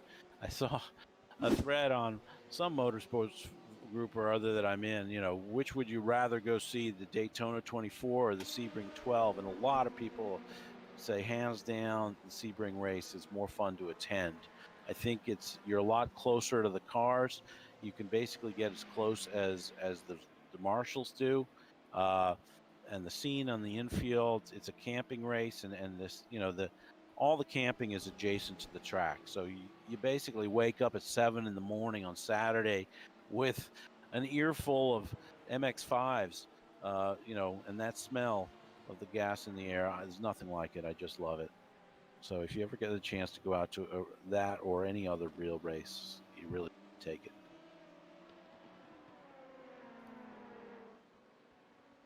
Yeah, that's right. There's definitely a lot of races out there that batter their cars, especially such races as like my home nationality, Mount Panorama, the Bathurst 12-hour, even the Bathurst 1000 with the V8 supercars. They're just so brutal at the time. Imagine driving Mount Panorama for 12 hours straight in a GT3 car without crashing it. So you just got to be insane almost. That's right. Such a high level of driving and experience needed. And if you ever go to Mount Panorama in person, you don't realize how big those mountains are until you're actually in person. It's just insane. Yep. The 12 hours of Bathurst coming up on the iRacing special event schedule in the near future. I know a lot of us will be out there trying to survive. Looking at some hot action here with LMP2s and GTEs, probably all racing for position at this point. Yep, looking through the field here, the 72 car 72 car there is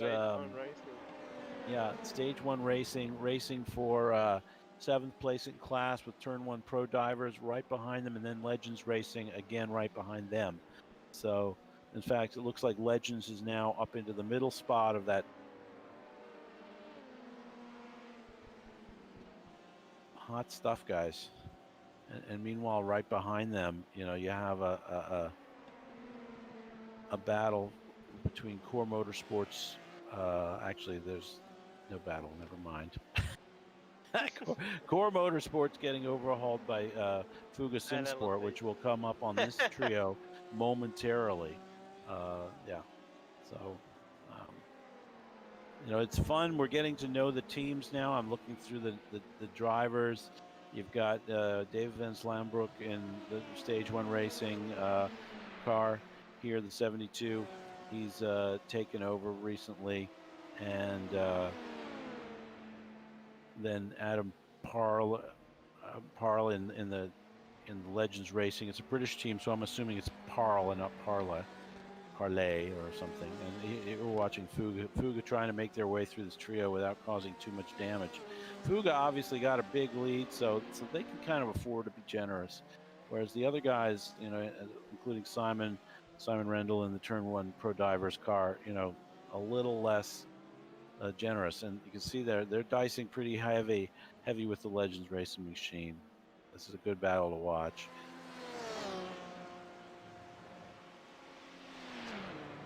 Also want to comment as we're about 2 minutes from the top of the hour here, and we're going to see the GTE pit stops coming soon. Stay alert for that. Just to update the order after that, those penalties have taken place. Right now it's Ronin, Simsport, Hexa Racing, and Next Level number 1 as the top 3. Then we have Core Motorsports, Team Slow Pace, and Quality Control through 6th place. Then Bro Sim Racing, Next Level, and Garage 69 in 9th. 10th is SCCR Sim Sports, and then 11th Porsche Sport, and 12th Juncos Racing. So they are now at the back of the field, basically on the GTE side. I know that won't last, but it's got to be a blow for those teams. They must be feeling a little, maybe driving angry now, maybe trying to pull themselves back into things. So we'll follow this. I don't think Juncos will be, although incidents occurred, etc., and I'm sure they had their own opinions and stuff, I don't think they would be very happy with the position they are in at the moment. However, they just need to put their head down and focus the best they can to pull back those positions and get the best amount of championships they can, championship points they can. Hopefully they can pull it together and get it done. And I'm sure they can. They have the skill to do it, and the drivers are more than capable to do it. We'll keep a close eye on them.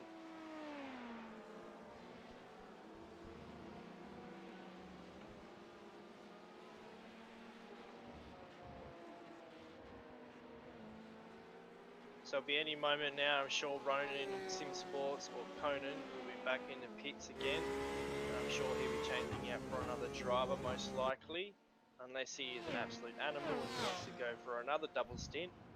We'll have to see. That's right.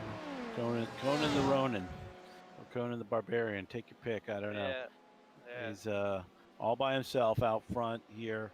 And we'll see when the pit stops come. Last time it was lap 26. Right now he's running lap 52, so we are due.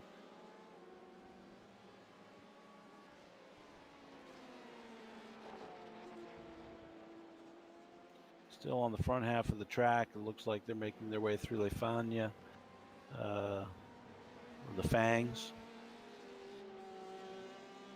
and down through... Looks like we got Banzu into the pits. Not sure what that's for. That might be just a pit stop for fuel and tyres. We'll have to check that out.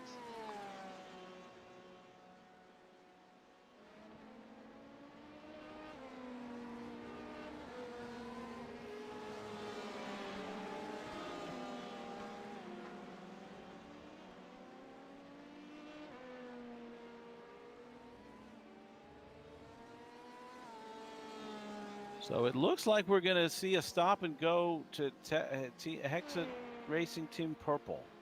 If I'm not mistaken, they're going to have a stop and go for an incident with the 48 car, which is not in class. That would be turn 1 pro divers on the LMP1 side. It seems like there was some confusion around a lapping incident, and so we are likely to see them come through the pit lane and drop back. Unfortunately, it is a long race, so we'll give it time. But that is what I'm seeing from the public incident reporting system.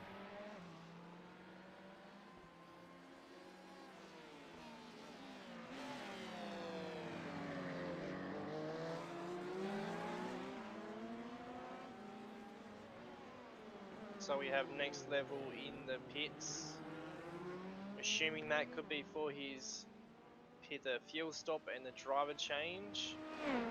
Tires, That's obviously. right on schedule. That's So this will be about the time when we see these guys come in. So I'm sure that Ronan, knowing his skill, he might have saved a little bit of fuel, so he could go for maybe a lap or 2 more, depending on where he's at with his fuel usage, etc. The same goes with Hexa Racing, depending on whether they're going to get that penalty or not. However, I don't believe they can serve that penalty at the same time as their pit. That's right. So they got to take right, that Dylan. into fact. So it's a bit of an awkward time for them to get a penalty, because that means they'd have to stop and then stop again. It's quite unfortunate. They can't really plan it out too much. I believe they have to fulfill that penalty. Oh, it looks like we have someone in the wall. That was a LMP2. Simon Rendell. Yeah, one of the ones we were looking at just a moment ago in the wall. That's very unfortunate for them. That was in the LMP2 class. Here we have a replay. Let's have a look and here. They're coming around. Is that You're Ravage?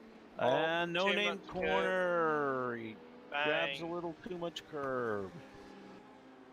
Yeah, bit too much curb, braking on the curb, that will do the job.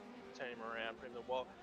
I'm watching the live feed. It doesn't seem like he's got any apparent damage. Those LMP2s are pretty strong. The damage model seems to be a bit odd. But we'll have to keep an eye on him, see what his speed is like. And it seems like he's driving straight at the moment, so he might have just got to get out of jail free pass there. Yep, and the GTE leader in the pit lane went 1 lap extra, as did Hexa, who have just also are also in the pit lane, probably doing their pit stop. We'll see if there's a driver change before they serve the penalty, or maybe I would assume they're going to need to take their fuel this time by. There are 53 laps. Hopefully. Gabriel is in the car now, so that's definitely a driver change. That'll be fuel and tires, I assume. Yep, as a new driver, I wouldn't want to start on old tires, but they could be done. I think we've had at least 1 driver do that so far today. Ronan Simsport indeed getting a driver's change. Gabriel Erdi getting in the car. Hopefully, I'm not butchering that too much, but we do try to look up how to pronounce some of the names. Looks like Core Motorsports has been putting the effort in. They're up to 3rd position now. And they're in the pits now, so they're not actually that far behind. So they're definitely still in this race, even though the incidents that occurred involving them. Yeah, that's right. There's an incident, but they weren't on the receiving end of a penalty, so they're gonna benefit. We got 3 of our front runners are gonna have taken penalties and kind of get impacted there. So that'll be affecting the race racing outcome. That said, Bro Sim Racing was one of the first to get a penalty, the 26th car, and they're back up to 5th. So I do feel that it can be overcome. A drive-through is going to cost you 60 seconds, little less than half a lap, but it's a long race. I have to keep an eye on Hexa Racing to see if they take a penalty, if that was an actual penalty for them or not. keep an eye on them.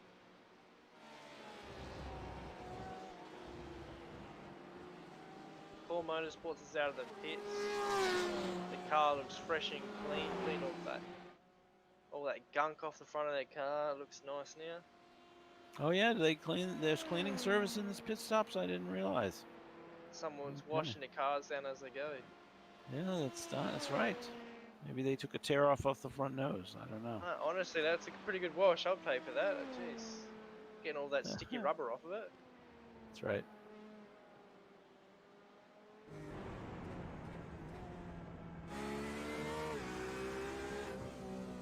Extra Racing is coming out of the pits a little bit late. Maybe they were able to take that penalty in the pits. I'm not sure. I don't think you can do that, but I could be wrong. No. I mean, maybe the 30-second stop and go hold. That would be awesome timing for them, I suppose, if they're able to do both. We'll see from race control and keep track of what goes on there. But they've had a driver change. Guillaume Kempfer taking over at the wheel.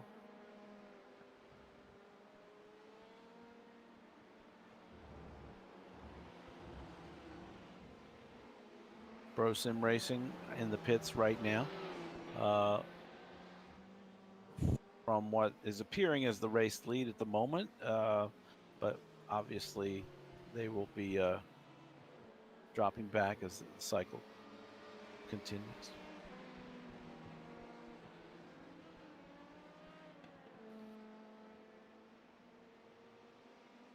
We've also started to see pit stops in the LMP1 field. I'm seeing Next Level in the pits at the moment, and Garage 69 pitted the previous lap.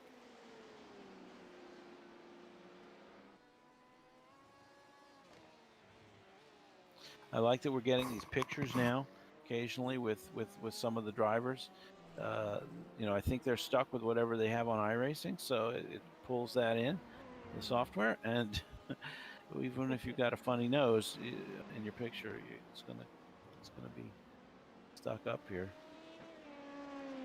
Right now with FFW Kislenko following, and now Josh Cam in the Porsche Sport car. Guess they've smartly put as their photo a little bit of a logo. That's a nice touch. But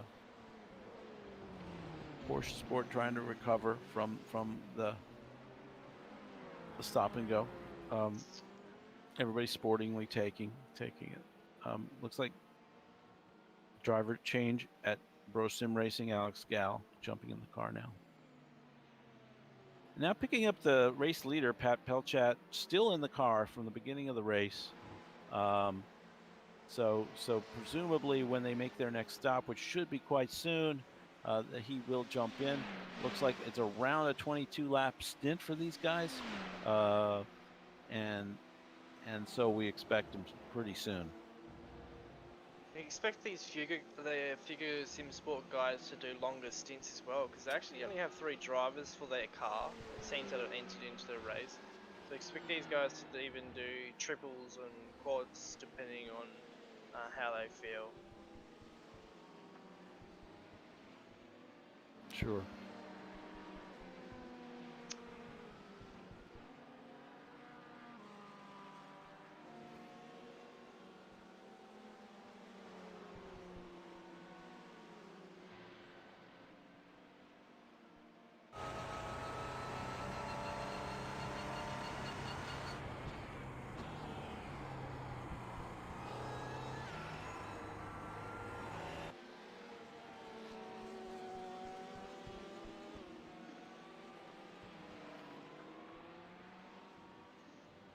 And Fuga Simsport working past Team Slow Pace.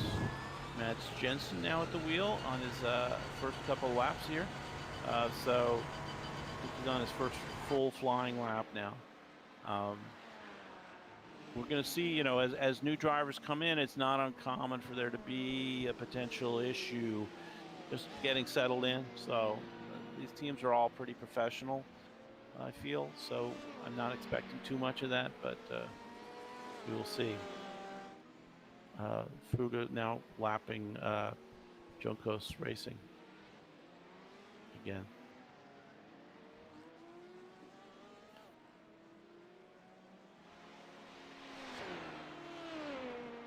Juncos with Ezekiel Montero now in the car. You know, they'll get started and dig in and start to pull themselves back up. Right now shown in 6th, but not having. They stopped lap 47, but that was probably the stop and go. I think that they may have a pit stop in their future. Could be wrong.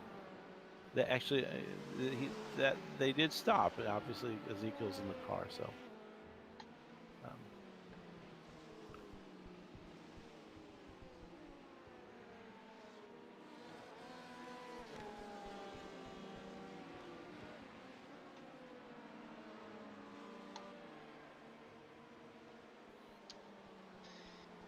Okay. I didn't notice quality. I wasn't really paying attention, but quality's dropped back a fair bit. Not sure what happened there. Yeah, maybe just the natural progression through the pit stops. They did stop on lap 52. Right now, the leader is running lap 57. We had SCCR Sim Sports had climbed up a bit because they hadn't pitted, but now they're in the pit lane. So pit cycling still going through in the GTE class here at we're about 2 hours 13 minutes into the race. So it seems quality. So if you remember about half an hour ago or so, the LMP2 that had the right front damage, that happened to be them, and they spent I'd say at least 7 or 8 minutes in pits repairing that damage, it seems. Oh, that's unfortunate for them. That'll put them back several laps. Right now we have Fuga Simsport though in the pit lane as well. I just do want to point that out there. They've made it to lap 66 and pitting right on schedule there.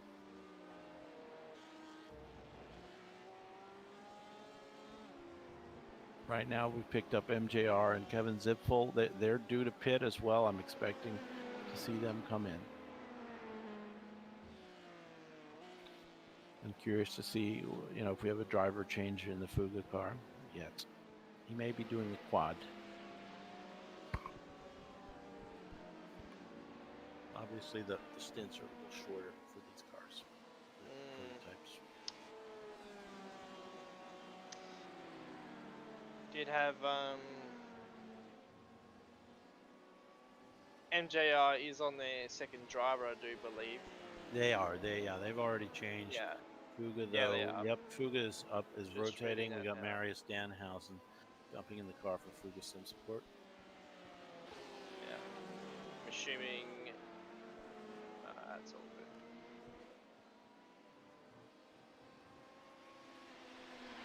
Cool.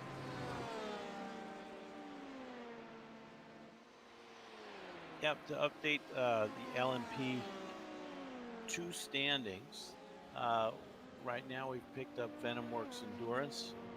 They're running 3rd overall with just a 1.7 second gap over Kislenko Racing. You can see in the background there. They're working past what looks like I think the next level cars with one beautiful green.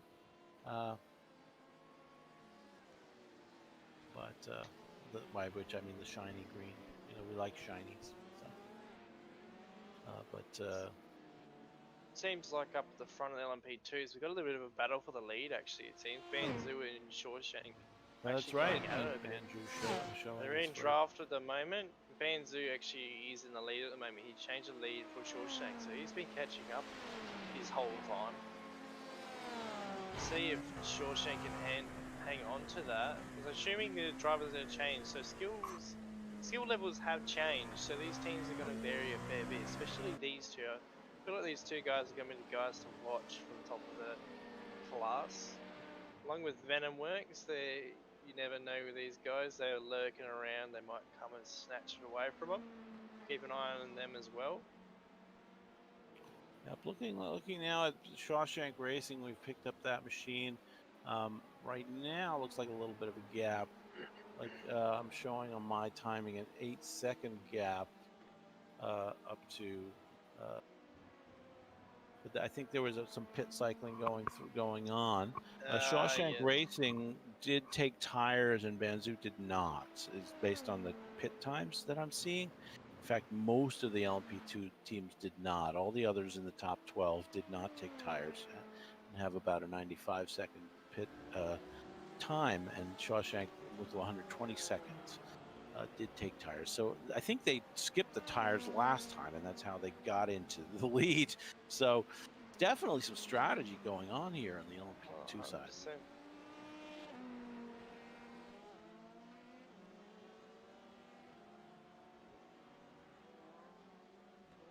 Just gonna have a look.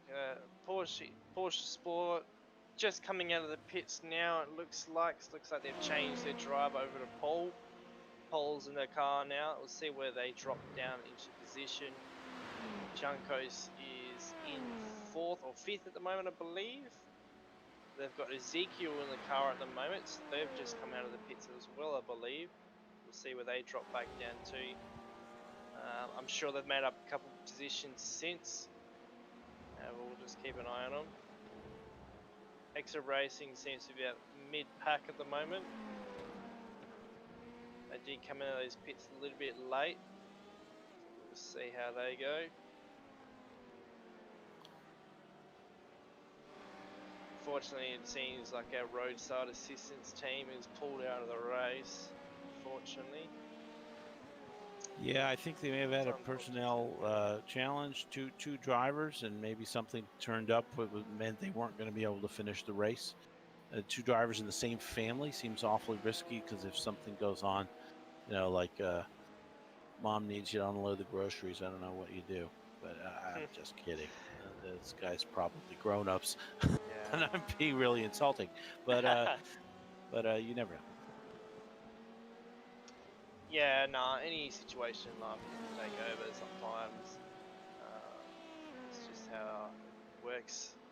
And especially in a situation of such where there's only 2 people, there's not much you can do when one takes off, because doing the whole 24 hours by yourself is a little bit it's almost like they should make it illegal. That's on the edge, man. I mean, I know there have been people trying to do the whole 24 hours on their own. We've had that occasionally, but it just seems kind of, to my mind, it's not the best choice. Maybe a little crazy. I think at that point some health issues start to come into fact. That's right. That's right. You don't want to die at the wheel. No. So right now we're picked up the Shawshank Racing machine. It's running in 2nd in class, according to my timing, with a 9-second gap. So Banzu Flow back in control after dropping off the lead for quite some time and fairly far off the lead. They seem to have really found the pace and really pulled out some track position.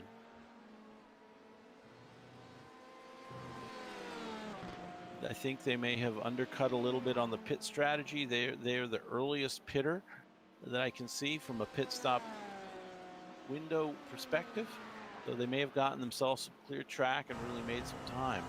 They're the only car in the 203s at the moment. Their last lap was a 203. And everyone else is doing 205s and above for the most part. So, yeah. Now we've picked up Leo Racing.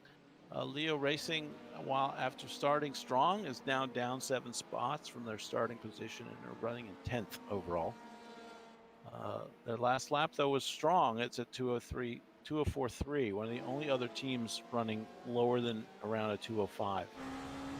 So they get some time. They've got some chances. Maybe we can pick up the Banzu machine and get a look at them and how they're going.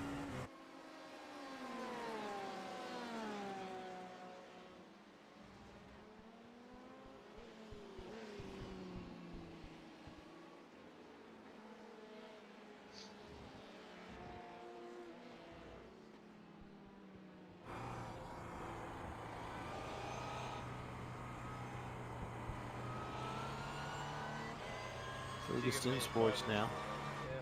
Still have that demanding lead. Yep, they still have a very good lead, and continuing to deal with traffic gracefully. I guess when you have a big lead, you are you can afford to take some time. Oh my goodness! Look at this incident right there.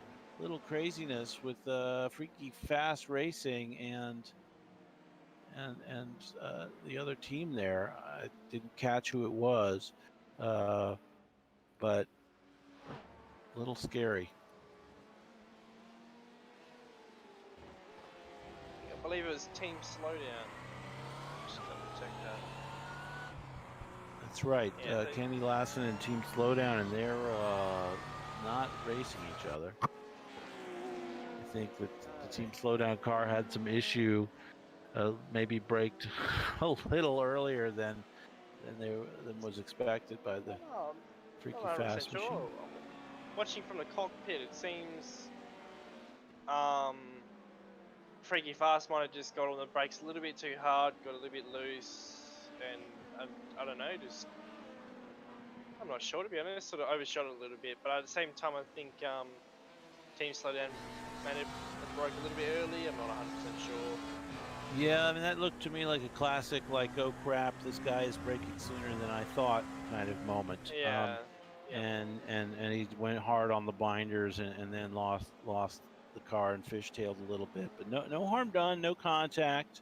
I don't believe braking early is a protestable offense, so I think they'll carry on. Track temp down to 29 C, by the way, and it's reached 6 p.m. in sim time, so we'll see what time sunset is. Okay, well, I'm going to step away from the broadcasting station for now. That's right. It must be getting to be late evening in Oz. 2 a.m. in Oz right now. Okay. So I'm going to go to bed. I'll join you guys back at 10:30 my time tomorrow morning. I'll catch you guys back then. Thomas will replace me for now. Welcome in Thomas Cope. He was the camera guy. He's now the second broadcaster. I'll leave it to you guys. Thank you, Dylan. Thanks, Dylan. Have an amazing night. Yeah, it's almost perfect timing. I'm just having a few bits and bobs of meals, as it's our dinner time right now. But yeah, I've been obviously working the cameras, and it's an amazing race right now. Yeah, it's been quite interesting. Some of the penalties are going to put a little more interesting aspect to the race for some of the teams driving back. I'm looking at Juncos right now, though they're running fourth after that penalty, so really have made good time since then. Exciting to see that kind of a recovery. It's really good. Yeah, Juncos are doing a really good job, and I'm surprised to see Core Motorsports as they've been a bit of an underlying car at this point. They've sat back and almost watched a lot of stuff go on, and obviously earlier in the race they got caught up in an incident where they had a bit of a rear end. I think it was from the Brosen car behind.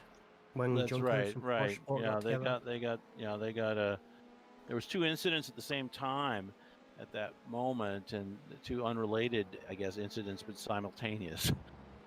Yeah, and obviously unlucky for Corley.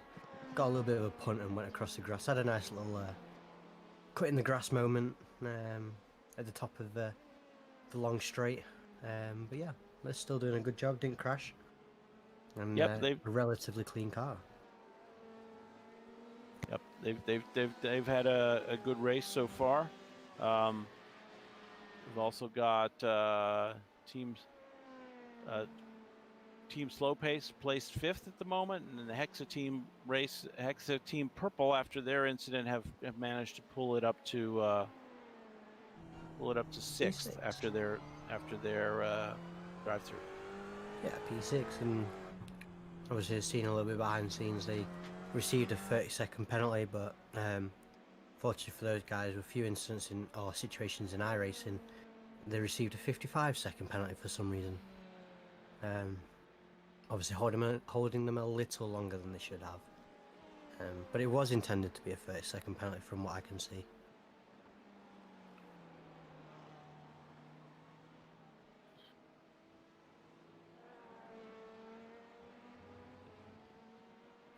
there's not really much battling right now. We've all the fighters have sort of simmered down.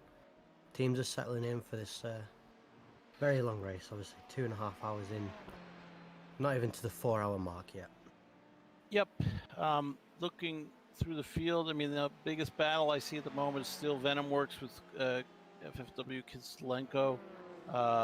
They're battling for third at the moment, which is you know, a little further up than they were battling for a little bit ago, but they're still together. And you know, we're on board with Josh in the Venom Works machine, and you can see just behind him, just about 1.5 seconds back, got Team Kislenko, maybe 2 seconds now. But yeah, Andrei Efemenko piloting that machine. Both cars are on similar strategy, pit strategy. Both stopped on lap 57, and both skipped tires this time. So they're in lockstep in that regard. Long way to go. Nice little piece of kit that SDK that we are using they'll provide us a bit of pit strategy instead. Yeah, that's a nice display. We've got a lot of nice features in this new package, and thanks to our whole team, broadcast team, yourself, Tom Binloss, also for putting in the time to get this up and running.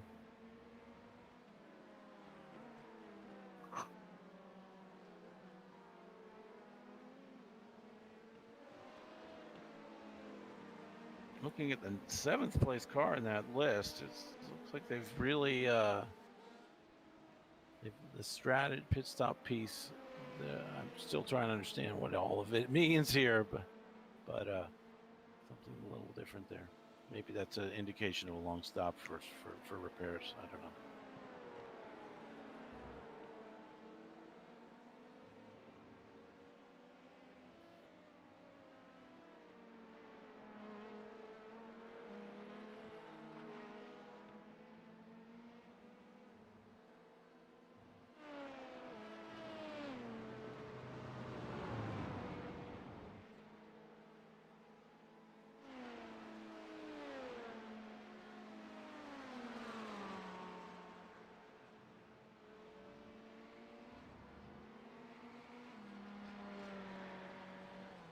Just enjoy the action on track right now. Cars have spread out quite a bit now. I'm not seeing the gaggles of 15 cars like we saw at one point in the race. Yeah, maybe we can even look at doing a little onboard action of one of the top drivers in the class right now, and ride along for a lap. See if we can line one of those up for you guys.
We had a little off track there. Somebody. Let's see if we can catch that. It's like one of the GTEs, Richard Watkins. Oh, naughty, naughty. A little bit of a punt going through the chicane there. Well, we'll keep tabs on that and whether there'll be some kind of penalty there for one of the drivers. Unfortunate, but everyone's got to kind of take care with those kinds of moments. Yeah, just a few little things throughout the field, obviously. There's one from Mr. Jensen there in the quality car. I believe also having a little bit of an incident himself, losing it all by himself. Or am I wrong? I think I am wrong in saying that. The team slow pace car, you know. Madsell Jensen.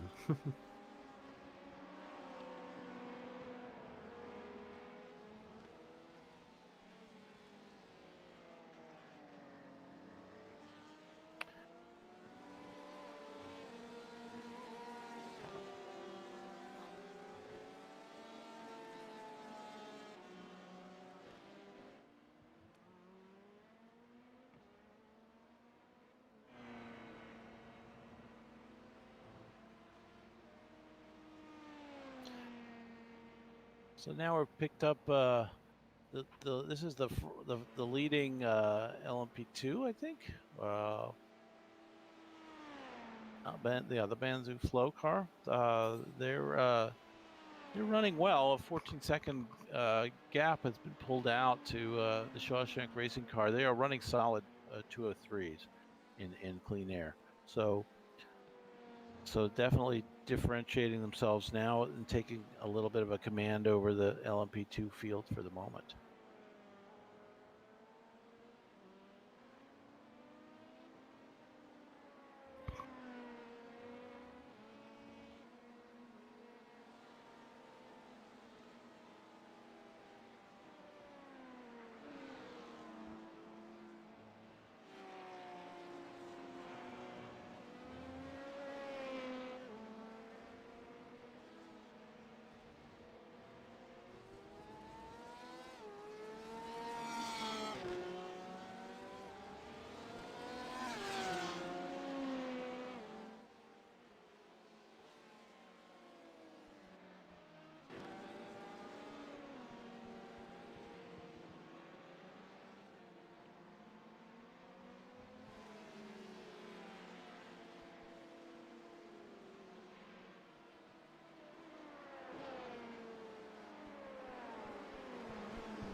It's interesting to see here, Colin.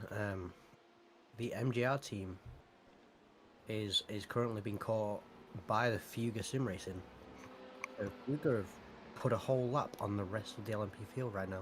Yeah, that's not so surprising. We did see them lap the other two cars probably an hour ago. It's taken 2.5 hours for them to lap second place, but lap in they will. so strong right now. Yeah, Fugo. I mean, we can't count on anything.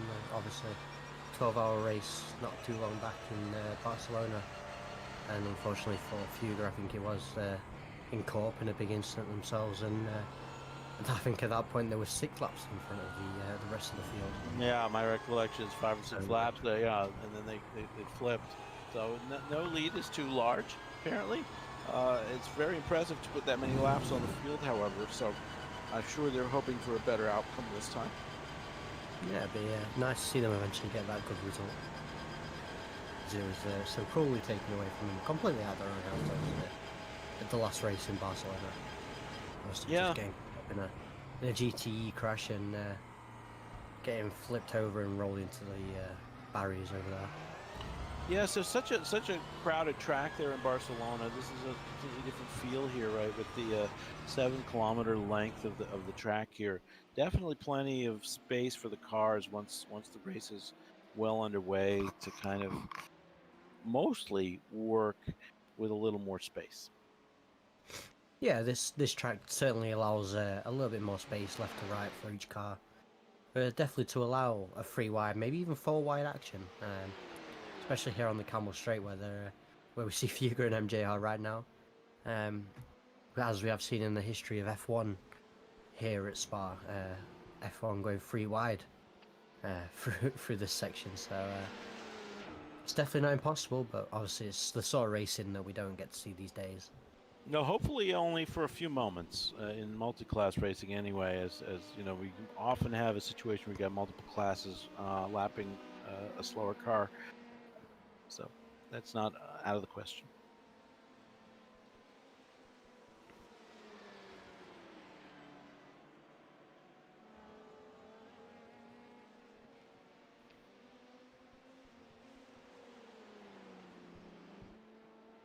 I'm going to take a look at the FFW Kislenko team trying to chase down Venomworks Endurance. Currently a 4-second gap between those two teams. So they're definitely making headway. They're pushing and trying to catch up, and be interested if we can keep up with it and see if they eventually get them, and maybe have a little fight for position. Still in the early stages of this race. Indeed.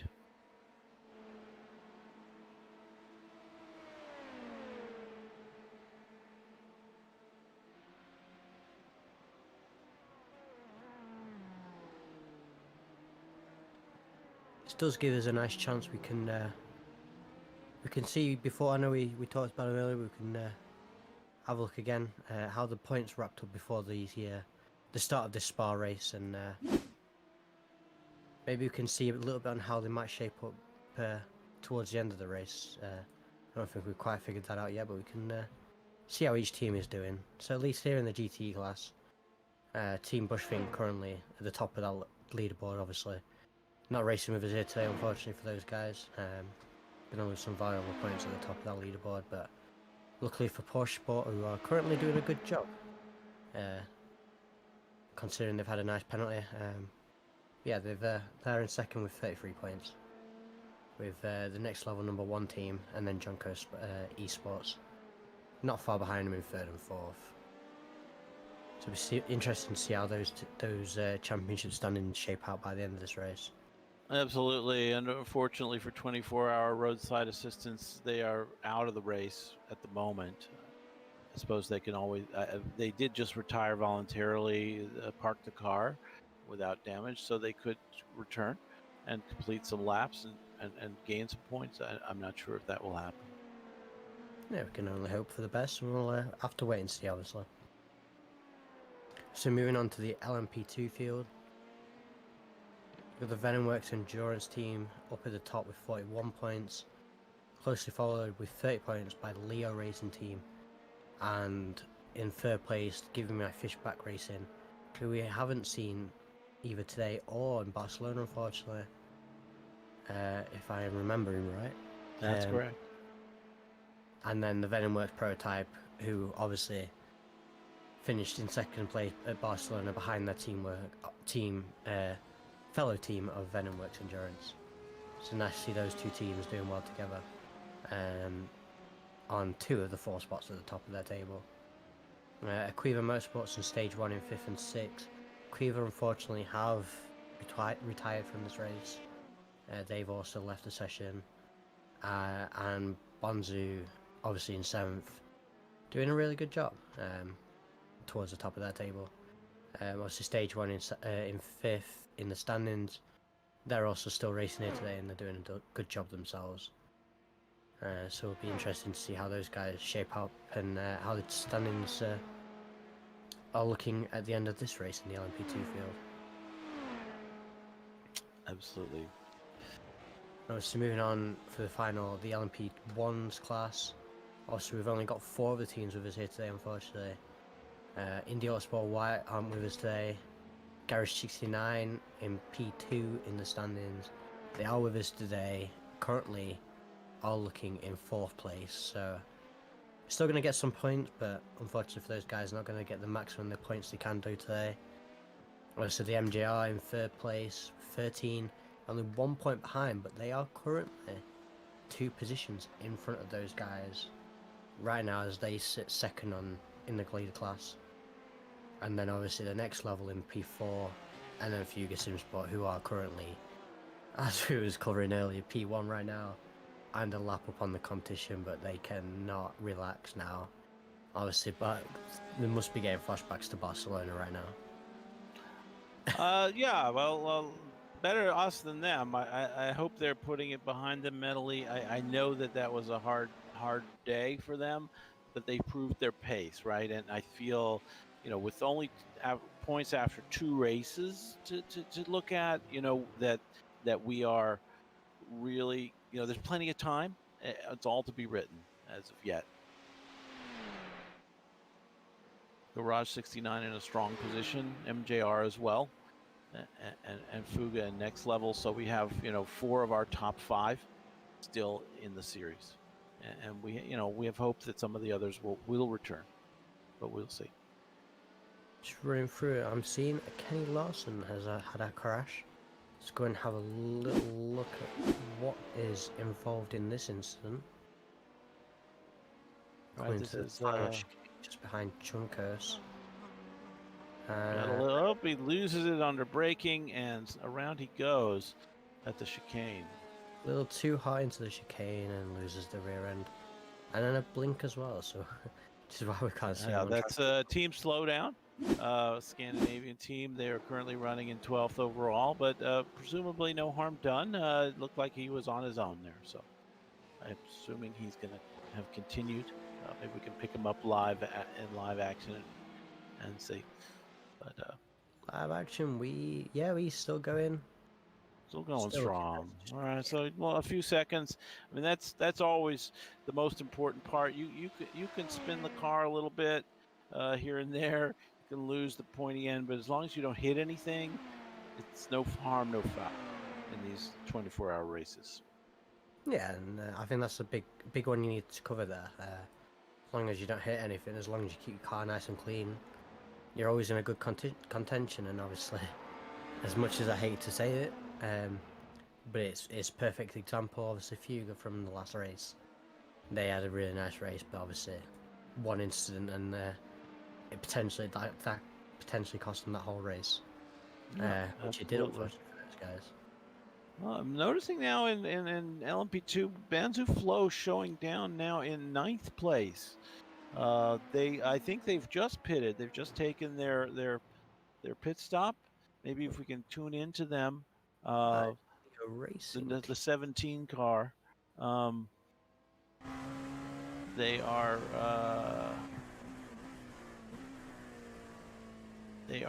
right in front of. Last lap was a 2:10, so it was a slow lap. I think they've been in the pits. I mean, they've been in the pits on laps 74. So the next round of pit stops here for the LMP2s is taking place now. I see Leo Racing has just pitted, as well as Venomworks and Kozlenko. There should be some interesting. There could be some changes in the overall standings. We shall see.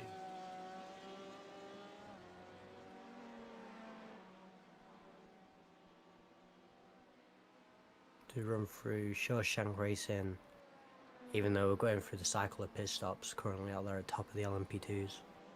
Yeah, they pitted on lap 60 a little bit later than the others, so I believe we'll see them pitting probably 3 or 4 laps from now. For whatever reason, they got out of sequence. I think they may be stretching fuel a little bit. It's interesting to see the Garage 69 team in the LMP1 field also starting their pit stop cycle, so maybe it's time for the LMP1s to start cycling through as well. Yeah, they seem to be cycling around the same time, but those guys are also a little ahead of the 3rd and 4th place car. Have been pitting, you know, a couple laps, 1 or 2 laps earlier than the 2 front runners. So I'm expecting Fuga in on their lap 88. That's what has been the pattern. Every 22 laps they pit. Right now on lap 84 they are. So still a little ways away for them.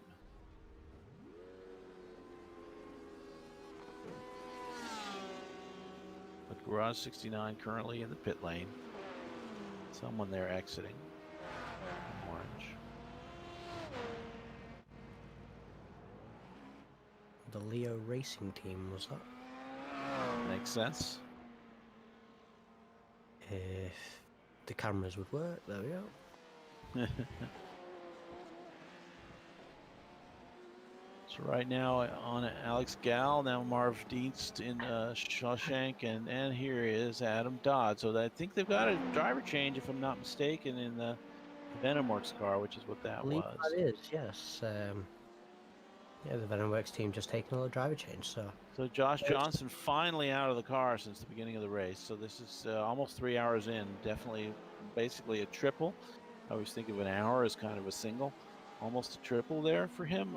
Probably 3 stints, if not 4, in that car. Probably 4.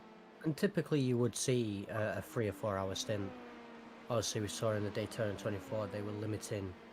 You could drive 4 hours within a 6-hour window, and then you'd have to do a driver swap. So it'd be interesting to see if the drivers try to push themselves to almost replicate the Daytona 24 driver stints, maybe, or maybe they like doing the longer stints themselves. Yeah, myself, after maybe a 3rd hour in the car, I'm really pretty much ready to give my legs a rest. But we shall see. You're right. I mean, we had 24-hour Moglinger who were wanting to do the whole race with 2 drivers. So as the Venomworks car has just gone past these 2 GTs very recently. This is a fight for position, the quality control and Road Sim Racing GT. Okay. Fight Yeah, for that's a tight 6th one. position. So, because as they're currently side by side going towards turn 1, so it's interesting to see how this.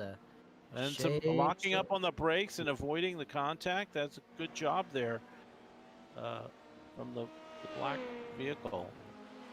The quality team. Could have been quality team showing their quality.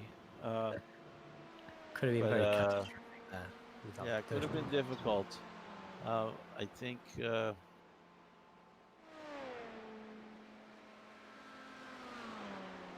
Yeah, Pro Sim Racing has a bit of a better top lap. I don't know if the pace of the teams is representative of that, but you know, everybody kind of keeping it clean there.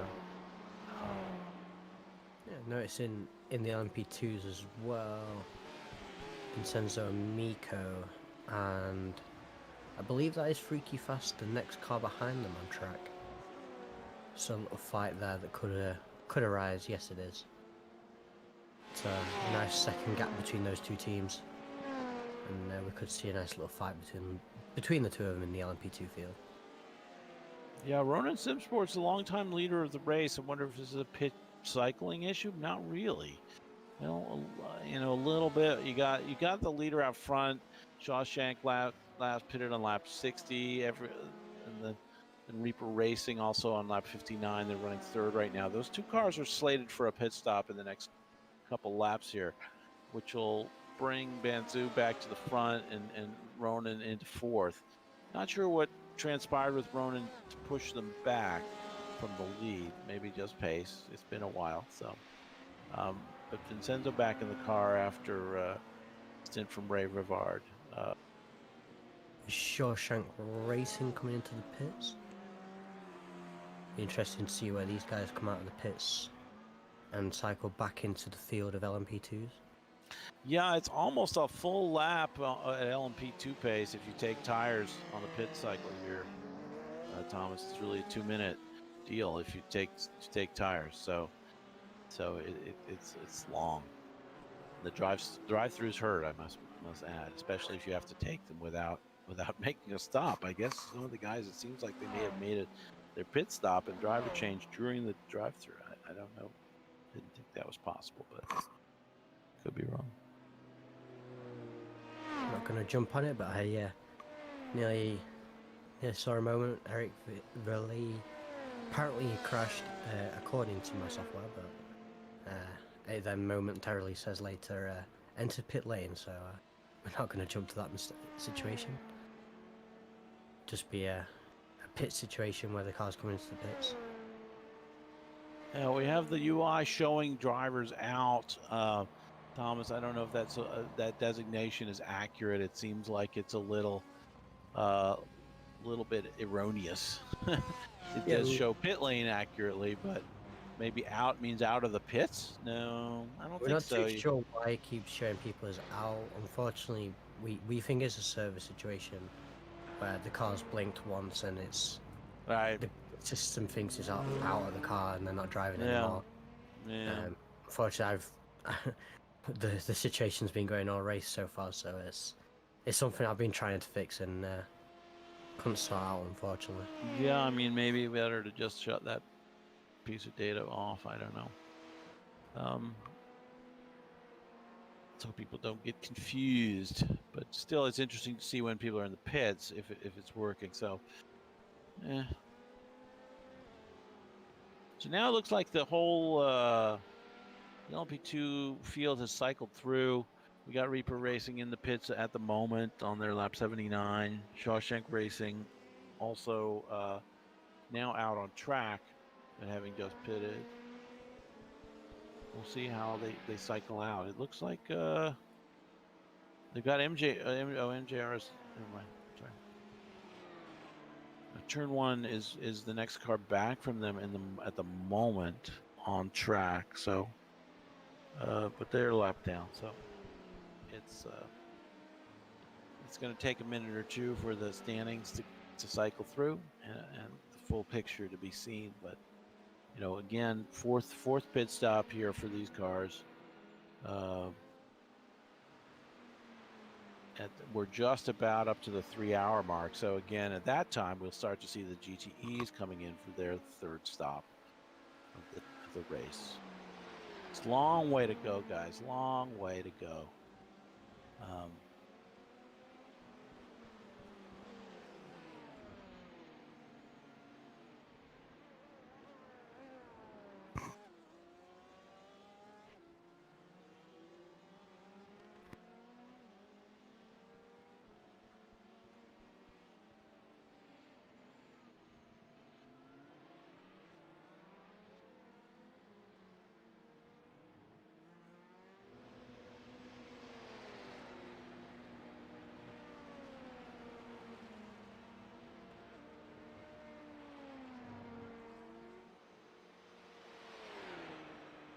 You got Reaper Racing exiting the pits there just behind Shawshank. If you saw them in the background, they're the purple car just two cars back here. So we're going to see how that all plays out. They're shown in fourth on my timing. Right now, Banzhou Racing is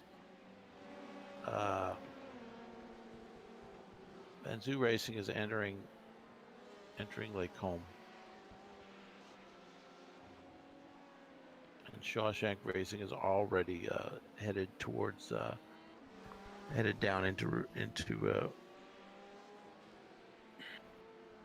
Rivage and now towards the Fangs. So yeah, Shawshank seems to have kept the lead.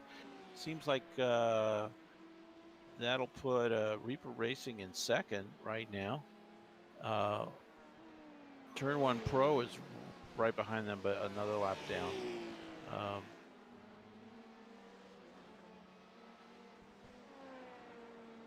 And then Banzu after that. So Banzu may be in third, if I'm not mistaken. Freaky Fast seems to be ahead of them. Repracing having a little fight with Turn 1 Pro Divers back for P7 in class. Yeah, these guys have been fighting for a while. It's great to see there's very similar pace. Maybe they are another lap down. I think that's what it is that we're seeing here. Yep, they're a lap down from the lead. But these two having a hammer and tongs fight for ninth overall at the moment.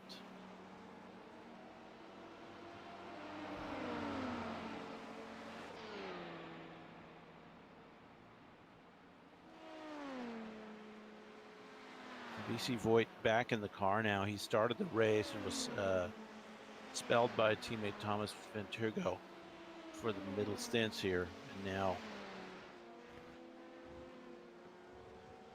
Reaper Racing just overhauled by the Turn 1 machine going into Lake Home. As the next level LMP1 coming up behind those guys. Yep, he's right there, looking for his way past, being patient. I mean, he's not under threat at the moment. Nice job. This is a nice job for the LMP2 to recognize there and pull over Turn 1 Sebastian in the Turn 1 Pro machine. That's the thing of it. It's so dicey as a driver, and you can know all about it. It's going to happen, but the speed at which those LMP1s can come on you is literally shocking. I can remember being in a GTE a couple of times and just being like literally jumping out of my chair because all of a sudden there's a car inside me. And I'm not an inexperienced driver, not a super fast one, but you know, it doesn't matter if you're in a GTE and someone else is driving LP1. It's not LMP1. It's not about who's fast. It's simply the difference in machinery. Yeah, and obviously the LMP1s, they've got a bit bigger engine and have obviously got that hybrid boost system, and gives them that nice electrical boost down the straights and out of the corners. Sure. And definitely, if you take into factor the GTEs that they gotta go past this, you feel like a pylon sometimes. Right, that's for sure. So let's take a look at the GTE field while we're at it. The pit stops are imminent, and Ronin Sim Sports still out front. Next level running second, about 45 seconds down the road, it looks like. So that is not a close fight at the moment, but anything can happen, right? So we're looking now at Next Level Racing, number 1 with Justin at the wheel, and he's being overhauled by the LMP2 of Reaper Racing. But then Core Motorsports holding down third place, and just 7 seconds back from them is Team Slow Pace at the moment, being anything but slow. Rim shot. Up 5 spots from their starting position. And they're quickly chased here by Hexit Racing, Team Purple, who have recovered from their penalty well and look poised to potentially make a pass on Team Slow Pace in the next lap or so. Their last lap was a 2:14.1, whilst Team Slow Pace managed a 2:14.6. Whether that was because of traffic or any other factors, I don't know. But again, they're dealing also with the traffic here as the LMPs come through. That's MJR Racing in the LMP1 running in the second spot. Yeah, as we look through the sectors, the Hexa Racing Team Purple is catching up nicely. Although in the last sector there, the Hexa Racing Team just got held up a little bit and a bit slow. Team slow down, managed to pull a little bit, but not enough. And I think Hexa are looking to make a position here at some point. So let's keep watching this, but I'll continue to kind of go through the GTE field. Bro Sim Racing holding down 6th spot, Quality Control in 7th, Porsche Sports now up into 8th, and SCCR Sim Sports in 9th. Garage 69 is in 10th, and Junkos Racing in 11th. And the next level, number 2 car, is in 12th, and that is everyone who's running at the moment.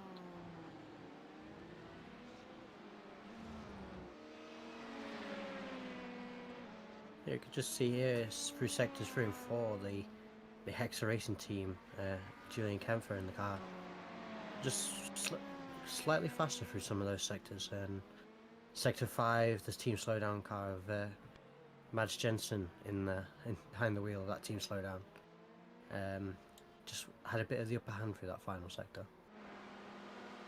As I am seeing the Ronin Simsport with Gabriel behind the wheel has just come into the pits. So this will be the start of the pit cycle through the GTE field.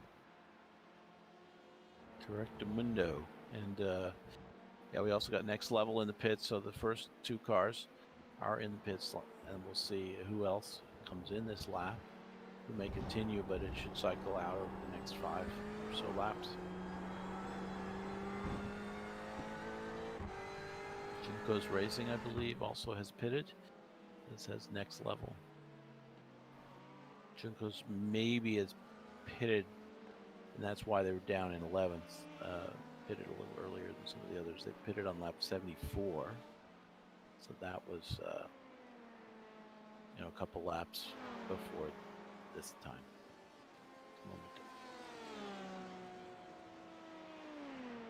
And here they are on track.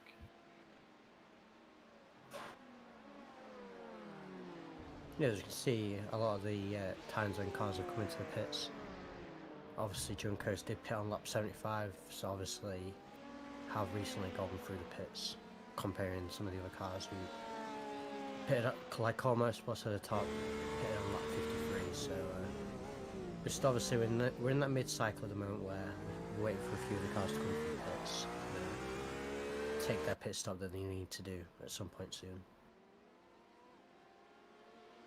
Yeah, the gap between slow pace and Hexa now up to 1.5 seconds momentarily there. Now coming back down a bit at the chicane, but it definitely fluctuating. Seems like no one is really making the biggest impression right now. We'll see how it goes over the next lap or two. But I think we thought Hexa would sweep up pretty quickly onto the rear bumper, but hasn't quite happened yet. Yeah, obviously maybe Team Hexa are playing a bit of a smart game. Maybe even though they're just over a second behind, they could still be saving a little bit of fuel behind the Team Slow Pace car. And obviously they won't be pushing as hard. I mean, we've only just got over that 3rd hour mark, so still got a lot of time left to race, and there's no need Absolutely, there's no rush, and it's sometimes nice to have a draft partner, someone to help you save a little fuel. Honestly, if they can stay behind for a while, it might be to their advantage. We'll see how, again, things are cycling through. Expecting to see, for example, Junkos pop back up into the top 10 after everyone else pits. Yeah, we'll see. We'll see how the Junkos team come out when people start cycling through pits. Quality Control currently in the pit lane. Core Motorsports in the pit lane. And we'll try and make a call on who took tires and who didn't after we kind of see all the inputs.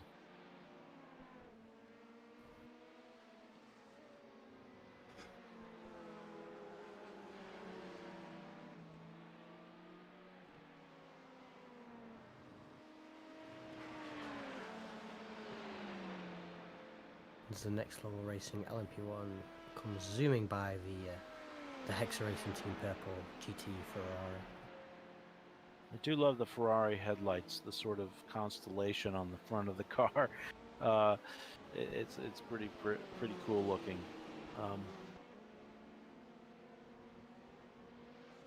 And it's a nice livery that they have. And into the pits they go. Yeah, it's both cars, in fact. Yeah, that's that's right. It's be interesting to see if there's maybe a jumping pit lane here. We'll see. Maybe one will take tires and one will not, and that could change things. Meanwhile, Ronin Simsport's still out front, with a solid lead. Looks like they're coming up to lap the Garage 69 car, who still hasn't pitted, so they will probably also fall back when that happens.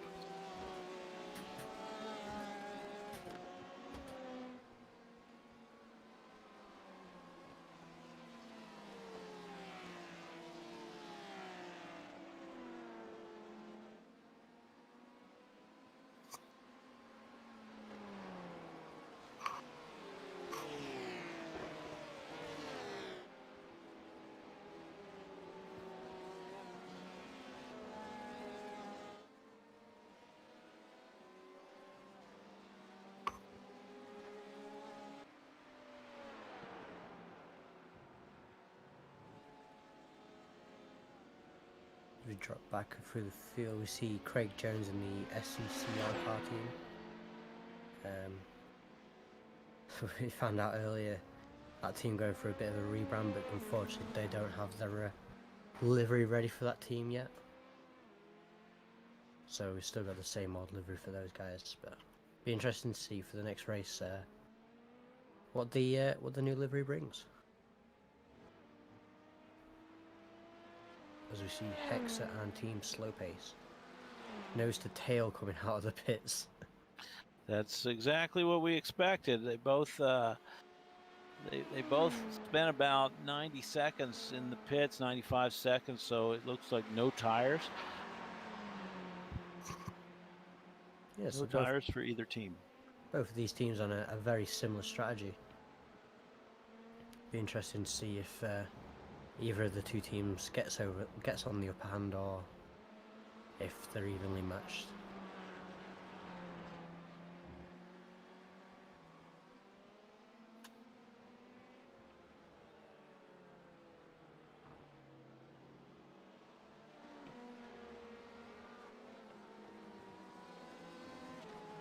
You can see with that SCCR Sim Sports team just ahead of him as well. This is a freeway 5 for P5 right now in the GT class.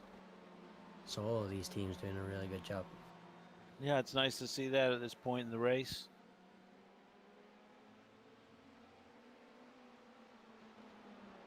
I'm noticing the SCCR guys did last pit on lap 57 though.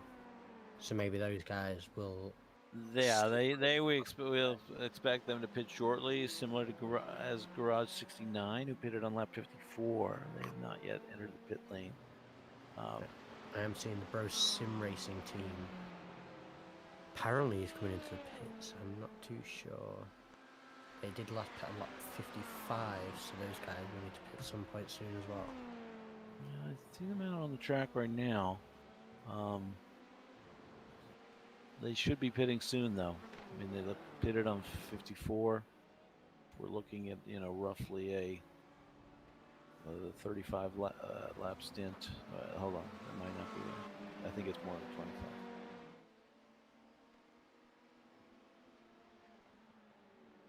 Yeah, I'm having it. My calcs say 26 laps of stint, potentially 25, 26.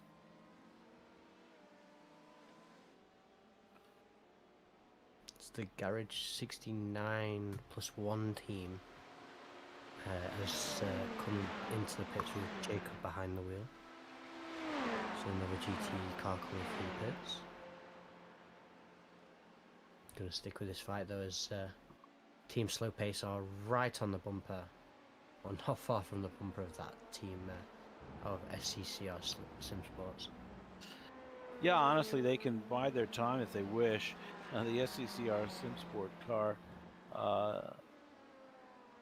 it looks like all the cars getting extremely dirty at this point. Craig Jones in the SCCR car at the moment. Yeah, he's got to be doing a good job. He's doing a good job behind the wheel of that car, and I mean, he's got to be praying. He's holding these guys up really nicely, so it keeps them closer to the fight towards the end of the race. The more he can hold them here before he comes into the pits.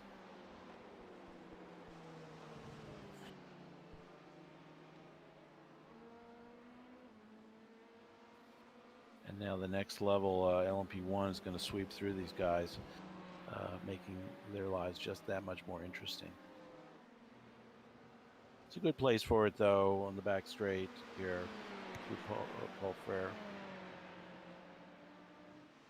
Plenty of space there and the ability for folks to negotiate.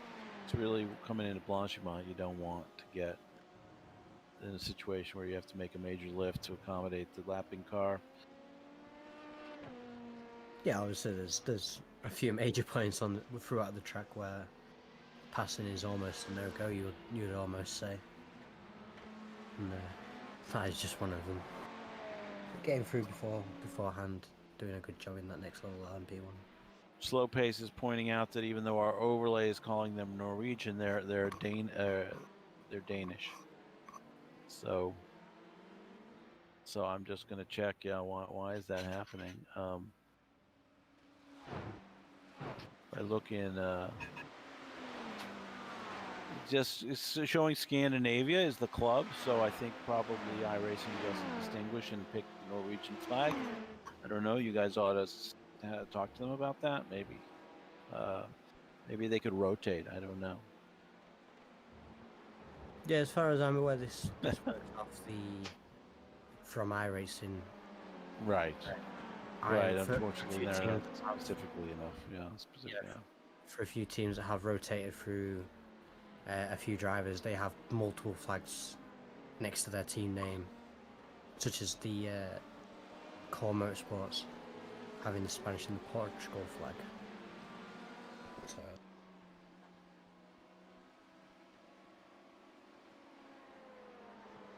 Yeah, that's not on our end. That's within iRacing. Unfortunately, that's. Yeah, well, we're going to call it out on the broadcast, so everybody's straight. Okay, it's a Danish team. All right, the slow people are in Denmark.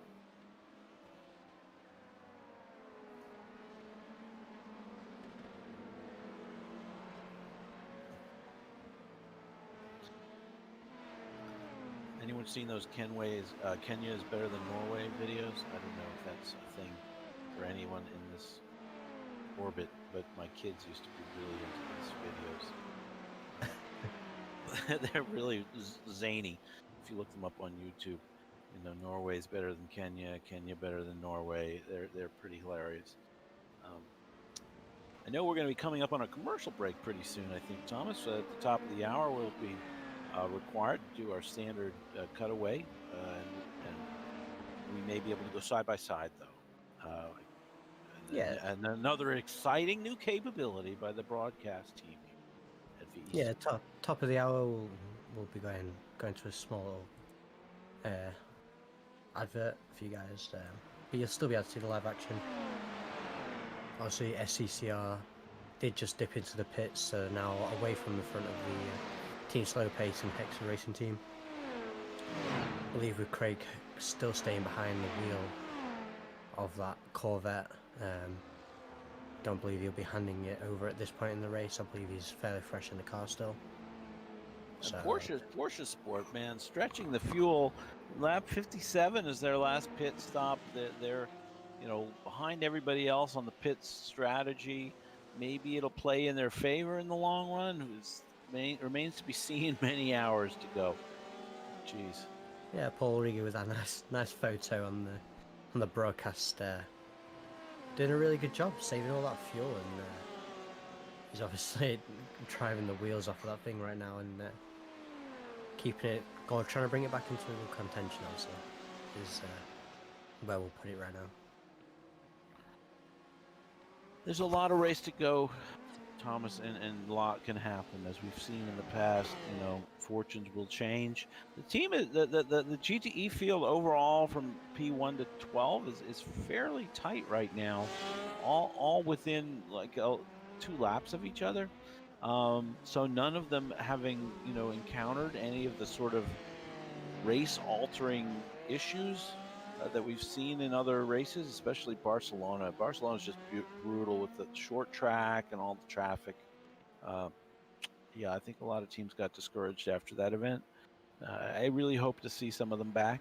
We've got great tracks coming up. Nürburgring and Sebring both have plenty of space, both good tracks. Nürburgring, I believe we're doing just the regular track, not the Nordschleife.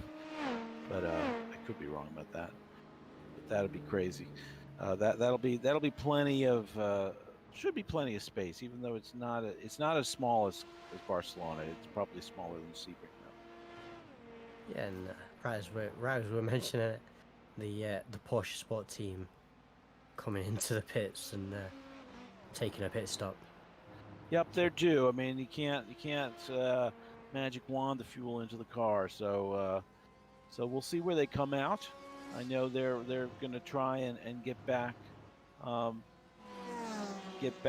the front of the field legit, but they've got a hard hill to climb, I think, with the pace being shown at the front by Ronan. I'm seeing a little crash apparently. See if this is a crash for the Garage 69 LMP1 team. And that is not the Garage 69 LMP1 team being shown. Here we go. See what happens coming towards T1. Into the source, it looks like. And a spin. Not too much on the brakes, the rear end. Rotating around on the LMP1. No harm, no foul. That's not the first time we've seen somebody do what I think Dylan called a Tokyo drift, going around the corner there. The famous Tokyo drift for V.E.C. Yeah. So now on to the Porsche Sport car. Paul Riga's still in the car. Back out on track. Can pop out the weather. See if these guys might be struggling with the weather a little bit.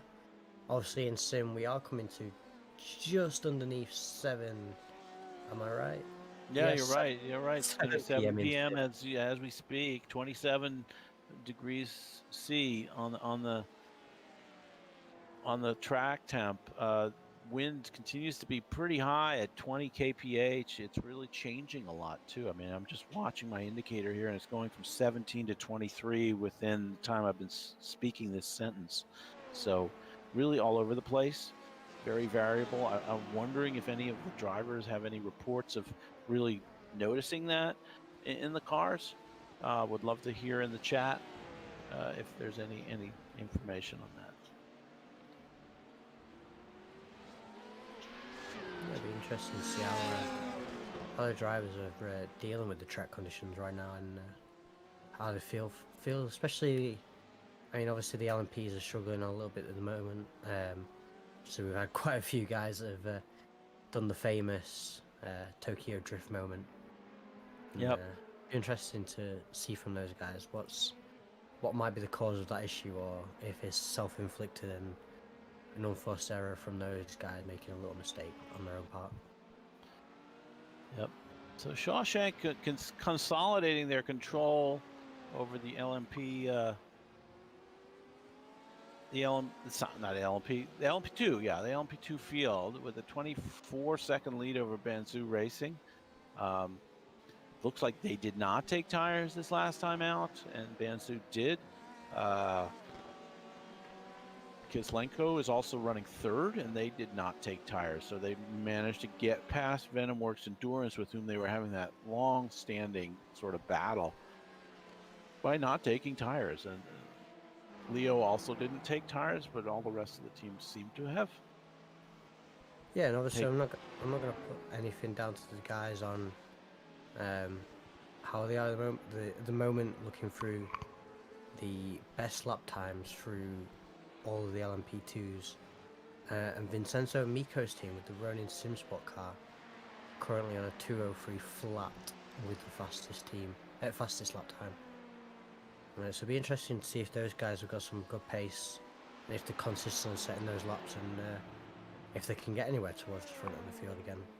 Yeah, they were at the top of the standings. I'm not sure what happened there. I know there was a time we had Ronan in the lead in both classes, LP2 and GTE.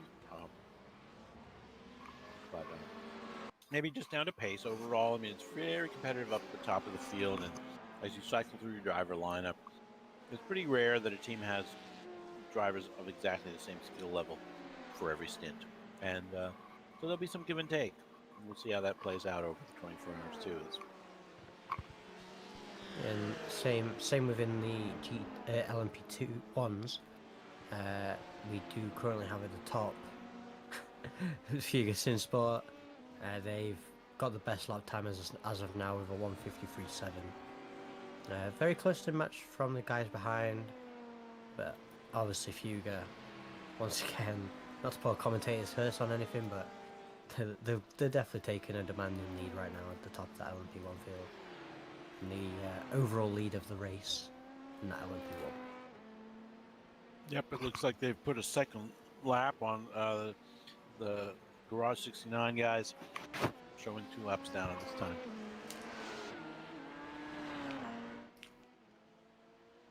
And just to go to the GTE field, obviously Ronin Sinspot have a very demanding lead in the GTEs as well. I say as well, they did earlier in the LMP2s, but not anymore, unfortunately. But in the GTEs, they've got the fastest lap as well, with a 2:13.09. A few other teams setting 2:13s, and very low 2:14s, and a few 2:15s as well.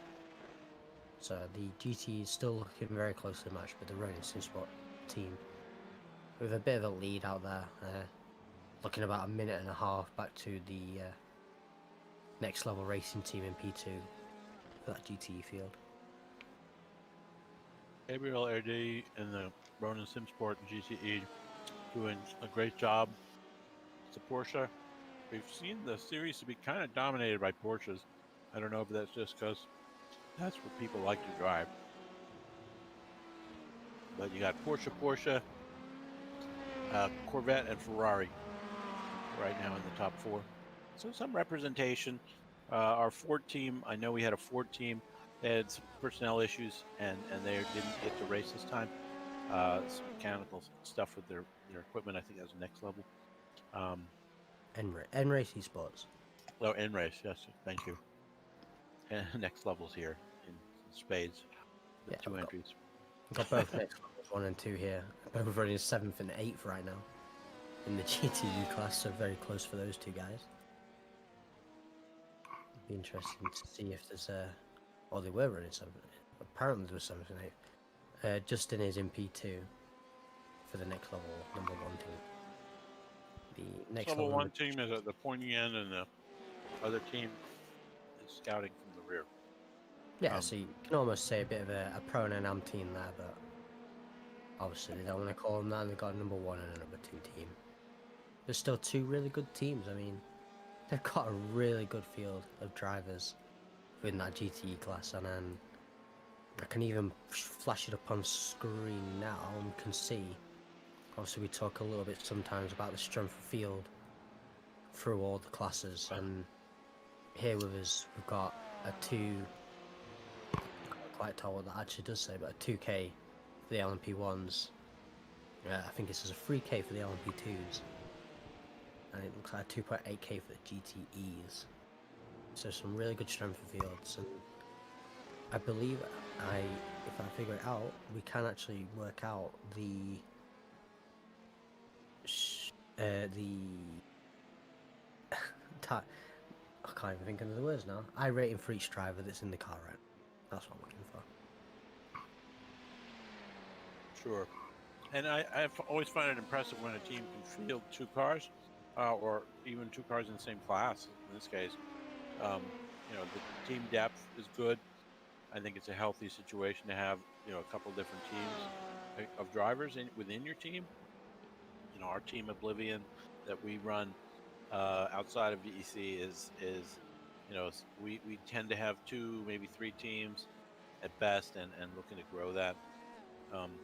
But it's fun to have a bunch of guys, working together.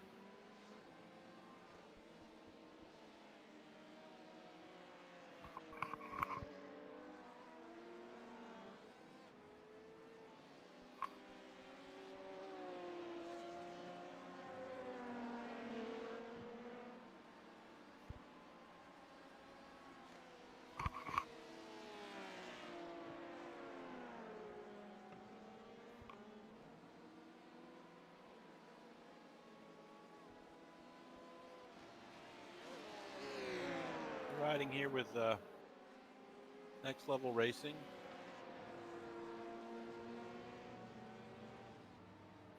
Number 2, I believe. Eric Verlay in the car. Currently, they're running 11th in class. But a solid race so far. Still within a lap of the lead.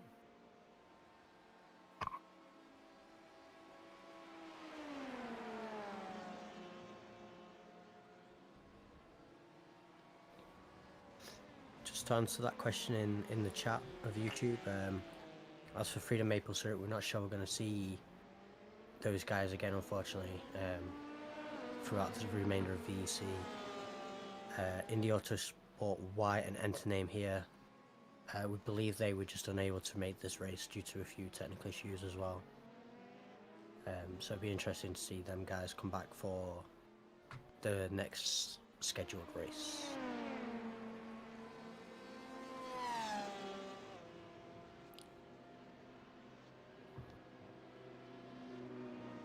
As I'm seeing a few LMP2s starting to cycle through into pits. As you see the Turn 1 Pro divers come into the pits. With Sebastian Saimdow. Saimdow, yeah? Behind the wheel of that car. Interesting note, Next Level Racing, I think. They've got 2 new drivers in the car for this race. Lawrence and Christian Van Strielen are new to the team, and so we're excited to have some new blood in the LMP1.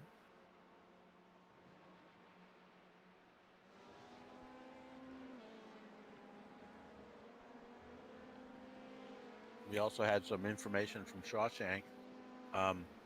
They have only 3 drivers this weekend. I don't think that was the way they'd prefer it, but they have Alexander Bada, Marvin Dienst, and Julius Brown. Marvin Dienst actually races IRL in real life, and exciting. I'm always kind of chuffed to have someone in the series who's also racing in real life. They're doing great today, running in the lead in class with Marvin in the car right now. He's running 203s. I mean, he's killing it. Be interesting. Maybe we can have a little look and can go quiet for a minute before we have a little break. And while we're at the break, actually, and we can show you the gyro from that car for this next lap while we're watching the advert, as it is now top of the hour. Side by side, guys. Enjoy.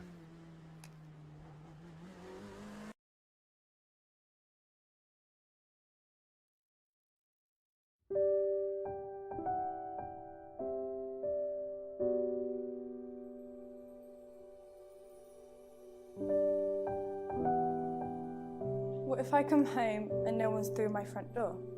What if I come home and there's a mess everywhere? What if I come home and tears flood the floor? No one understands the struggle and stress I shoulder. No one understands that I have the trials of someone much older.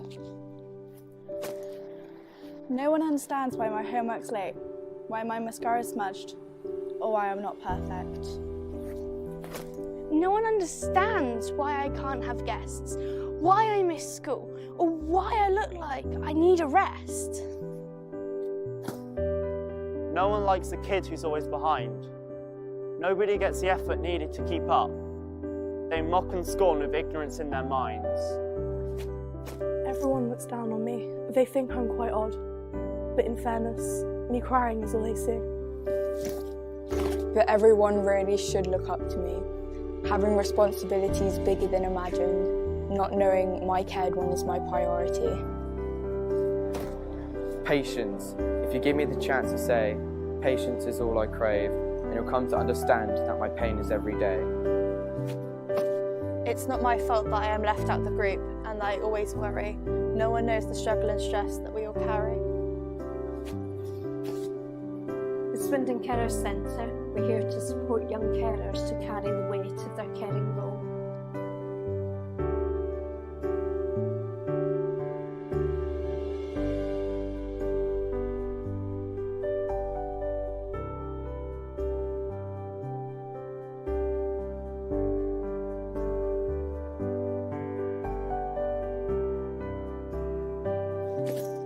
Someone is there for us to speak to. Someone understands what we all go through. To everyone at Swindon Carers, thank you.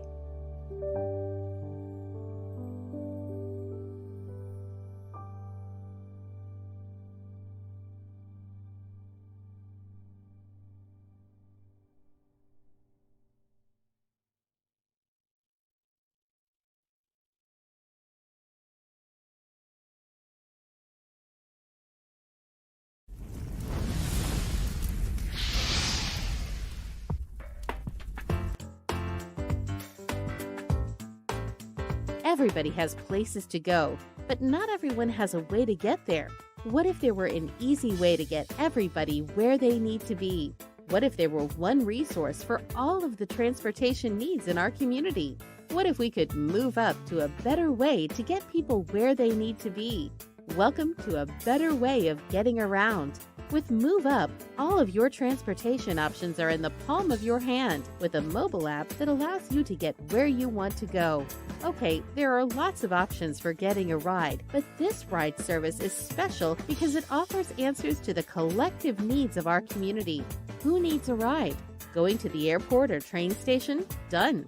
Need a lift to get some groceries, go to the bank or post office? Done. Need non-emergency medical transport to your doctor's appointment? Done. Need a ride for your child? Done. What if you want to take your dog or your bike with you? Done. You get the idea. But how does it work? There are basically 3 types of riders: regular folks with no special needs, children and adults who need assistance, people who need to get somewhere but can't afford transportation. The people with no special needs can use MoveUp just like they would a cab or a service like Uber or Lyft. Why choose MoveUp? Because participation in the program helps support the overall community by keeping the drivers busy so the network can grow. Children and adults who need assistance can choose among the drivers who have been carefully screened to be able to handle non-emergency medical transport, assist with the elderly and handicapped, and to transport children with their parents' permission. People who need to get somewhere but can't afford transportation can enroll in one of the community programs that will pay for their ride. The driver gets paid just like with any other passenger. We can all move up to the next generation of ride-hailing and transportation if we all get involved. To learn how you can become a part of the solution, join MoveUpLynchburg.org today.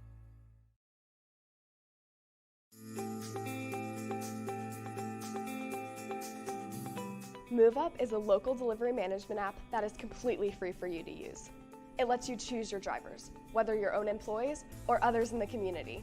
It lets you and your drivers decide on rates that are best for your customers, and those customers don't even have to download the app. MoveUp is easy to use. When a customer places their order and requests delivery, you enter the delivery information into your online system, and the system alerts drivers of their delivery order. You can track the complete status at a glance, and so can the customer. MoveUp's processing system is designed to protect you from liability and to minimize transaction fees. All of the money stays local. You keep all of the money from your sale, and the driver keeps all of the money from the delivery. It's easy to set up. In fact, you can be delivering the next day. MoveUp is the no-commission connection to your customers. Find out more on our website.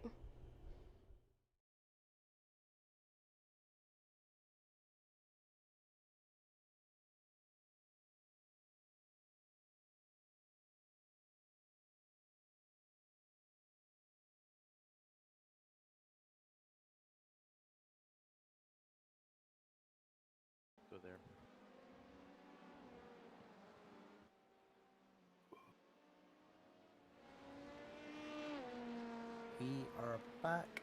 We are currently looking at the battle for 4th place in LMP2s. Yeah, right now we got Vincenzo Amico in the Ronin Simsport car. Just kind of, he's right on the back of FFW Kislenko for 3rd, actually, having taken care of the fourth place car of Venom Works Endurance behind him now.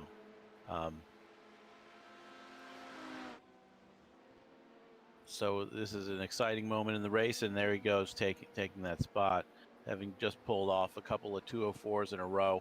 Other drivers are in the 205 range around him. So Vincenzo very strong. He did start the race up.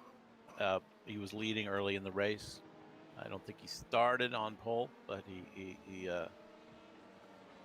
really come alive here in this section of the race.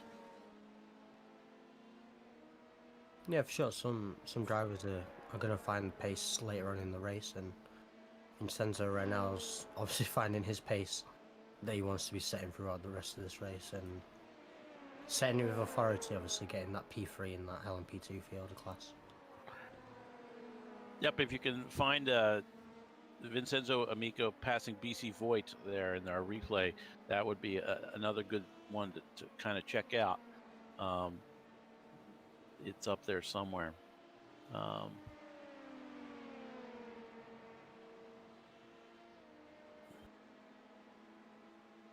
But you know, he's doing a great job dealing with the traffic at the same time as he kind of builds his position. Venom Works has actually, well, I was going to say they hit the pit lane, but that's not correct. Everyone pitted around the same time. Reaper Racing maybe 5 laps later. Shawshank Racing 5 laps later.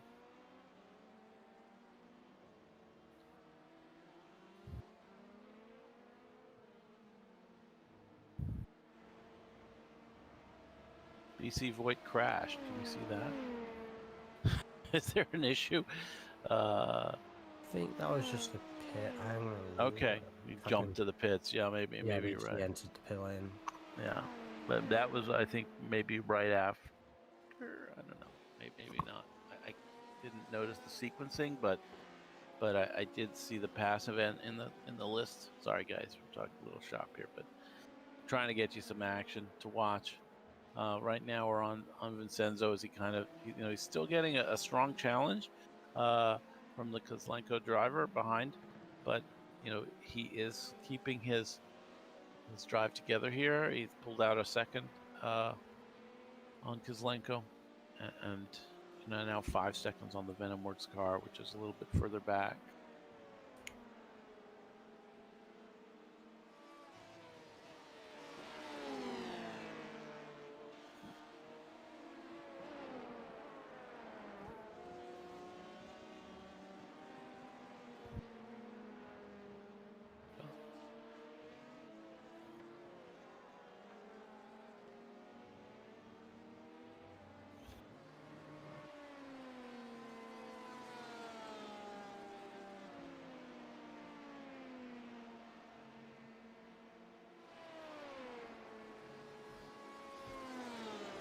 Unfortunately, it doesn't look like I can find that one. Disappeared, but we'll see if it. We're still seeing plenty of interesting action. That we still have Vincenzo kind of making his way forward, widening the gap a little bit now, up to 2 seconds. It looks like that is going to get consolidated. He's now up into 3rd place overall, having just run a 2:03.6, which is quite a fast lap indeed at this stage of the race. That said, that car has the fastest lap of the race at a 2:03 dead for LMP2. Yeah, and looking through the LMP2 as well, obviously within traffic as well. The Turn 1 Pro divers with the Leo Racing team very close behind them. could be a little fight that comes around in a very short while. Especially if the Leo Racing Team car can get by the team slow pace quite quickly there. So yeah, this could be a fight we see in a minute. Yeah, check out the Leo Racing. I think Leo Racing and Pro Divers, they're right together. Yeah, we are watching that on the stream. Yeah, good deal. So as they come past the Hexa Racing Team purple car on the front straight.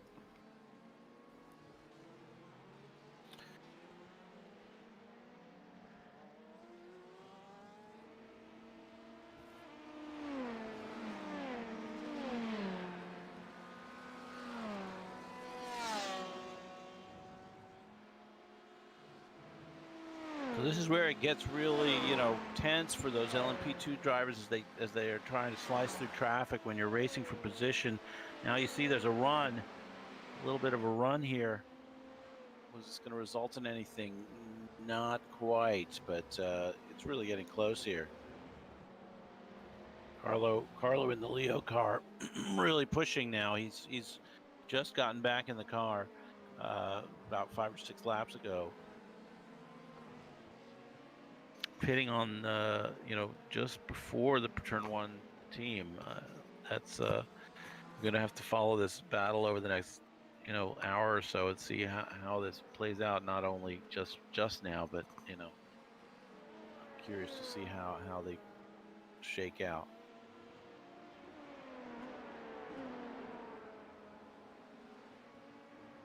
Meanwhile, they're coming up on the quality control car, which is actually a lap down on them at this time. Actually, several laps down. They're running 7 laps down from the class lead due to incidents suffered, unfortunately.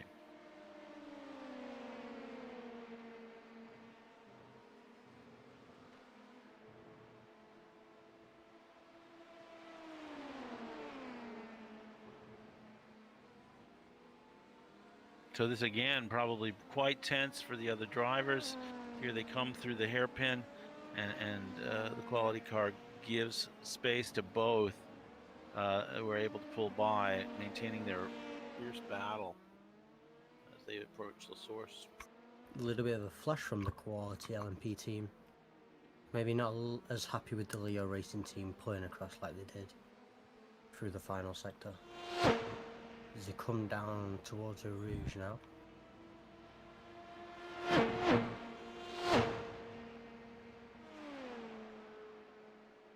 Yeah, both drivers flat. Here comes another run.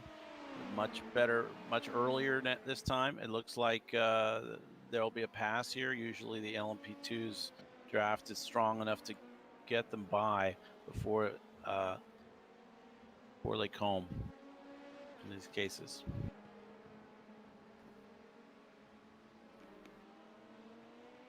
Now heading down the hill towards Ravage and No Name. Yeah, No Name, where we did see the Turn 1 Pro Divers team have a little incident earlier with Simon Rendell behind the car, or behind the wheel of that car, and right, different driver that time. Looks like the 88 goes quite wide there. Wonder if they're gonna get I'm sure they got an X, presumably not a slowdown, as we see them continue.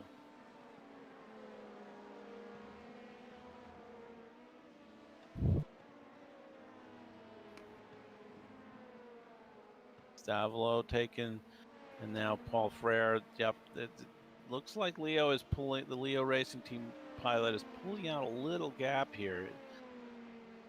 This is typically not a passing opportunity at the end of this straight unless someone really gets it wrong. With the sweeper through Blanchimont. That said, they're pretty close, but I think the Turn 1 Pro team driver was quite pro and backed off a little bit just to make sure there wasn't going to be a coming together. It's way too early in the race to take too much risk. That said, they're racing hard, and they're now right on his tail. If they can, if he can stay there through a Rouge, nerves of steel, guys. They'll potentially be a pass back. Strong. Yes. Strong.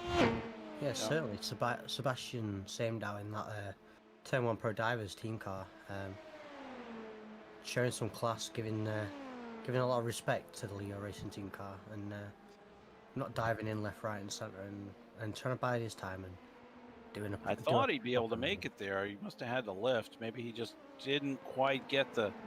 He probably caught up to him right on the kink there at the Kimmel, and kind of messed up his run. Maybe we'll see. It's my guess anyway.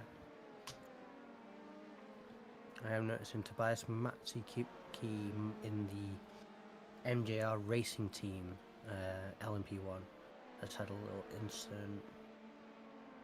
Well, we've got a little bit of a break from these two guys. Let's go and have a look what may have happened there in the replay.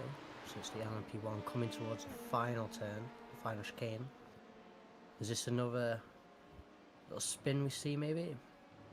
Yes, a little too hot through the final chicane and having scaring the crap out of some other cars and now disappearing from our screen. I would assume he didn't punch out there. I would assume that he probably just continued. Yeah, we still got him going. Obviously just setting back quite a bit, and he's just getting past the GT leader of Ronin Simsport right now.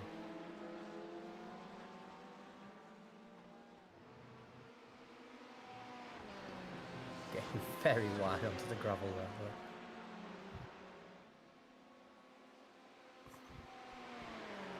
As we go back towards Sebastian and Carlo Labadie with the battle for 7th position in class. That's still fairly tight. By the SCCR Simsports team. Turn 1 Pro Divers having been held up a little bit there. Obviously not got the draft anymore on the front stretch, I'd say. But still had a really good run either way. So a huge moment there for the MJR guys. I mean, that could have ended in disaster with 3 or 4 cars coming through the chicane right after they spun. Just barely enough out of the way and some heads-up driving by the other cars not to run into them, and some lucky. I think probably fair to stay lucky there. Yeah, all the GTs showing some skill and noticing an incident ahead and yellow flags on the screens through the iRacing software, and obviously getting out of it and not pushing as hard through the final chicane as they would normally.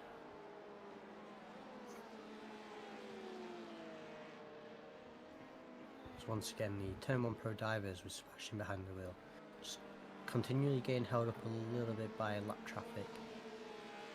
It'd be interesting to see if you can get back onto the rear wing of that Leo Racing team car in 7th position. Yeah, a little bit of a gap is developing, right? So yeah, I'm not sure what we'll see here. Move back up the pack a little bit. I'm noticing an overtake here between Dennis Mankey and Hendrik van der Perrie. The stage 1 in front and the freaky fast racing car. These two guys have recently just swapped for position on track.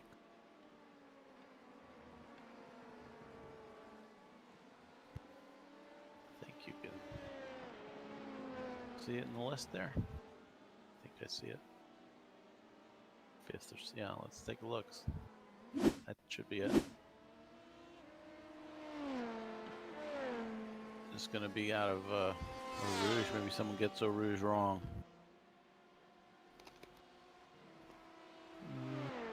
Yeah. Not showing the overtake. I didn't see an overtake there. But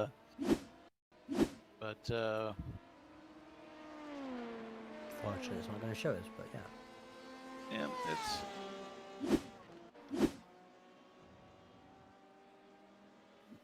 let's take a look at the GTE field. I want to see how things have shaked out after that last round of pit stops that's completely taken place. We got Ronin Simsport still out in front, of course. Next Level Racing about 54 seconds behind them, and then another 55 seconds back is Hexa Team Purple.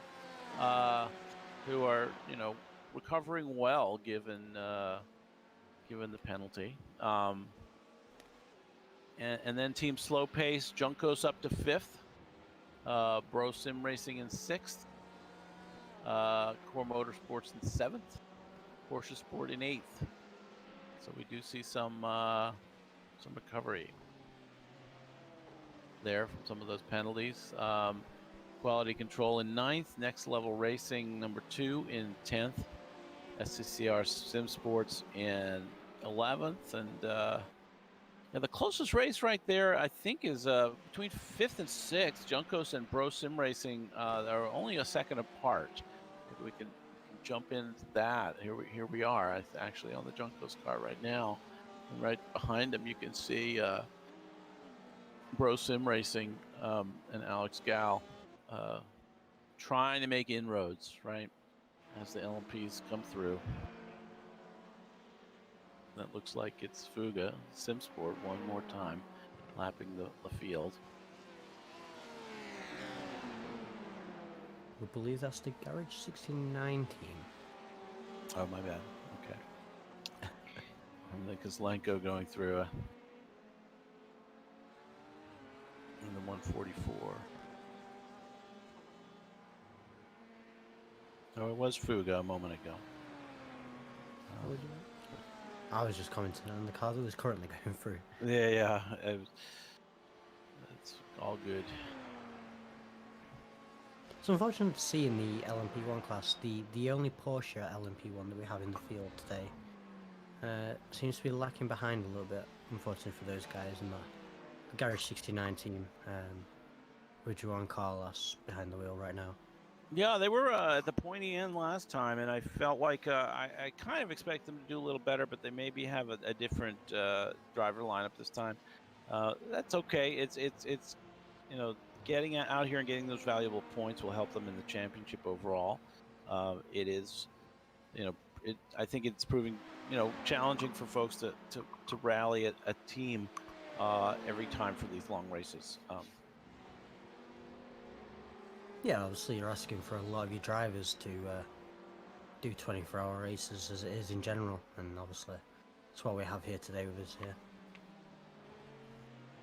So right now, quite close between Junkos and Bro Sim Racing, just less than a second. You know, Bro Sim Racing has cut into the lead by a half a second each lap over the last couple laps. Maybe we can look at our gap analysis while we watch this battle. It's a good one.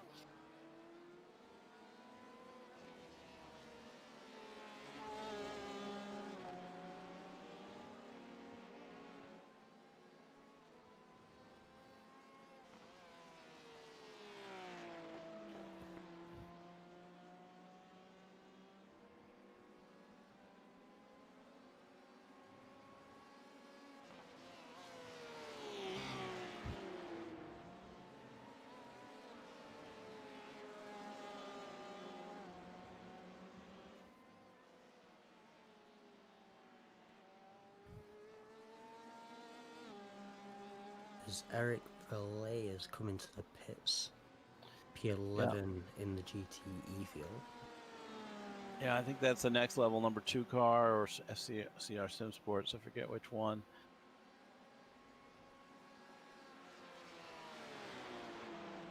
The next level number 2. Yeah. The lap 100 there. That's a little off of cadence, I believe, unless they're running just a little ahead from everybody. Junkos Racing also into the pits, so time for stops again. They are working lap 101. There are about 26 laps since their previous stop, so I guess right on schedule. You know, the next round of these stops is going to take place. We're coming up on 4 hours into the race here. Yeah, obviously we're coming towards that top 4 hour mark, and it's a bit of a milestone mark. You've got 20 hours remaining within the race, and yeah, obviously a lot of the teams are will be cycling through pit stops very, very soon, and obviously within the same time we're getting towards 7:37 now. still very similar temps. The track temperature has come down a little bit. Still have clear skies, obviously, and all the rest. Yep. Yep, we're starting to see, though, the sun take that angle and golden time, as they call it, take place in the sim. It's one of my favorite things about the sim these days, that, you know, the sunset is so exciting. I will warn everyone now, boy, when you're driving at dawn on this track and you come up the back straight, the sun's going to be right in your eyes for a little bit of it, and that's not going to be fun. But presumably right now, that's not the issue. They may get it from a different angle, though, sometime during the next hour or two as the sun goes down. Yeah, as we start looking towards getting the sun coming down, we'll get on board with some of the drivers, getting the gyro cams and see where the guys might be struggling with the sun mainly, and see how it's playing havoc with those guys in the cars right now.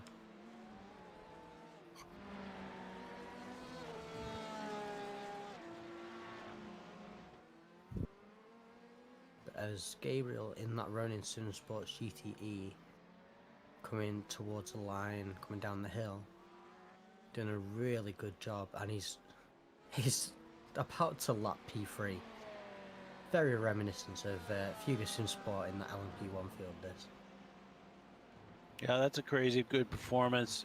He should have one more lap after this, I believe, hitting in on lap 105 or so.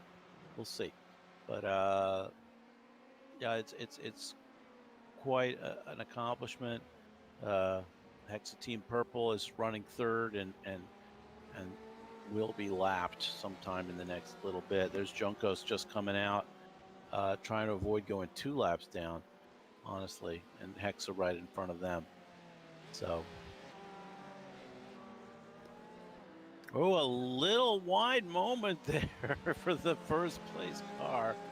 That was a little scary for Gabriel. Maybe cold tires. Let me see. I mean, he didn't take tires based on my timing. So I think there was a lock up in front of Gabriel, and Gabriel making a little mistake. Maybe a sympathetic lockup. That's right.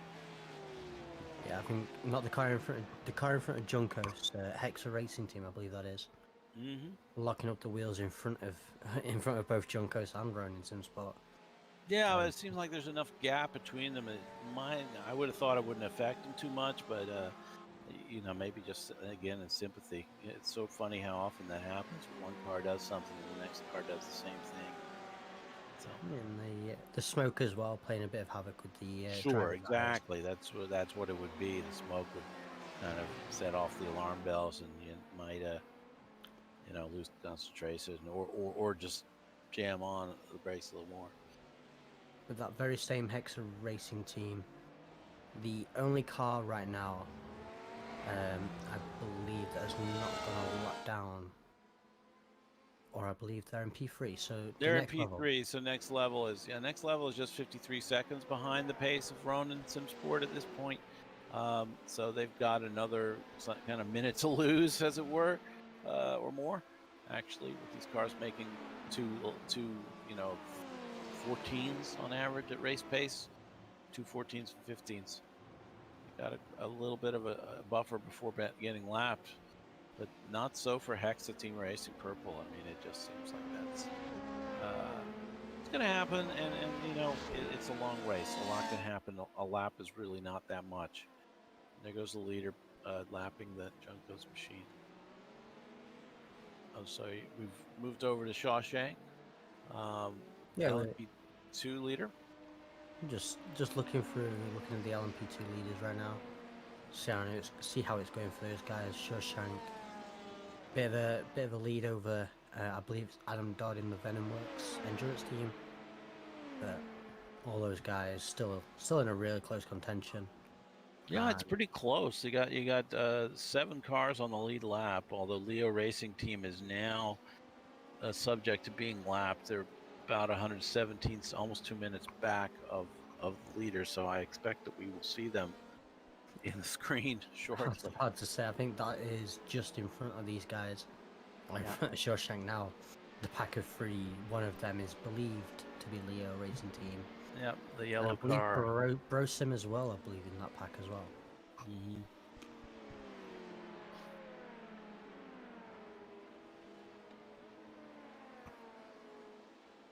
Be interesting to see if the rest of that Shawshank Racing Team can set the pace that Marvin's been setting and keep that car in the top of their class right now.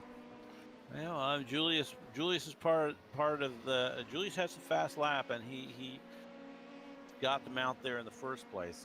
There's a 3-driver team, as they mentioned. So, we'll watch to see how the pace goes, but they've certainly got a good buffer for anyone to work with at this point.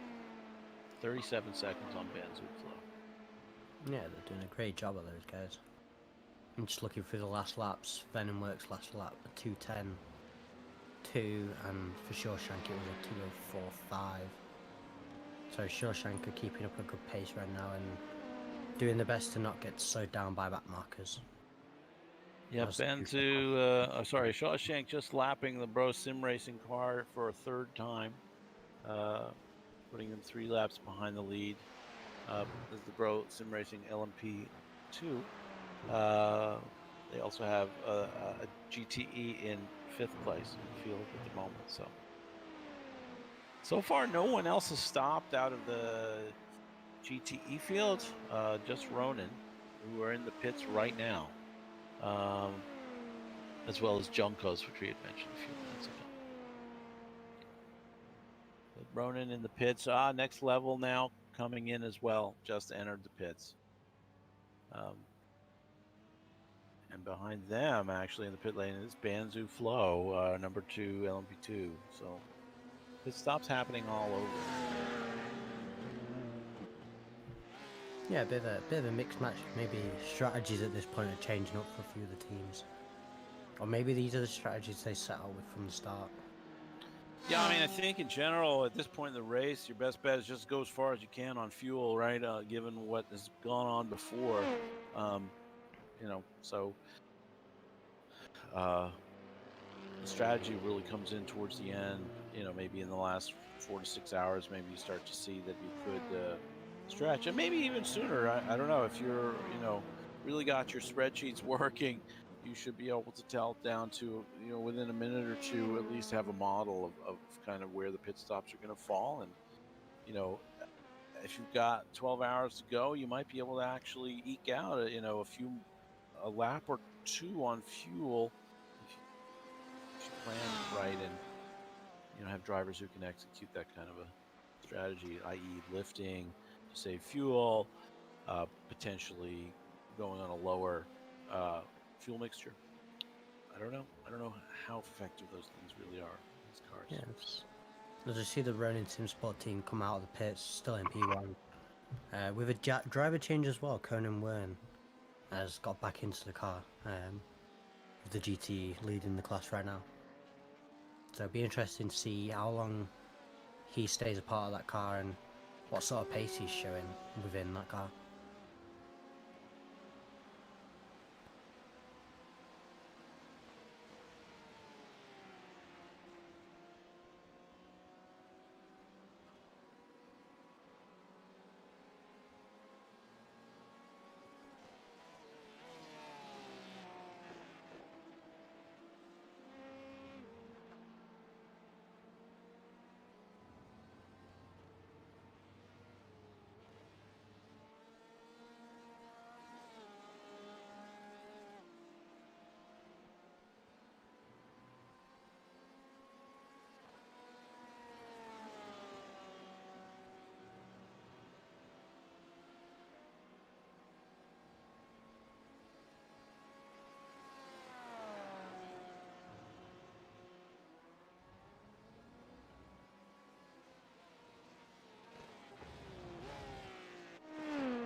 was just look back through Core Motorsports, really close to the rear end of the next level number 1 team, I believe that is, car number 69. As it's a little fight, we may see Core Motorsports have been catching up throughout the last couple of laps.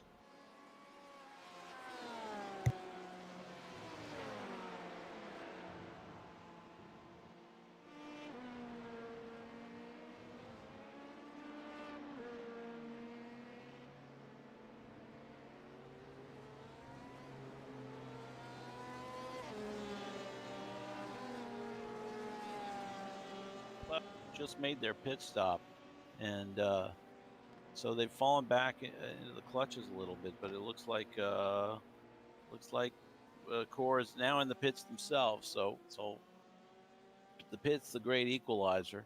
You got Team Slow Pace in the pits as well right now. GTE stops happening in more numbers. We should see Hexa, Team Purple, Quality Control all in the pits soon, followed by Bro Sim Racing and eventually Porsche Sport, who seem to be stretching the fuel the most.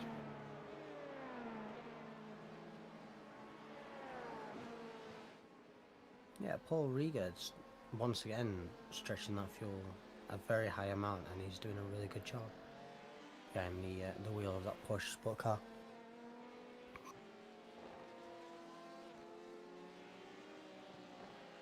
Core Motorsports looks like they're having a driver change. Thiago getting into the car in pit lane. Also got Team Slow Pace as a new driver, as Stig Schomburg, taking what looks like his first stint in the car. Good luck to him. Team Slow Pace currently shown in P3. Again, as things cycle through, everything a bit in flux. Hexa Team Purple in the pit lane now.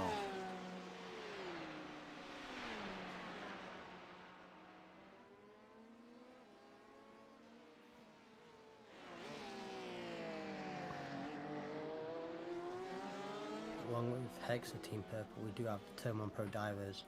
And I believe is that Shawshank, not those guys. I believe Shawshank as well have come into the pits. Just trying to get to them. Nope, it is Vincenzo in the Running Sim Sport car. Very similar liveries. Ah, yes. So Ronin SimSport taking their pit here. Just about everybody's pitted except Shawshank, who are on a little bit of a later cycle than everybody else, it seems. The last pitted lap 99, so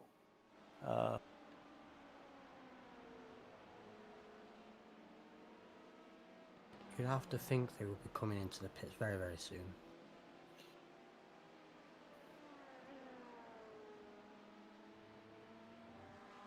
yeah, the LMP2s are getting about 20, 21 laps a stint, something like that. Maybe a little less. They have the shortest stint length, I believe, of all the cars.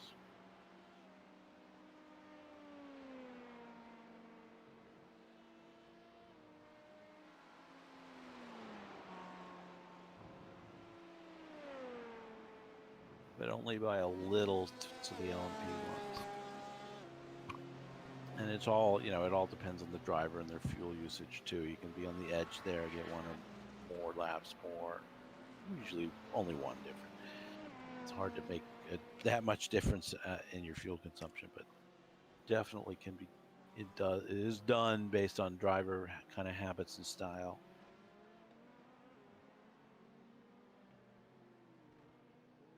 So Marvin Dienst in the Shawshank Racing V.E.C. machine in the lead, and LMP2 goes around for another lap. Meanwhile, we see Garage 69 plus 1. Garage 69's GTE entry in the pit lane. Looking at the strategies, it looks like Hexa Racing took tires Brosim Racing is now up to second by dint of not pitting yet. Ronin Simsport took tires as well. Porsche Sport did not, and are up to fourth, but they have not pitted yet either. So they may be into the pit lane shortly. Hexapurple did actually do a driver swap as well. Maxime is now in the car as well. So they didn't take tires, but they did do a driver swap.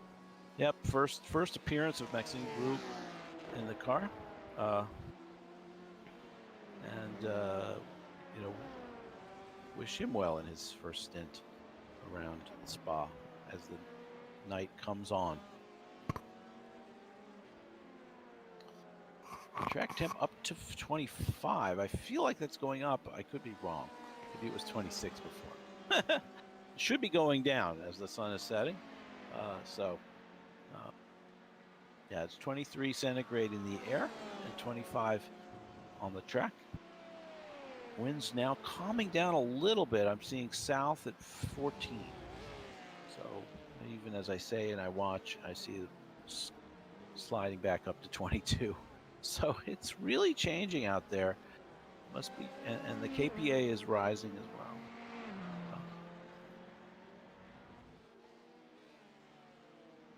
We are quite late in the day though, within the sim, so you would see a bit of a fluctuation in temperature, and hopefully overall it would start calming down by now. Yeah, golden hour coming into effect here. I mean, it just looks so pretty around the track at this time. May drive some of the drivers a little bit crazy with light in their eyes, but here in the booth that doesn't really play. I think we had a nice onboard earlier with the LMP1 going through traffic and the LMP2. So now let's be fair. Let's go and have a look at the GTE leader in the Porsche with the widest view of everyone, and I'll see how the track looks from his onboard and see if there's any blind spots throughout the track as well.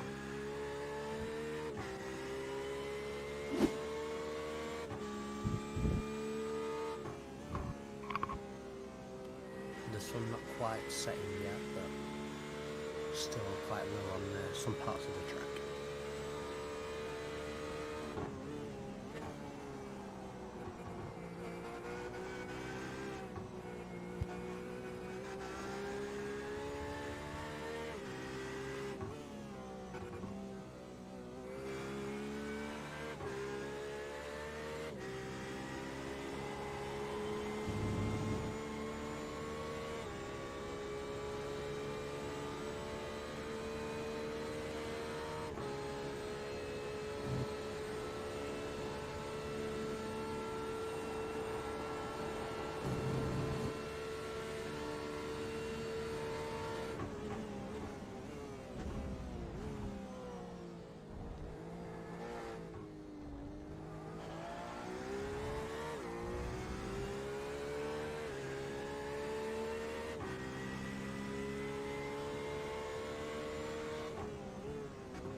All right, looking at some good laps from Conan Warren in the Ronin SimSport GTE. It just pulled a 2:13.603, and this last lap is 2:14.179. A little bit slower, but maybe had some traffic to deal with. But quite good laps for this stage in the race. Not too many other cars anywhere near that, honestly, looking at the last lap. So we have one other car in the 2:14s. That's the Porsche Sport, but it's a 2:14.7. So not quite at the same pace. Really quite astonishing pace from Conan.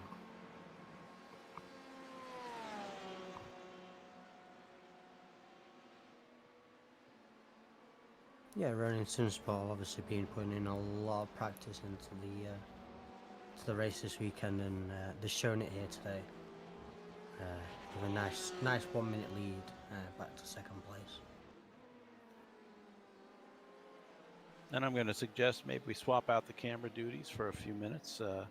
Give yourself a break, and maybe I'll take over. Does that work? Yeah, feel free. Go ahead.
A little bit of a dicey spot there, as you see LMP trying to navigate its way through two GTEs at the same time, with Conan Warren in the lead, passing Mark Peck, who's currently in the Garage 69 LMP2.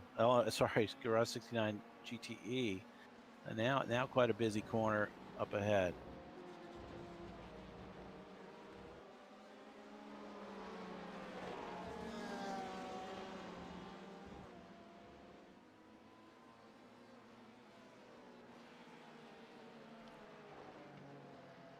Yeah, the Garage 69+1 team doing a really good job.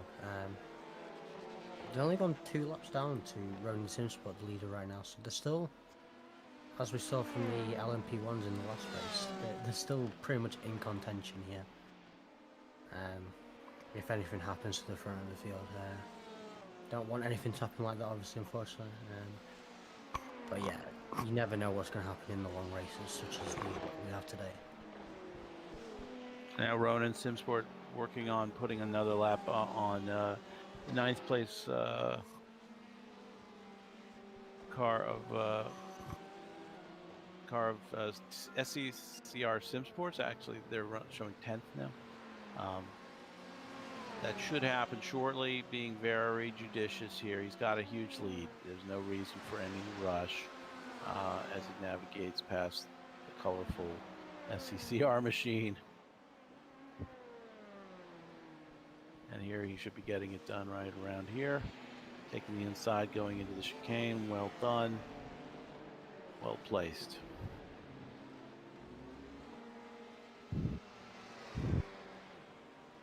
So yeah, we'll take it.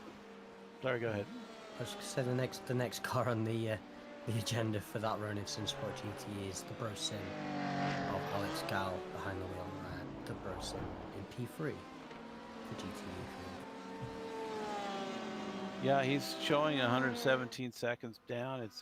That's what's happening. It's gonna the inevitable. I think we discussed it a few minutes ago, too. We saw that coming for some time. Look up the road to Alex here. Got him going into Lake Home. Gosh, I'm getting tired, guys. But you know, again, the prototype's coming through here. Conan getting pushed out a little bit wide. Another one behind him, Tobias Maskey in the LMP1, who's likely going to overhaul all of this traffic very quickly. Tobias running second in the MJR's entry.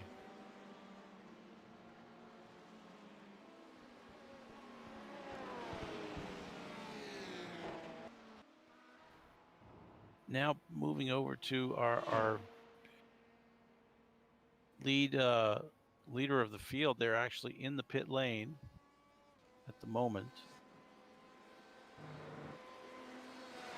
with a new driver, Pierre Benoit Lemire. I'm sorry, guys. Please help me in the chat. How's it pronounced? Lemire?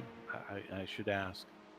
In fact, we should really see about getting some pronunciation guides for all the teams here. Help us improve overall. But he's coming out of the pits. No issues at this point.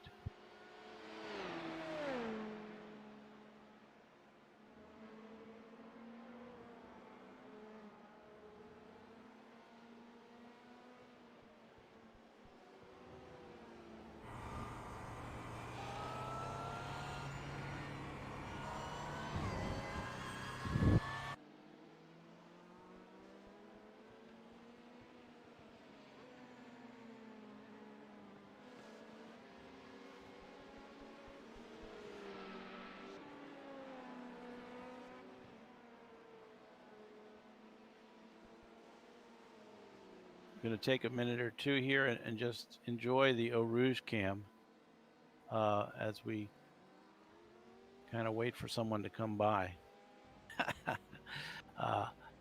This is Colin playing around with the cameras.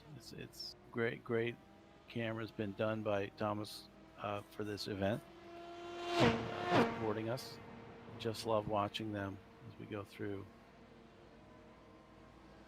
Comes another car right over our camera spot. Pretty uncanny.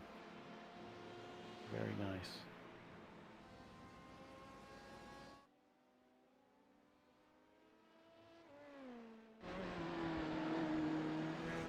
And the lovely innovative rear chase cam. Giving us a nice view of the leader here.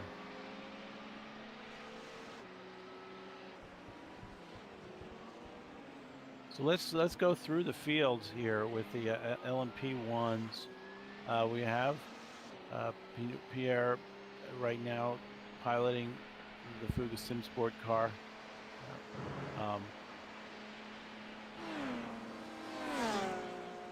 Second position is Lawrence in the MJR car right now. They are one lap down to the leader. Looks like they may have just pitted recently as well, just a lap ago. We're actually pitting at the moment. I don't think we are not live. Let's just see. Maybe we are. I'm sorry, guys. Hang in there.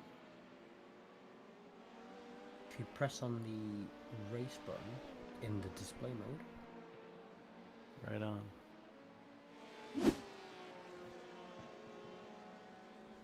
You are live. Right on.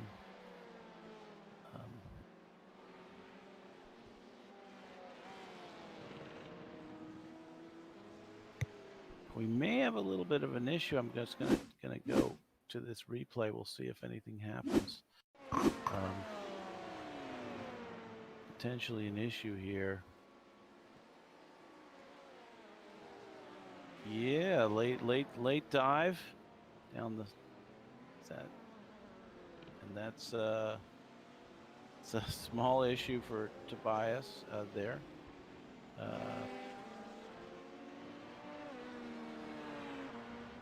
In this Garage 69 car. So we'll resume live action. Go back to the race.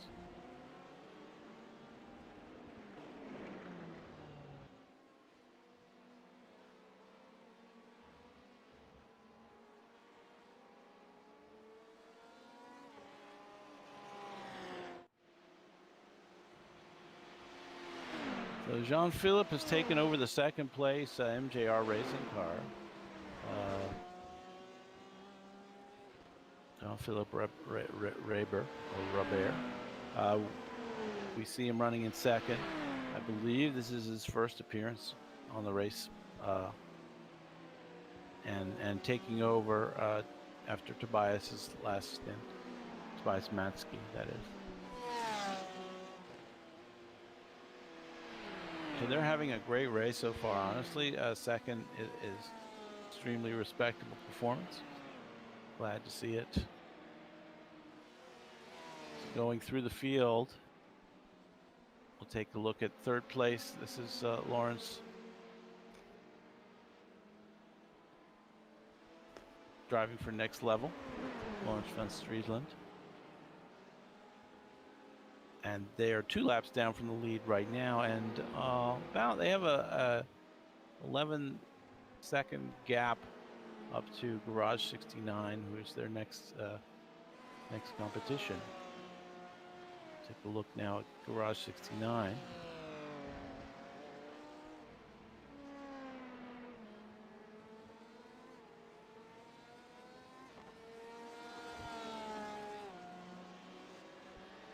I'm interested just to follow that. I know Tobias Kentert, who's now driving the Garage 69 car, is quite quick from what I've seen in the past. So we'll see if that becomes a bit more of a battle. Now through the LMP2 field, we'll check the Shawshank Racing machine, still at station, up in the lead. Working its way right now past Leo Racing. As we had mentioned, they were going to be lapped soon, and it looks like that's about to take place.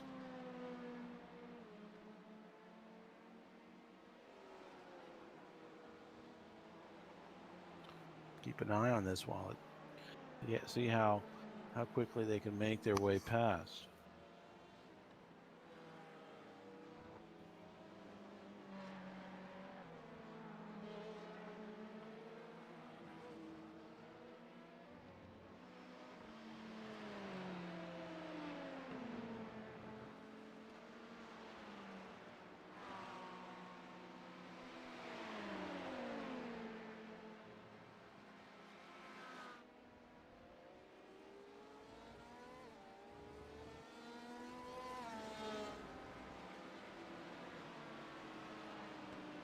So they're working on it. Wow, that's a little tight there. Going through the chicane. Yeah, Shawshank just turning in a little bit on Hexa, and Hexa just not keeping the nose there, trying to keep as much pace as they can through the chicane, even though they've kind of conceded it a little bit behind 2 faster LMPs. Yeah, not sure it makes too much sense to be contesting that, but they're eager to put the lap down. I guess we'll see if that plays out all right here. Again, the pace on the Leo Racing machine is really pretty good. Both cars having done a 2:05 on the last lap.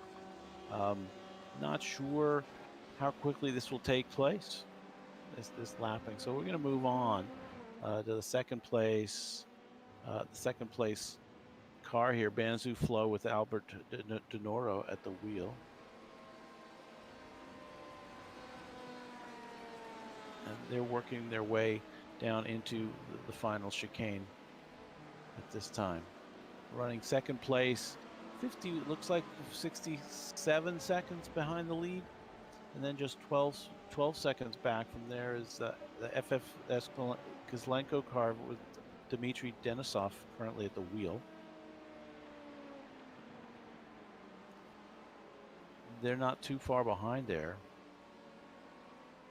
And then after that is the VenomWorks machine here, also Doris.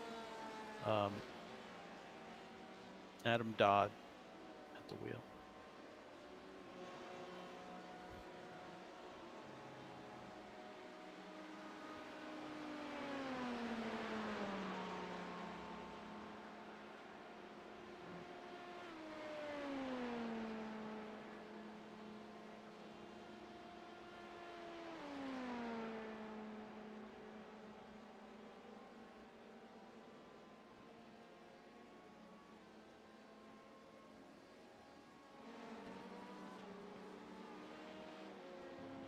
Behind him, we do have Leo Racing team.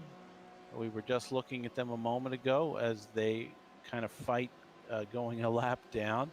They seem really resistant right now, very strong, staying ahead of the leader in the 87 car just behind. But this looks like a good run here. I think. Well, it looks like 87 playing it very, very safe. Really working to make sure that they don't have any unforced errors here. Right, so obviously not something you really want to have. Don't know if we're able to go and see if looking at interesting fighting going on there in the LMP2s. In the LMP1 field, we do have 3 of the 4 LMPs all running very close together right now, making their way through traffic. Albeit laps down from one another. Let's take a look. Here we are on the MJR.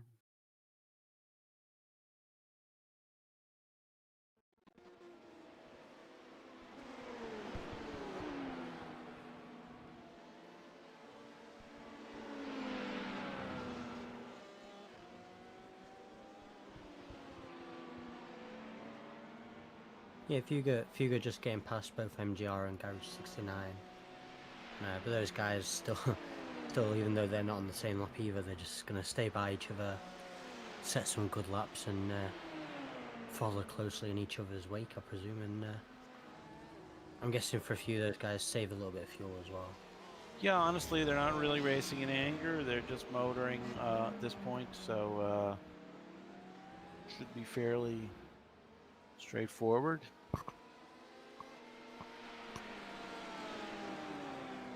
Hopefully nobody risking too much and not getting into any incidents with other traffic. So let's pop back and see if the lapping has taken place yet. It looks like not. Leo Racing Team just holding station. That's it. Marvin really shadowing him, and I probably a little bit irked, perhaps, that he's. I think he's shown enough speed, but he wants to safely continue. Right? He wants to safely execute. It's not worth getting into any kind of melee with a car a lap down, essentially. So they'll hang tight. They have the gap. So there's no reason for them to worry unduly at this point. Let's continue through the field. I'm going to pop in on stage 1 racing here. Dave Van Slambrook running a fine race right now. Pretty clear. They're about 9 seconds behind Leo Racing, so not far. There's plenty of time, and the next series of cars are all within 8 to 20 seconds of each other, running their races, just kind of putting in the laps, getting into the nighttime here, where everyone's going to have to be super careful. Now, turn 1 pro divers, looking strong as well. Then we have Thomas Seyfarth in Freaky Fast. Their entertaining paint job. Still entertaining. Groovy man. Yeah, a lot of teams throughout the league have some very interesting liveries, to say the least. Now Rico Kohlmeyer, just 5 seconds back here in the Ronan Simsport LMP2 entry. This is a new name that I don't think I've called in the race before. Yeah, this is his first stint in the car. He's about 12 laps into that stint. So settled in for sure. Getting ready now to lap Stig Schomburg in the team slow pace car. Then moving further back, we've got Adam Parle in the Legends machine. Actually, not sure if they are ahead or behind the Reaper Racing machine. Reaper Racing there just heading into La Source, and Adam just a little behind. I love the Sparks when just a little bit behind that. So yeah, there was a swap here while I was in the middle of scrolling through everybody. Reaper Racing. Then we got, after that, we got Peter Johansson in Team Slowdown. This is another sort of spanking bright livery. Gotta love it. Team Slowdown, and it's got that, I'm not sure where they went. Oh, there we go. Beautiful metallic colors. I love these little new metallic liveries we're seeing a lot of these days. Yeah, one team's livery who've basically had the same livery from the start, with a nice metallic on it, Hexa Racing Team Purple. That's very, right. Very nice and flashy livery for those guys. Yeah. Then Eric Barode, Bro Sim Racing LMP2. They've fallen back a bit, I believe, from the start. Well, not too much, actually. My bad. Probably thinking of their sister brother car, in the GTE field, right, running in third place currently. But this team is having a solid race at this point. They are 3 laps down from the lead of the class, but the car looks in good shape, and so they can still have a lot of fun driving. And there's a lot of race to go, a lot of mistakes to take place potentially, right? So and moving through the field, then the last car, I believe, running in class 777 of quality control.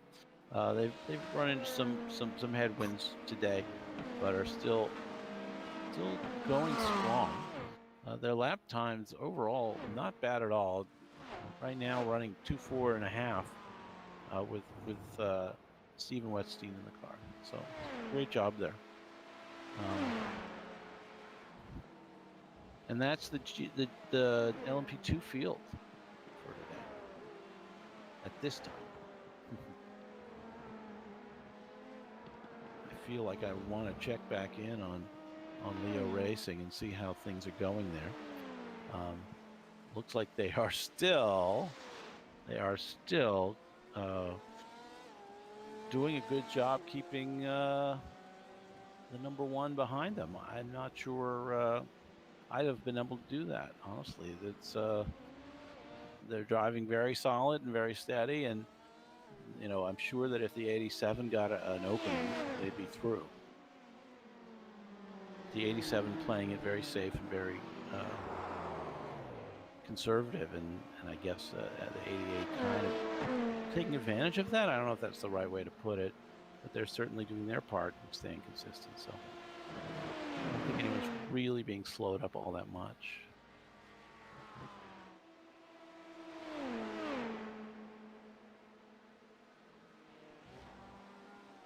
And I do see a new hot lap of the race set by the Leo Racing team of it. Well, it's a little while ago now, but the 202.9. That's the first 202 we've seen on Race Fuel.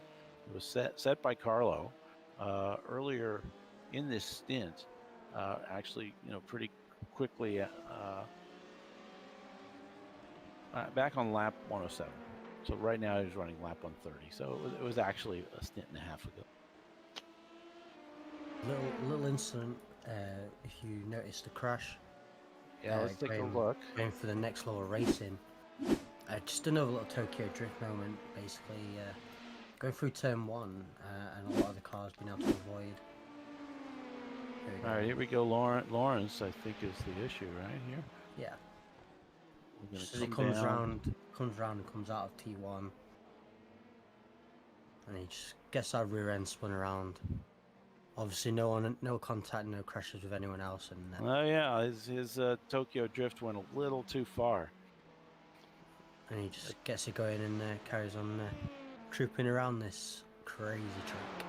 Yeah, I just find it's such a kind of a such a line. Such a narrow line, I should say, between hero and zero when it comes to the grip level on those cars. Yeah, that's right. As soon as you push it a little bit too much, the rear end will just want to step out on you and take you for a little spin where you're almost a passenger. Right. No kidding. So we see Carlo finally takes the pit. Takes to the pit lane here, and we will see him stop for fuel on lap 130, and that finally will presumably give Shawshank Racing and Marvin Deans the chance to kind of pull out some space and do an overcut here, as it were, even though they're just lapping each other. And right traveling with him here is Next Level Racing LMP1, which will now pull on by, using the boost presumably to zip on by. The whole game with the LMP1 is managing the boost, and my understanding is that drivers have two options. One is that they can manage that proactively by mapping it to a button on their wheel, or they can allow the software to analyze their style and apply it in the most efficient manner. My few laps in the car, I found it pretty much necessary to use the button, especially, I guess, in the beginning of a stint when the car has not figured out what's going on. But that's my preference. It's a lot of different driving styles as well. People would prefer to have control over it themselves, and some people prefer to let the system take control and almost decide where's better than what you would normally do. Right.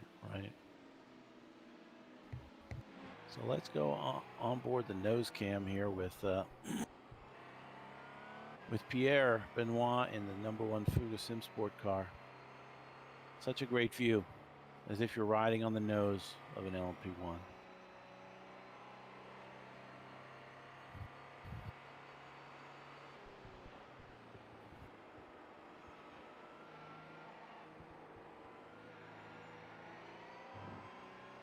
Let's watch as he laps this car up ahead. It's Kevin Stringer in the SCC R Sim Sport machine.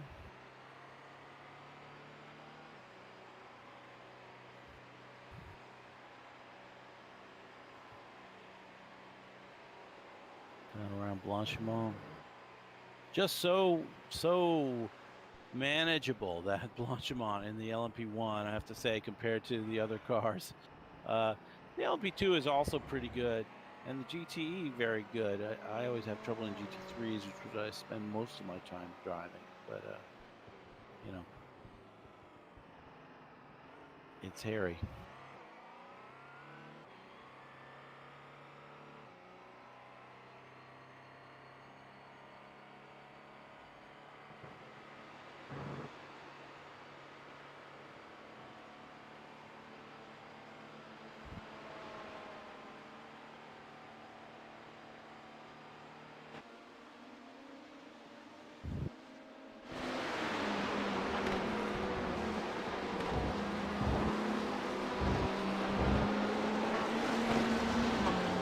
So it's almost 6:30 p.m. in Sim. Actually, I believe it's 8:30. It's still light out. Still nice. I've got a bit of dark patches throughout the track. And starting to see the glow of the headlights very shortly. Almost 5 hours elapsed in the race, just a whole another 19 hours to go, just in a little bit. A lot of drama ahead. And now let's check in with our first place, LMP2, to Shawshank Racing.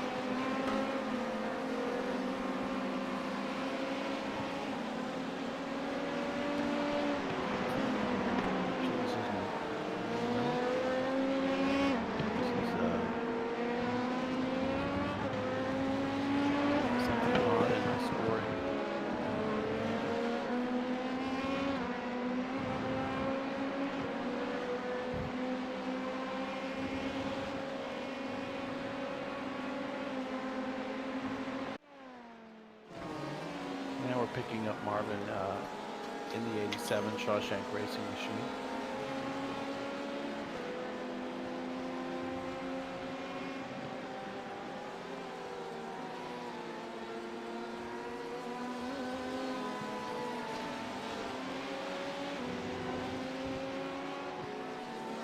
A lot of cars entering pit lane right now. We've got Garage 69 in pit lane. Also, Neo Racing still in pit lane. That I would like to check in on.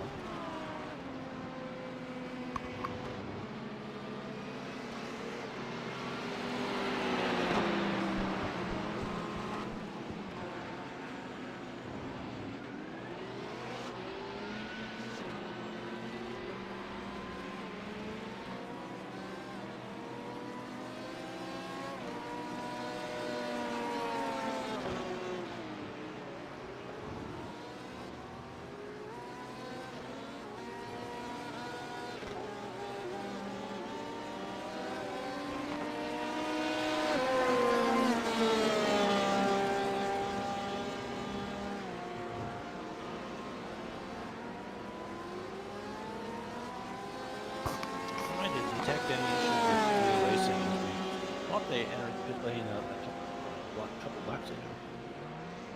It's right now lap 133, and they're back in. They did enter on 131 as well.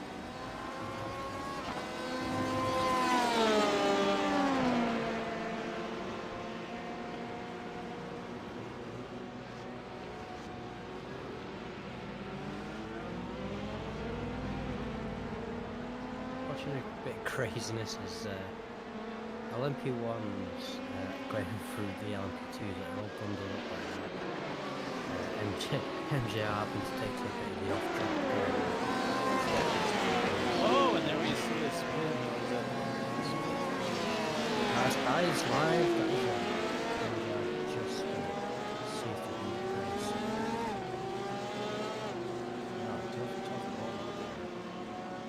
They're gently straightening out the car. And off we go. Luckily, they had a little time for it. But it was exciting. Yeah, so those guys being smart and obviously they don't want to get damage at the stage of the race. Just making sure of that was really very slow start to get there.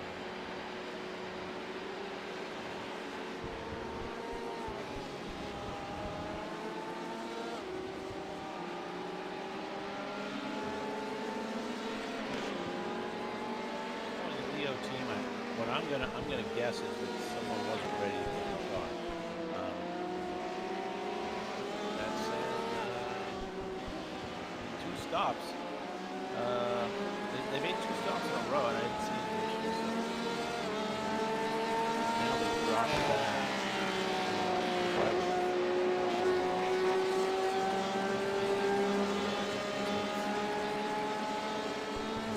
As Porsche's part, I was very serious. Keep it very straight in the middle. Don't have to slow down. You won't see it. Right. same place, same sort of mistake. Back going again, all fine. No harm to that.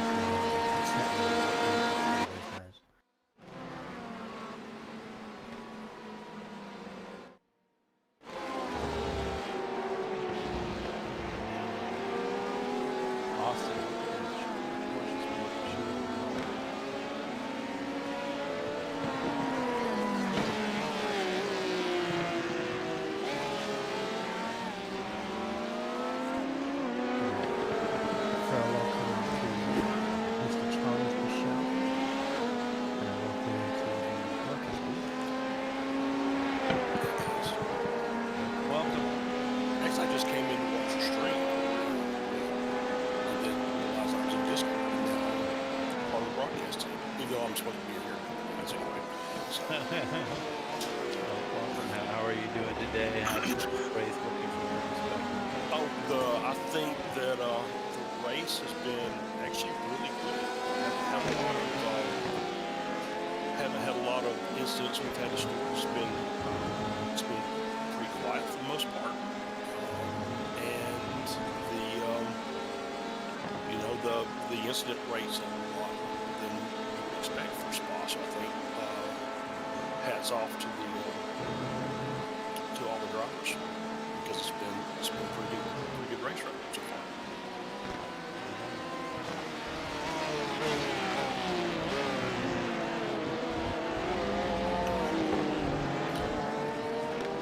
So how are you guys enjoying the event so far? We're doing well. I mean, I think it's been a lot of fun. It's been eventful in some ways. Now we're entering into a little bit more of what I call a period of less excitement, should we say. We've got pretty much status quo out there on the racetrack for a while. A few little battles here and there, but no.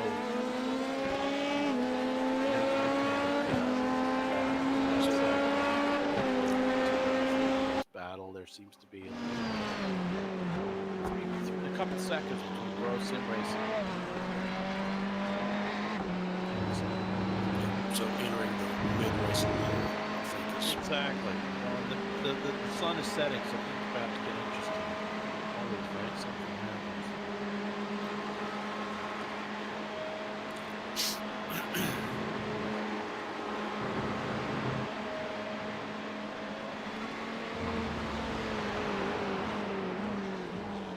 Okay. Well, it is about 3:30. I believe that's my time to step away. So Charles is here. I'm going to step out. Is that right? Is that right? Is there a little more, another hour? I think you've got a little more time left in here, Colin. Whenever you think that you need to go, we can. It's been a lot looking at.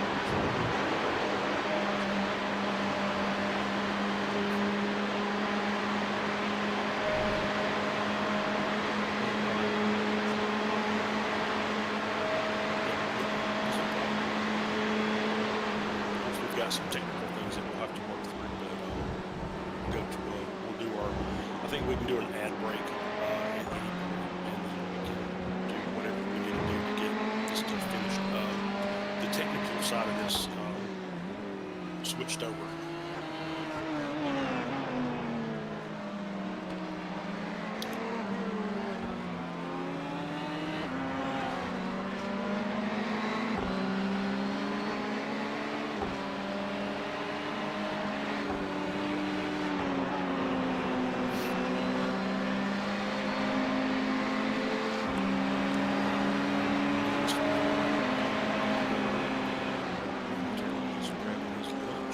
Dinner.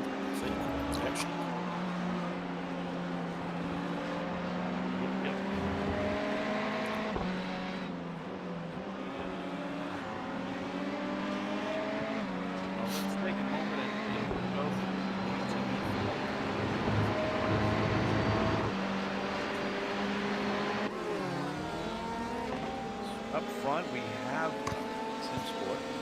They are running great console right now. They're just 12.9. So that's almost the fastest lap of the race within 10th. Looking good here. And the track starting, we're really getting through that golden hour now. You know, the reflections off the track surface, spectacular. I love this time in the sim.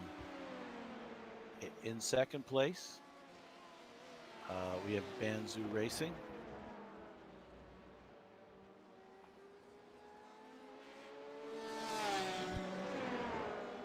And I'll move to them as soon as I can find them in the list because something's going weird over here.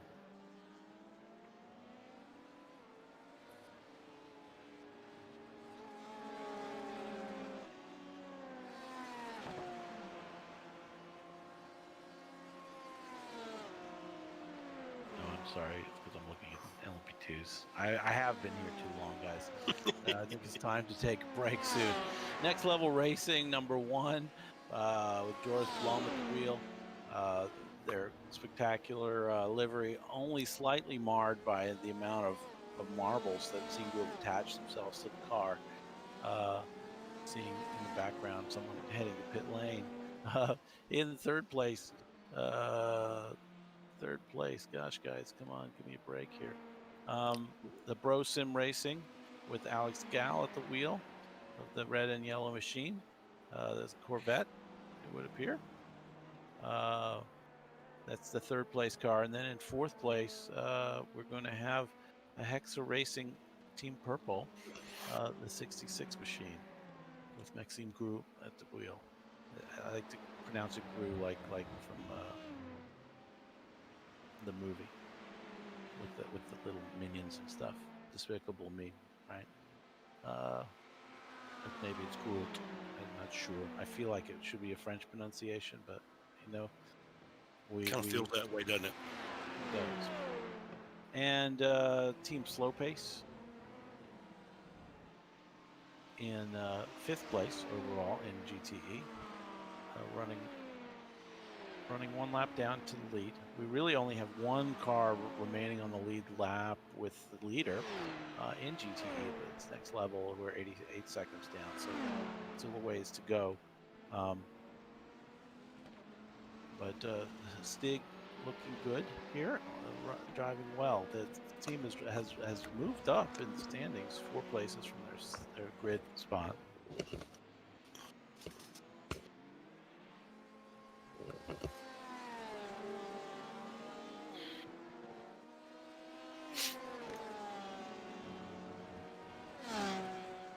So Porsche Sport here, shown running in 6th overall. I do love their livery as well. It's a snappy one as they kind of navigate their way down the hill or down to La Source here.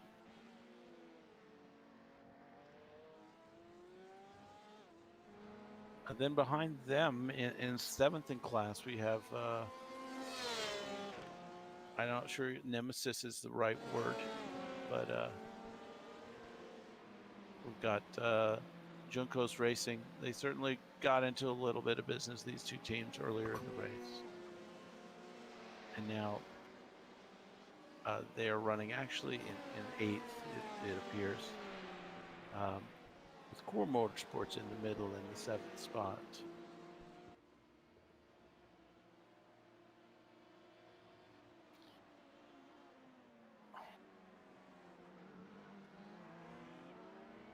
It's really interesting, Colin. We were watching the quality times, and the Porsches look very, very strong. But it looks like the Corvettes are trying to crack their way up into the top 5.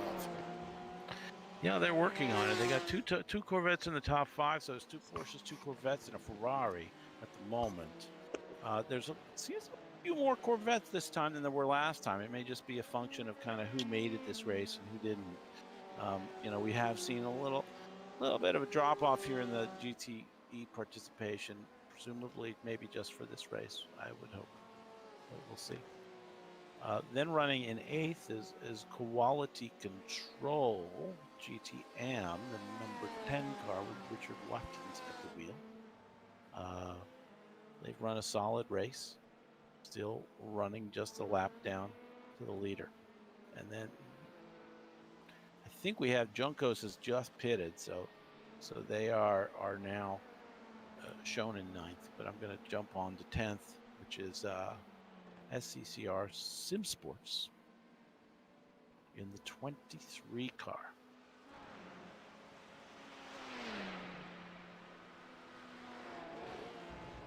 So SCCR has a couple of new drivers this race, and looks like they're acquitting themselves quite well, keeping the car up on the track. I will say that I've noticed that like I said, the incident rates are really, really low. I think the highest team we had was at 29 5 hours in, which, if you've ever watched a spa endurance races, is really, really good. Yeah, the X's are easy to come by over here. Also, overall, in terms of sort of not incident points, but off tracks and other incidents, it's been remarkably few, I would say, compared to the crowded conditions we saw at Barcelona. Here we have a 7-kilometer track and much more space for the cars to sort of spread out. Absolutely. So going on, 11th in class is the 691 car of Garage 69, called Garage 69 Plus One. So this is their plus one. Like if you're invited to a wedding and you get to bring a plus one, this is it. Again, another Corvette.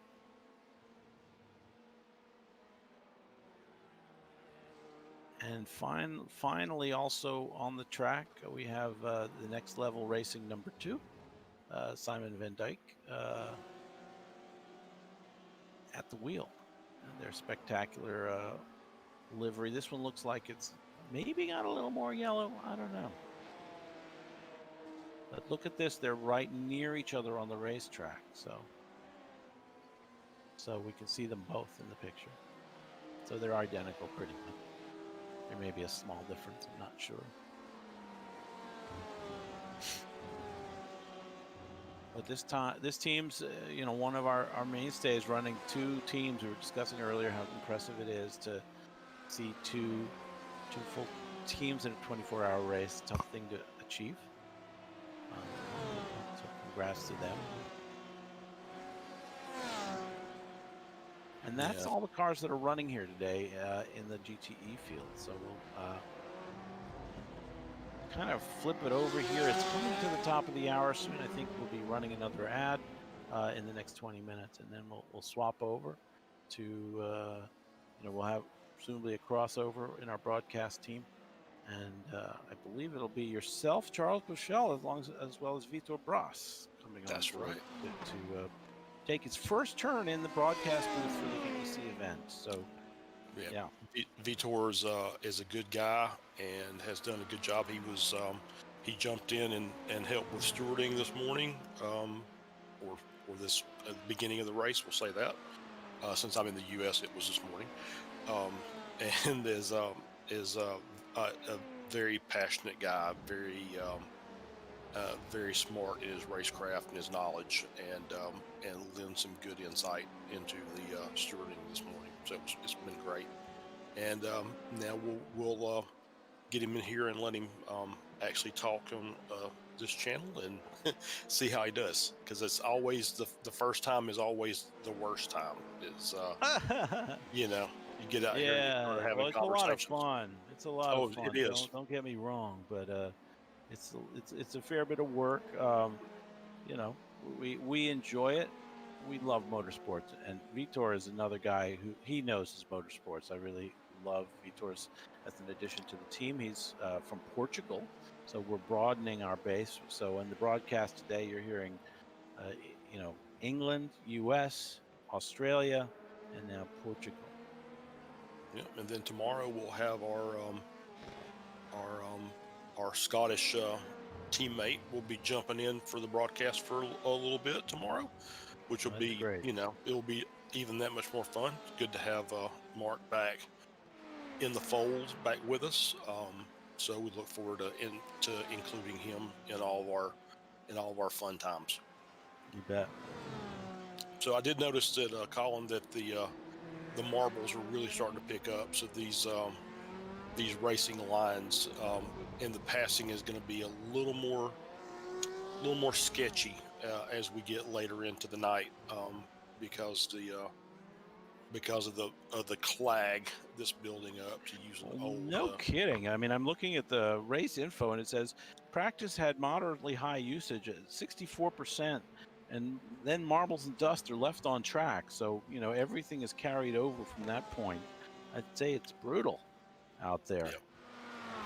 Yeah, we were looking at a couple of incidents, and you can definitely see offline how it's going to potentially have an effect on the hopefully not too detrimental, but it will definitely have an effect on passing during the race, the remaining race. We'll pick up the race leader now for a bit. Now you can really see the headlights, guys. It's really coming on. Nighttime is here. So exciting times.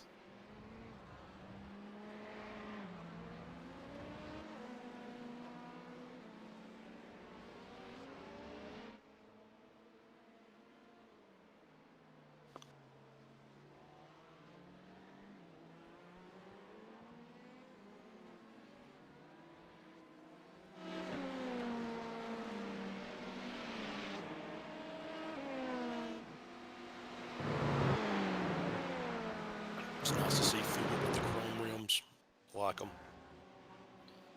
All right, we're going to take a minute and let the camera on the computer take its choice of what to show on the track that's most exciting. So we'll see a lot of car-on-car action, just the way we like it.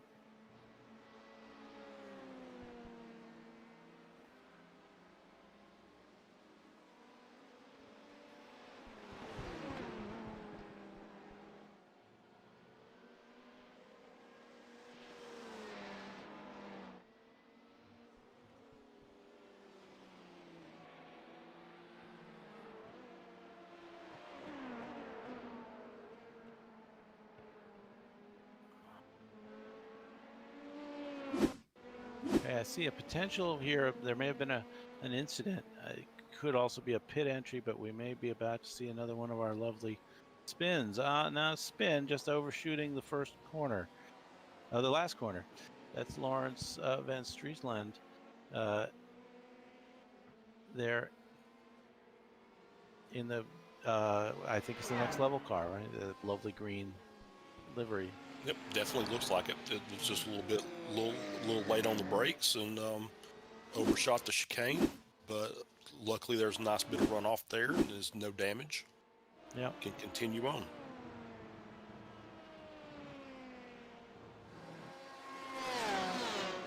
Can I throw a shout out to Mr. Thomas Cope? I know he's being mighty quiet in here, but a couple of the cameras he set up, the Eau Rouge cam, is fantastic.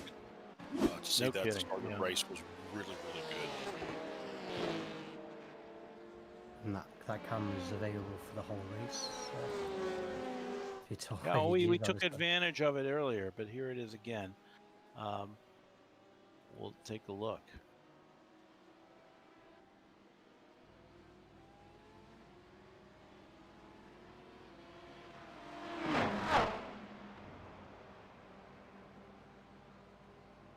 Just wait for someone to come by here. They will eventually, I know. There's a couple cars in the pit lane. Hexa Team Purple right now in the pit lane. And here they come. Boom, boom, boom. Woohoo! Being a mote of dirt on the curb at Eau Rouge. It's exciting.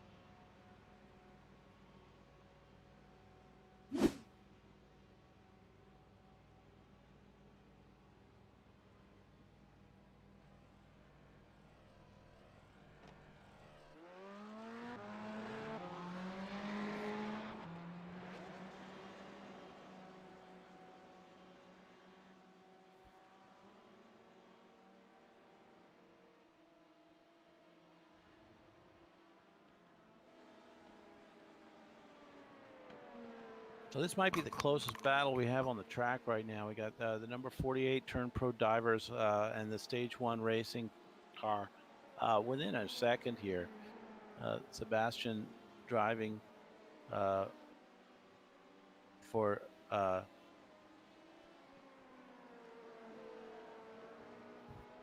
sorry, I'm a little bit vexed. The pop-up box keeps going back to showing the region instead of the drivers' teams. Turn 1 Pro with, I believe it's Dave Van Slambrook behind him in the Stage 1 machine. Yep, tight battle here. These guys turning similar lap times, both around the 2:05 range right now.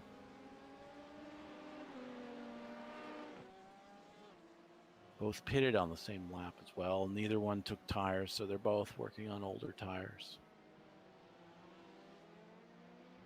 Right now, pretty much everyone has just double stinted their tires, or maybe triple, except for Shawshank Racing, which just took a fresh set, and no doubt will be looking perhaps to triple those, at least during the early evening hours. Track temp is 24 centigrade, coming down slowly here.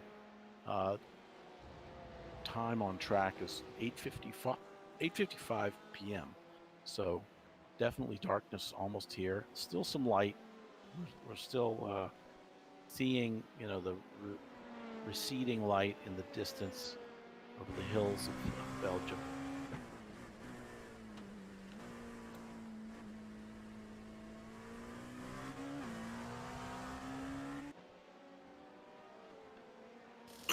Yeah, but you're really starting to see the headlights shining on the track as the sun goes down. So, anytime when nighttime comes around, that's when strange things could possibly occur. I don't know that I've ever raced Spa at night, so I can't tell you that how dark it is. But my assumption is it will be quite dark. Hey, dark is dark. It's not going to be like Daytona, buddy. No streetlights everywhere. Yeah. I mean, how much would that really cost? I mean, can we get streetlights put? 7K of streetlights. I wonder if the other track, the other parts of the track that are like now part of the public roads, I wonder if they don't. There is a fascinating video out there, if you look it up on YouTube, that shows the old track and where it leaves the grounds of the circuit here, basically. So, as I've mentioned, when we get up to Lake Holm, the old track took a left turn instead of going into Lake Holm as we know it today. So it took a left turn and then went off through the countryside. If you want to experience it, it's out there. I'm sure there's probably a version of it for some of the other less serious sims, shall we say, out there. I know I drove it many times in Grand Prix Legends back in the day, but it's wicked fast and wicked scary. I mean, the Masta Kink is the legendary kind of most scary corner in motorsports, according to Jackie Stewart, who would know. It was a long straight connected by a kink, which, think of the chicane at Monaco, that downhill chicane that was so dangerous. This is like that, but only it's like at 170 miles an hour. And in Grand Prix Legends, I used to have to take the car hard left and then swing it hard right and just hope for the best to clip that apex. I mean, it's like a needle in a haystack to hit that apex. And if you're lucky, you'll drift, but not off the track. So you're saying like the kink at Road America, except worse? Oh yeah, well you have, because on the other side of the kink is another huge long straight. So every mile an hour that you can eke out of that kink and come out of the other side, keeping that speed up, the faster you're going to be by a lot, because it's right. like another gigantic straight. And so it was just wicked. It was fun, but scary. I mean, yeah.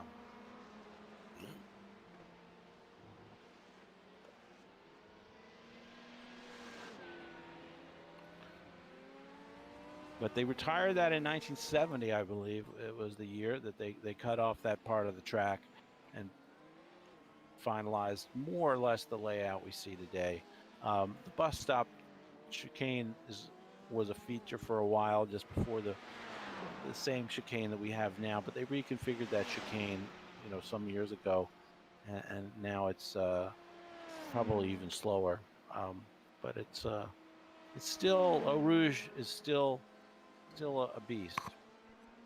So some of the character of the track is maintained.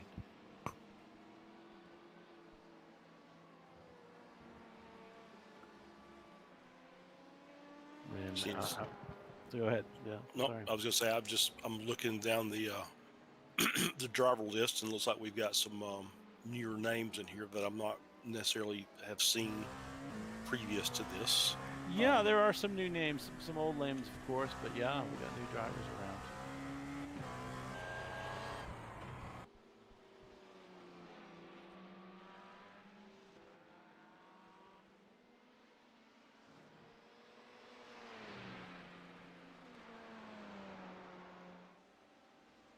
Yeah, and it's kind of funny. I was sitting there, kind of just reading Discord this morning, getting ready for the race, and noticed that I had a good story ready for the 24H team, who's pulled out of the race event today. So maybe they'll be back for the 12 next month, and I can bring that story out. There you go. Say, hold that thought. Yes, we'll hang on to that. So we're about 5 minutes from our commercial break.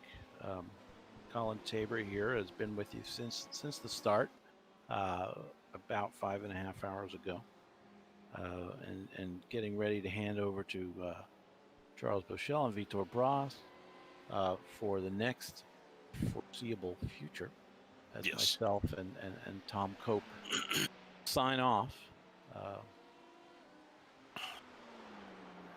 It's getting late-ish over there in the UK. Myself, I've been talking for almost 6 hours here, so looking forward to getting a little break from that. But it's been wonderful. I love also the transition to nighttime that we're enjoying right now. It's a fantastic time. Yeah, you guys have done a great job.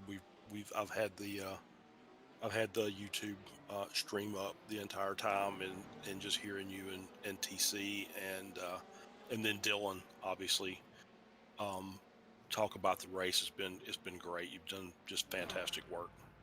Oh, I really enjoyed Dylan. He was a lot of fun.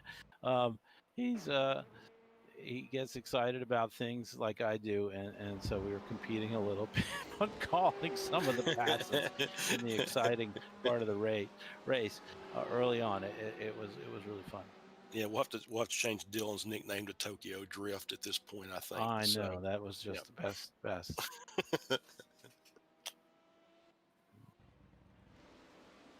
Just going with now the static TV, watching the various parts of the track. I'm not sure it's successful.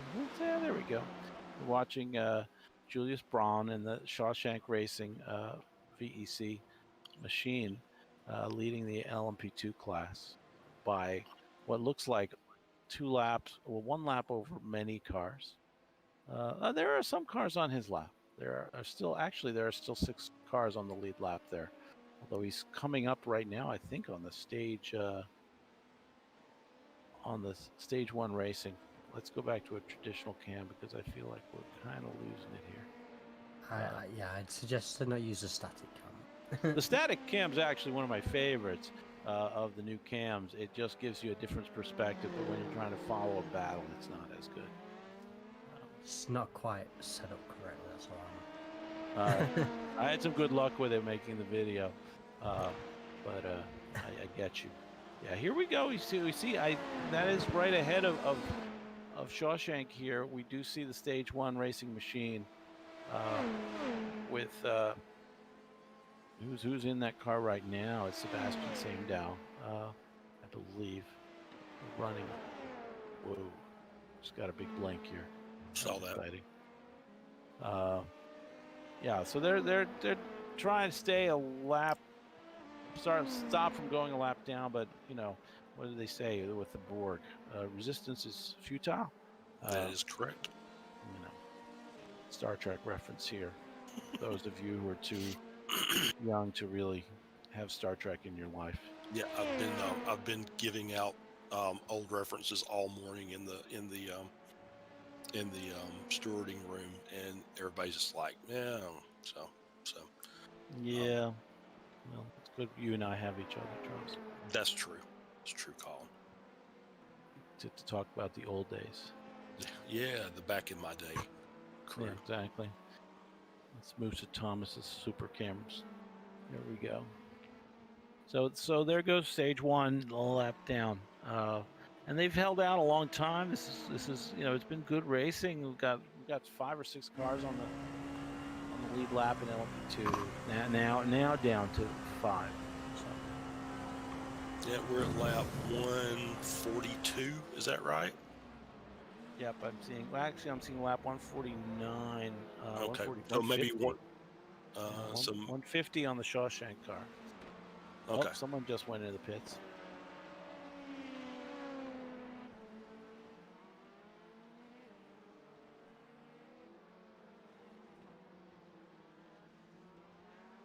Sorry, that screen's a little small for me. It is, I'm telling you. I'm with you on that. The old guys with the old eyes, trying to read those little small letters. Yeah, for those. No, I was just going to say, to be almost 5.5 hours in, you're probably only looking at being a second off the pace at this point to go a lap down at this point. So it just shows you how steady a lot of these drivers, a lot of these teams are with their pace. Is they're consistently running a second a lap faster than some of the other teams.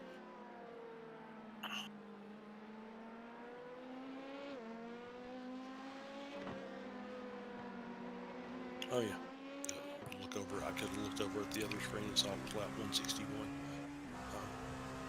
All right, well, it is the top of the hour. It's advert time. I think we're going to go to a side-by-side here and treat you to the adverts from our dear friends sponsoring the race, Unified Potential and Swindon Care Centers. They have been instrumental in bringing you this broadcast and bringing you the VEC, and we thank you. We thank them for their support, and we thank you for watching and being part of the stream and part of the league. Here we go with that to our commercial break. Thanks, everybody.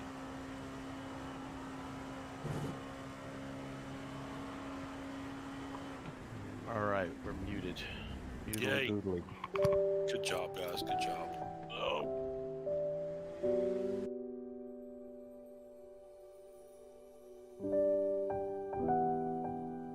What if I come home and no one's through my front door? What if I come home and there's a mess everywhere? What if I come home and tears flood the floor? No one understands the struggle and stress I shoulder. No one understands that I have the trials of someone much older. No one understands why my homework's late, why my mascara's smudged, or why I'm not perfect. No one understands why I can't have guests, why I miss school, or why I look like I need a rest. No one likes the kid who's always behind. Nobody gets the effort needed to keep up. They mock and scorn with ignorance in their minds. Everyone looks down on me. They think I'm quite odd. But in fairness, me crying is all they see. But everyone really should look up to me. Having responsibilities bigger than imagined, not knowing my cared one is my priority. Patience. If you give me the chance to say, patience is all I crave, and you'll come to understand that my pain is every day. It's not my fault that I am left out the group and that I always worry. No one knows the struggle and stress that we all carry. The Swindon Carers Centre, we're here to support young carers to carry the weight of their caring role.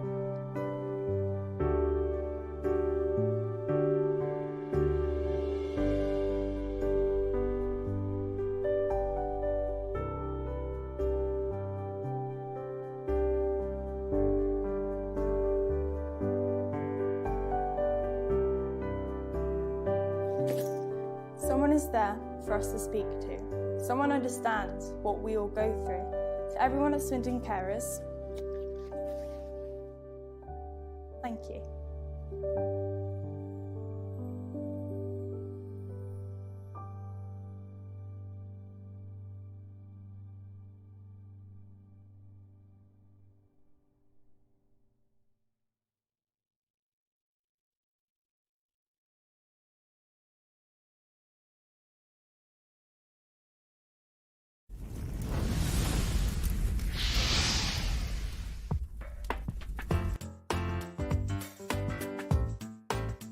Everybody has places to go, but not everyone has a way to get there. What if there were an easy way to get everybody where they need to be? What if there were one resource for all of the transportation needs in our community? What if we could move up to a better way to get people where they need to be? Welcome to a better way of getting around. With MoveUp, all of your transportation options are in the palm of your hand with a mobile app that allows you to get where you want to go. Okay, there are lots of options for getting a ride, but this ride service is special because it offers answers to the collective needs of our community. Who needs a ride? Going to the airport or train station? Done. Need a lift to get some groceries, go to the bank or post office? Done. Need non-emergency medical transport to your doctor's appointment? Done. Need a ride for your child? Done. What if you want to take your dog or your bike with you? Done. You get the idea. But how does it work? There are basically 3 types of riders: regular folks with no special needs, children and adults who need assistance, people who need to get somewhere but can't afford transportation. The people with no special needs can use MoveUp just like they would a cab or a service like Uber or Lyft. Why choose MoveUp?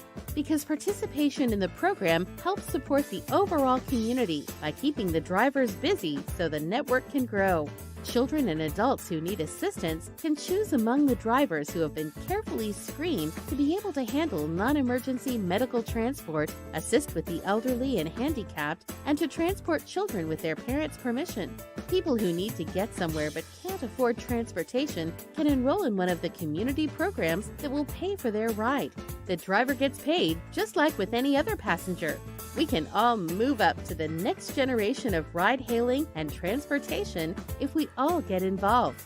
To learn how you can become a part of the solution, join MoveUpLynchburg.org today.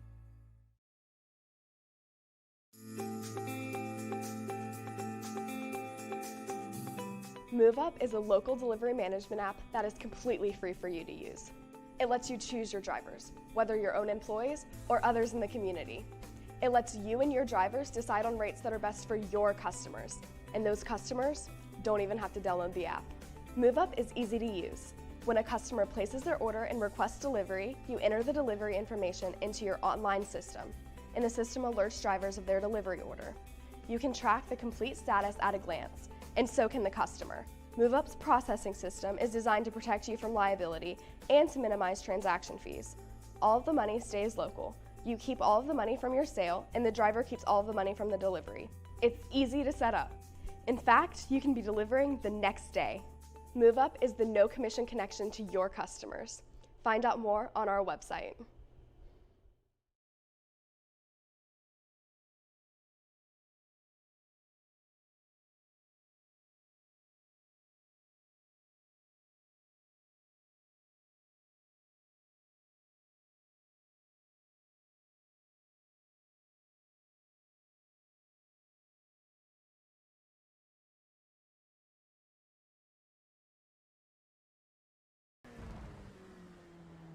And I believe we're back. Welcome back. And in here with me now, Thomas Copes hung around for a few minutes, but let me introduce our the newest member of our V.E.C gang, Mr. Vitor Bras from Porto, Portugal. Vitor, how are you tonight? Oh, I'm doing fine. What about you, Charles? Oh, everything's great. We're just trying to get some get used to the new controls. So I'm the new guy with this, but it should be pretty straightforward. And pretty straightforward. You've done a good job. Pretty straightforward. Yep. the race button on the top left isn't the one that has. The one race button in display mode. So in the yellow box. Down, yeah. Gotcha. That's the race button on that. Awesomeness. All right. And then just those other bits I said about. Oh, cool. And on that note, thank you guys on the broadcast. That's me done. I don't think I'm back in tomorrow at all. Unfortunately, I'll be with the stewards doing some stewarding. So on the broadcast, hope you all have a lovely evening, a lovely day. Charles and Vitor, enjoy the broadcast. TC, thanks, man. We appreciate it. Appreciate your hard work. See you all later. All right. Bye. Thank you. So, Vitor, now that they're gone, we can talk about them. No, I want to commend them because I know Colin is a night owl. So for him to come in here and start this race off very early in the morning in New York City, and then TC Thomas with COVID coming in here and actually doing this is pretty amazing. So we want to thank them both, as well as Dylan, who was in here earlier, for their hard work. We will try not to screw things up too badly as we're going to continue for the next few hours talking about this race. Yeah, it has been pretty good race so far from what I've seen. Yeah, I think so too. We've commented, and I did when I came in earlier about the cleanliness of the race. The drivers are really taking care of each other, and they're to be commended for it because it's been pretty amazing to watch. Some good clean racing, low incident points, not a lot of contact between the cars. We've had a few here and there, but otherwise it's been fun to watch. Yeah, absolutely. I'm actually here since the start, and pretty clean so far. Nothing too crazy from what you would expect from iRacing standards, let's say. Yeah. From an iRacing standpoint, it's been outstanding. Especially, it's always the first turn, the first lap. Once you get through that, it's generally going to be a pretty good race. But it's been fantastic the entire time. So we will just kind of get used to all the new buttons as we're going through here. As we see the standings for the GTE field, I'm sorry, is that the LMP2 field that's listed currently, and we'll see if we can cycle through those and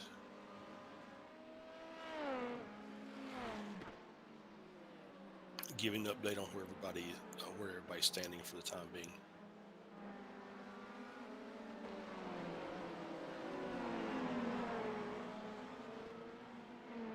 So at the moment, so Fuga Sim Sports still in the lead.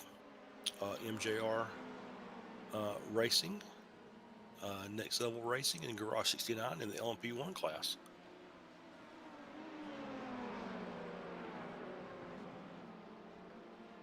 LMP2, we got the top 5, Shawshank Racing, Banzu RX Flow, Reaper Racing, FFW Kislinko, Turn 1 Pro Divers, 6 through 10, Freaky Fast, Venomworks Endurance, Stage 1 Racing, Ronin Sim Sport, and Leo Racing Team. As we see, looks like they're maybe going through a pit cycle, or at least a car going through the pits.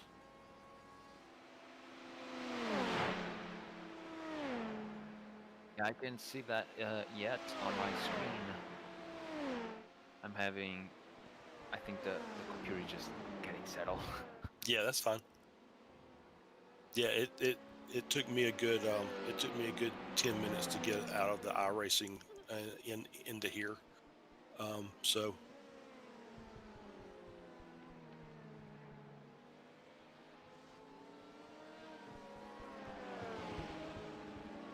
as we see some good on-track battles between Jean-Philippe Robert.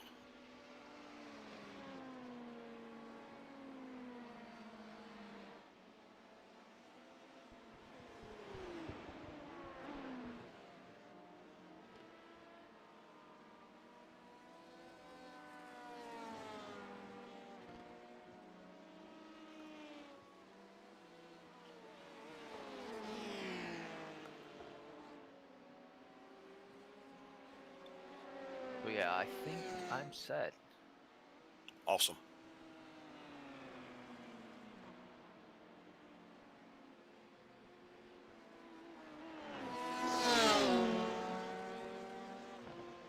So I think we're gonna, as Colin and I were talking about earlier, it's gonna be a little bit of a lull. Looks like everybody's settled in, so there may be not as much to talk about, but we'll see if we can keep an eye on things, and if we see any incidents that we need to review, we'll absolutely do that. Yeah. Personally speaking, from my experience as a somewhat uh, semi professional, let's say, sim racer, uh, at the night is where like it gets hard to hit your points consistently. Mostly because at least in iRacing in iRacing simulator, the shadows are makes it trickier sometimes to see the turn-ins or the apexes of the corners. And I find personally I find that a bit harder during the night. So it's usual to see the drivers slow down a bit and play it safer, let's say. Yeah, absolutely. I think you'll see there's the potential for fast laps, obviously because of the temperature difference. As the track gets cooler, the tires will get grippier. But then, on tracks that are really dark, that don't have the artificial lighting, so now you have to worry about every apex becomes a blind apex at that point. So, Yeah. Yeah, so far the track is at 24C, which is 1 degree hotter than the than the air temperature, and we're getting just starting the night, from what I can see. Some yes, just starting to get dark. we see the leader is just trying to get through the traffic as safe as they can.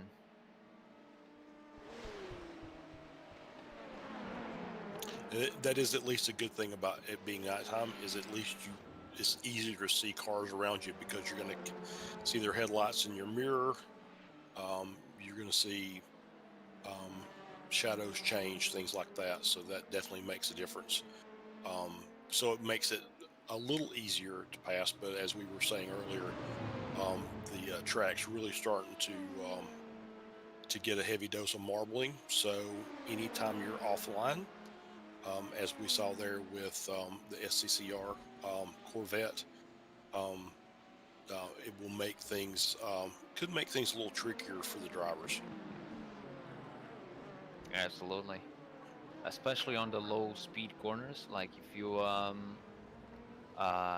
go just a bit outside the corner and you try to get on the accelerator, especially on an LMP2 or LMP1 car, it won't have the same grip as a clean racing track. So it's always something that the drivers have to pay attention to. So does that change your, obviously it changes your braking distances a little bit. I don't know, does it make the high speed corners a little trickier to handle if you're offline? Yeah, I wouldn't say that it makes it trickier to drive the track at all. I would just say that it's less mistake friendly. Let's say this. I got you. Because if you go just at if you just end up making a mistake into rivage or something, you know the outside of that is full of marbles, and if you try to get on the throttle thinking you have the same grip as you had on a clean track, the car will probably slip somewhat. If you're way too aggressive, you can end up like doing a full spin. So let's see if we can get the replay to work.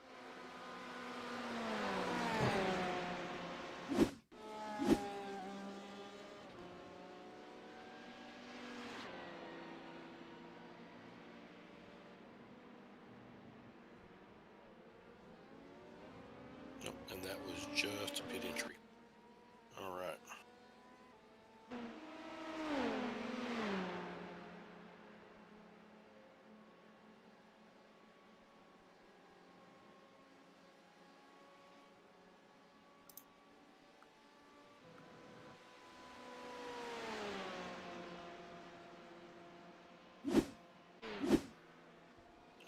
Back to live action. As we were talking, discussing the software, giving me a couple pointers in between the during the advertisements. He said, "Oh, so if you look at this and you see this, then do this." And it's like, okay, but then that still didn't work the way I wanted to. Very sorry about that. So. So we did see a driver change for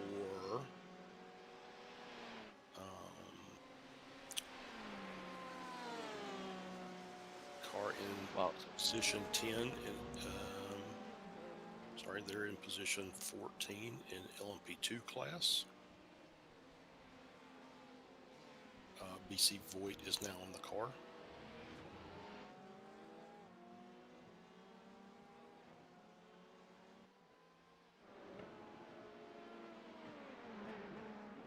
That's for Reaper Racing.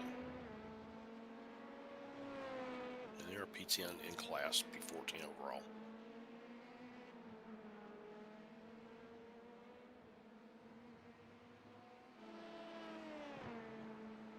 As we see around the Blanchimont area, there's plenty of LMP cars coming up to GTE cars. It's actually really good seeing all the patience these drivers are employing and how clean it has been so far. And speaking of clean, I should remember our broadcast or our viewers that we do have a limit on the incidents, on iRacing incidents, and so far it has been pretty clean. We are like 5 hours and 45 minutes, 47 minutes in. And some teams, only 2 teams have crossed the 30 incident mark. So it's really, yeah, that's pretty amazing when you have multi-class racing, and like you said, you mentioned Blanchimont, which is which can be a good place to pass, but a tricky place to pass because it's really easy to go wide in there. Also, no name. Which you'll see on the screen if it doesn't change as we're coming down the hill.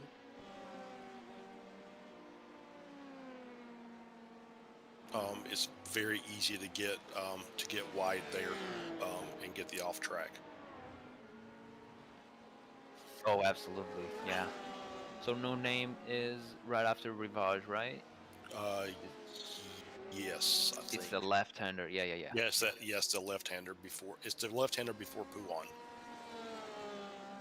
Oh yeah, Pouhon. Yeah, I still need to work on my corner names. Absolutely. Yeah, that's what I was sitting there struggling. Is that, or is that Brussels? But anyway. We see Tobias Cantor in Garage 69 LMP1 car, making his way past the start-finish line. Or I'm sorry, past the finish line.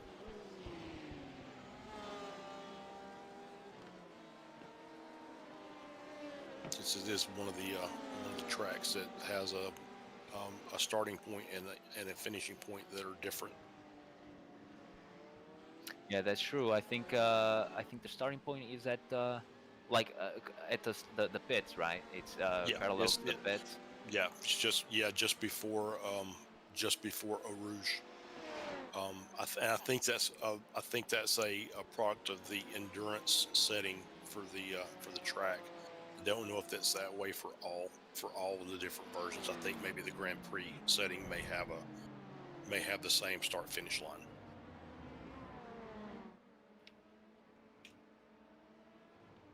That's interesting to know, actually. Which is the first part of the pits, so the first section. Oh yeah, absolutely.